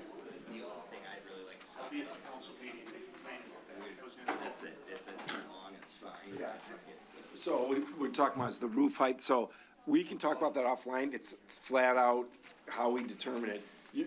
I don't see how, you'd have to do a, What's the height from Main Street? it's 3 stories, but when you add everything else, it's almost 60 feet, right? And I think that's what everybody's gonna struggle with. 60 feet from Main Street elevation? Right? Just a minute. From Main Street, it's 54, but that's to the top of a penthouse structure that's offset off Main Street where you don't really see it. Yeah, well, I think they should get a chance to present I that to think so, us. too. Yeah. Just, I think it's too late now. When's the earliest they could come back? When's the earliest that planning Our commission? next, First Monday in June. yeah, I mean, I hate to have them lose 30 days, of which they would. We can poll you guys tomorrow, and see if we can find a Thursday night for an hour, a couple hours. Yeah. Can we stay another half hour, folks? Yeah, I'll commit to another half. Can you? Let's do, let me call These are considerations. 7A, Yeah, so Vidya, you, consideration of the Eastman 366 South Main. so Vidya, you want to do that or I can do it real quick, but. Yeah, this is going to be really simple. This is basically, the applicant is located in the Central Business District. It's the Desert Oasis Cafe. They are creating outdoor seating area along the Main Street alley in the back. As several That is a others have special done. exception use. They need approval from you. What they have submitted is not really a site plan. So my recommendation is for you to set this for public hearing at your next meeting, subject to the applicant turning in a proper site plan with all the stuff that's required in my review letter. Would someone like to make that motion? So moved. So moved by David. Does someone support it? Support it. Supported by Christian. Any other discussion? Okay, roll call. McGee, Yes. Hauser, Yes. Vixen, Bachman, Yes. Mayor, did you say? Yeah, I mean, again, now, I'm uncomfortable, like we're rushing through this. It's almost like, what exactly am I voting on? It's- I mean, you know, so I'm. Just to set the public hearing. No, I understand, I'm just saying, that's why they. She can skip. show you what they submitted. I mean, that's not a So problem. I vote yes. I'm just saying that. Got it. Okay, It's I could a, also add some context that it's on our property, we're just requesting a good. public hearing. Just make sure you have a good site plan in the video. Proper site plan. in the rear. Absolutely. It's right next door to Bologna, so. Yeah. Okay. Where did I leave? Jessica stepped out for a minute. Gasson, Yes. Kenjuk. Yes. And Lord. That Yes. carried. Okay, thank you. Thank you. We'll see you at the site plan, hearing. Sorry. at the public hearing. Thanks so much for your time. Okay. Thanks for sticking with us. Absolutely. All right, 7B, consideration of 120 South Main, consideration of special project and site plan approval. Please, come ahead. Thank you, Mr. Chairman. Go ahead, Vidya. I'll go through the main points of this. I'll hit the highlights so that the applicant can get feedback from you on this. You have seen this project before. This is the former dry cleaning site. Yes. Basically, they've consolidated the site, and the proposal is to build a 105,270 square feet, three-story mixed-use building with a rooftop penthouse and lower-level parking. The site is zoned Central Business District, and right now the applicant is in the process of getting a traffic impact study done, which is required for all new projects, and the applicant is working on it.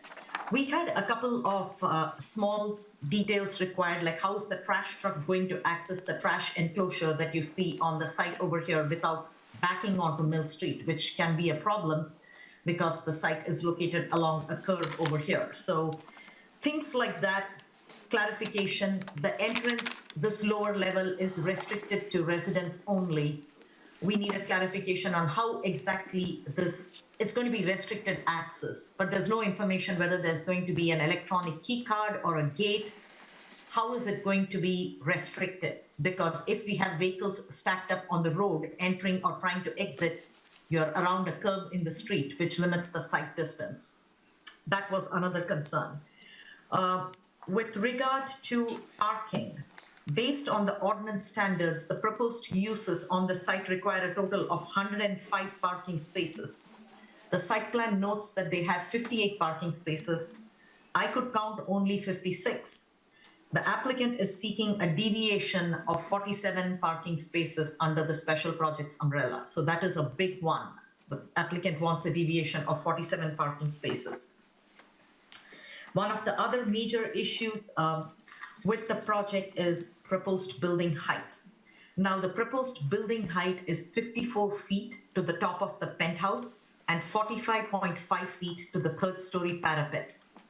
Although the penthouse level has got a step-back design, the overall structure is significantly taller than the maximum permitted height of buildings in the Central Business District, which is 35 feet. So the plan does include line of sight diagrams, which I will pull up on the screen shortly for you to see. I will actually put up the line of sight diagram on the screen so you can see this was one of the biggest concerns which the applicant wanted feedback on. So this is what you see currently is the existing view of Main Street as you're heading north on the bridge. And this is what the view is going to look like when the building is constructed. One of my concerns was the current image shows the existing buildings, but the proposed image shows all these buildings as white boxes. For an accurate representation of how this proposed building is going to look when compared to these others, these you need to be the actual building images itself. This building needs to be superimposed upon the existing street view in order to give a proper idea. So one of the biggest issues the Planning Commission will have to provide feedback on is building height. This building to the top of the penthouse is 54.4 and up till this level is 45.5. That is quite a bit taller than the 35-foot maximum height we permit for the central business district. And finally, the applicant is working on their sustainability evaluation worksheet. We cannot determine whether the project is still within the sustainable score because we do not have the traffic study for one. And the second thing is, at this point of time, we do not believe the project meets the line of sight test, which is one of the main indicator requirements for a sustainability project, that a proposed building's height must not overwhelm the existing core downtown buildings itself. Many of the other comments you see on our letter are smaller issues. Once again, the building architecture, there is a significant amount of EIFS being used on this building facade itself. Now, the applicant has replaced, originally the plan had a lot of EIFS.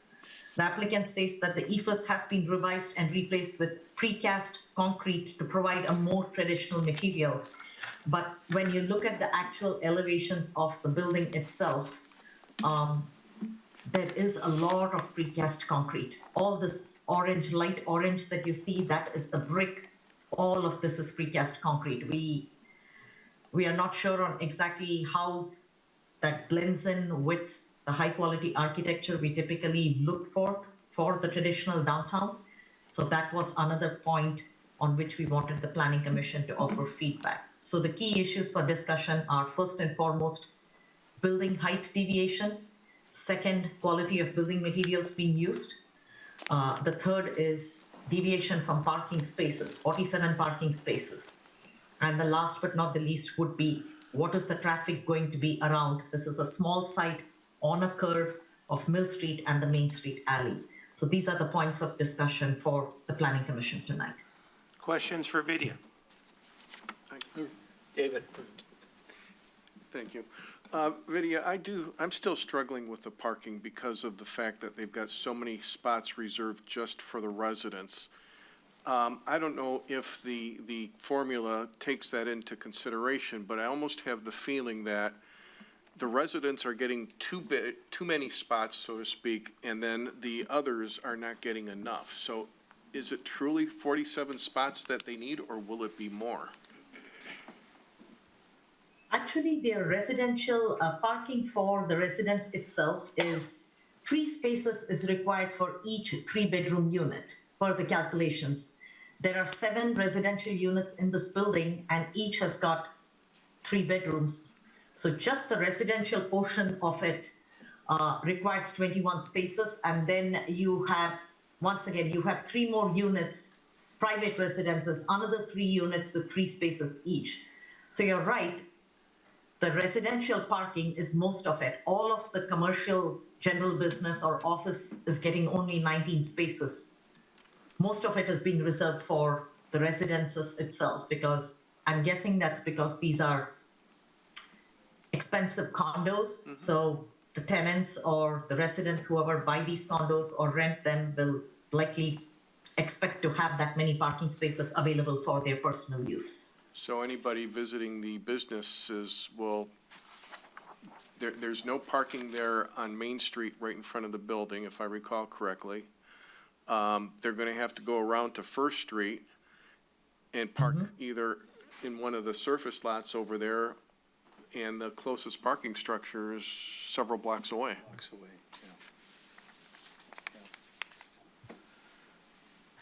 And if I'm not mistaken, the crosswalk there on First and Rochester is on the north side of the street, not on the south side.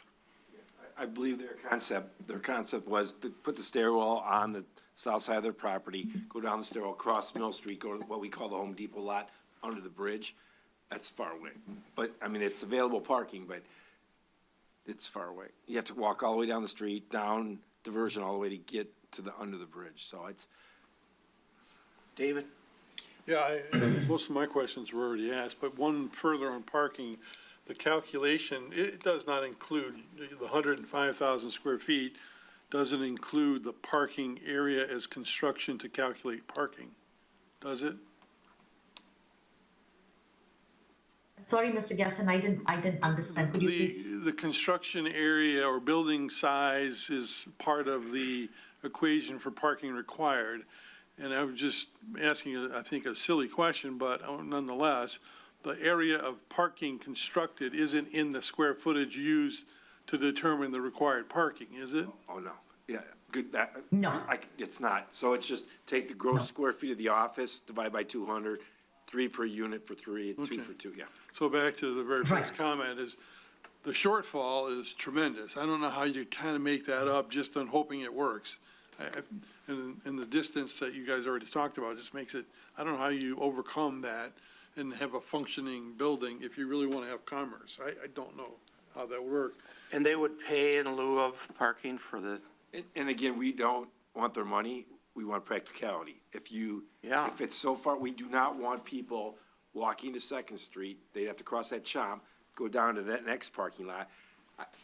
It's a big deficit of parking. I think maybe part of the paradox that I've been trying to solve is the idea that we have professional offices, right? I don't think you're gonna get a lot of people coming there at a given time. You know, so maybe that's the idea, I don't know, if we don't use as much parking, but I wanted on the review comments from the April 26 McKenna letter, just clarification, says CBD district does not permit such uses on street level for property, offices of executive, professional, or administrative nature. But it says fronting Main Street between Second and University.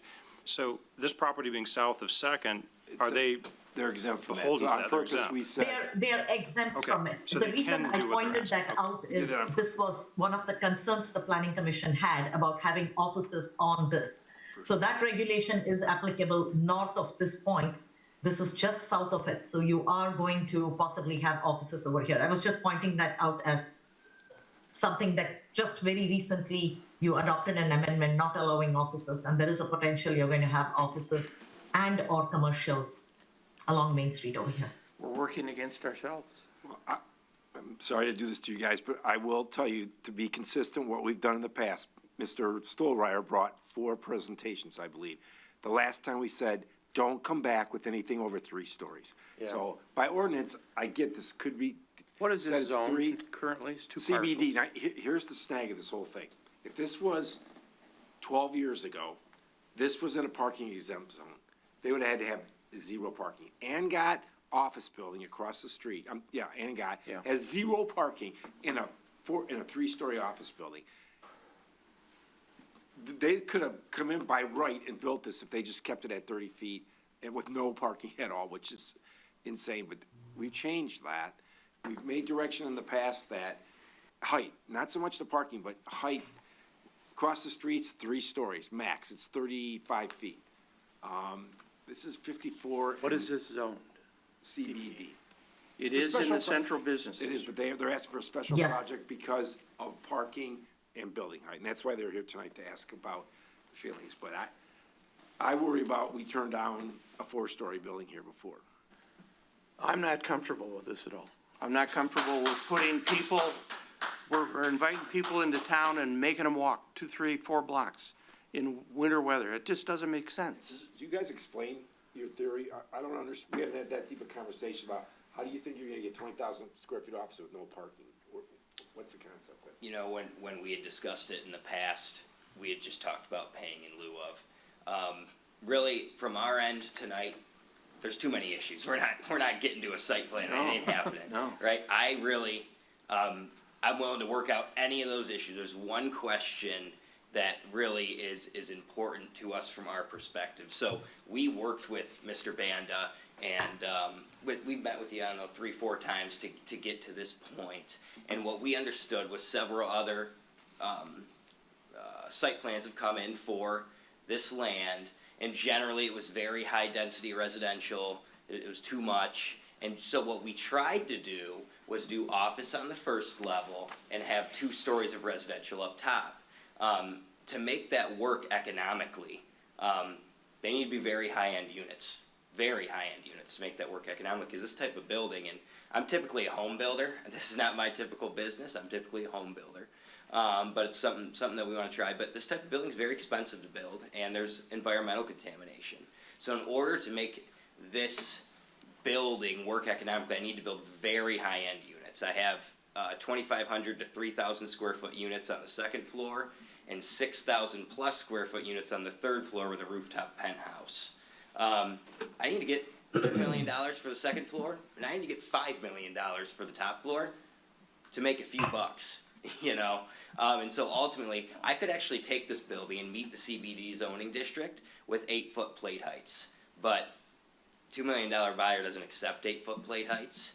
I think that the ultimate question, we can figure out the parking, we can figure out all the comments. The ultimate question, can this building be this tall? Because if this building can't be this tall, then this is not a project that we'll pursue. And I welcome your honest feedback. If you just say, listen, the building can't be that tall, I'd rather know now. In the 5 or 7 years I've been on this commission, I've told these commissioners several times, go park on Main Street in Lafayette and downtown Royal Oak. If you don't hold the line on height, that's what you're gonna have here in 10 or 15 years. And you would lead the way. Okay. I can't support it. I think the parking part, the way to solve that is you don't use the first floor for commercial. You just build more parking, so it's simply a high-end complex apartments or condos, with lots of good parking. It's in a ramp system, just like we did at First Street Lofts. You're putting 10 pounds in a 5-pound sack with office and being short. I get why we have pay and lieu, but again, that addresses that. I think if they figured the rent income from the office isn't high enough to make this project work, then you bring the whole thing down. But you'd need that much parking on the first floor, no access to Main Street. The key is the height, and for us, it's too big a ask to go that tall. And I appreciate your honest feedback. That's what we're looking for. We don't want to keep. And I would hate to see office zoning on the first floor. We went through this last year. We want to have a downtown commercial. You'll never get commercial down there, though, Dennis. There's no. That's parking. probably true. Then It's the 2 uses that are there now. It's economically driven. It's dirty. I'm sure we'll try to get a grant again. I don't know if we can get that or not, but it's dirty, and then you add how much they had to pay, or somebody would have to pay for the cleaners and Riley's building. It gets insane to try. love to have you come up with something that works. Okay, hey, I very much Come back appreciate and your see guys' us. honest feedback. Thank you very for much. waiting this long. Thank you. Thank you. All right. Thank you for staying with us on this. I appreciate it very much. Nick, miscellaneous. 0. Good, thank you. Any further public comment? Stay in city. State of the City, the 20th Oh, and it's at, this month, everybody's different site? invited. At the, Van Heusen. Van Heusen Calf Barn, I think that's. which very is cool. half. I have to say 2 words during public comment. Which is half in the city of. Scott Beaton says, thank you for really looking at the height of this building. Thank you very much. You guys are great. I think we made it clear. Yeah, I think you made it really damn clear. The building doesn't look attractive either, it's mine. It's an absolutely god-awful looking modern building. It's And designed it for does the not fit interior, at not the all exterior. In the character of Main Street, Rochester. Thank you very much. We'll see you. Motion to adjourn. Motion. Okay, we're out of here. Thank you all very much for your patience and your endurance and your resilience. Thanks, Vidia. Great job. Serve on the. Sure.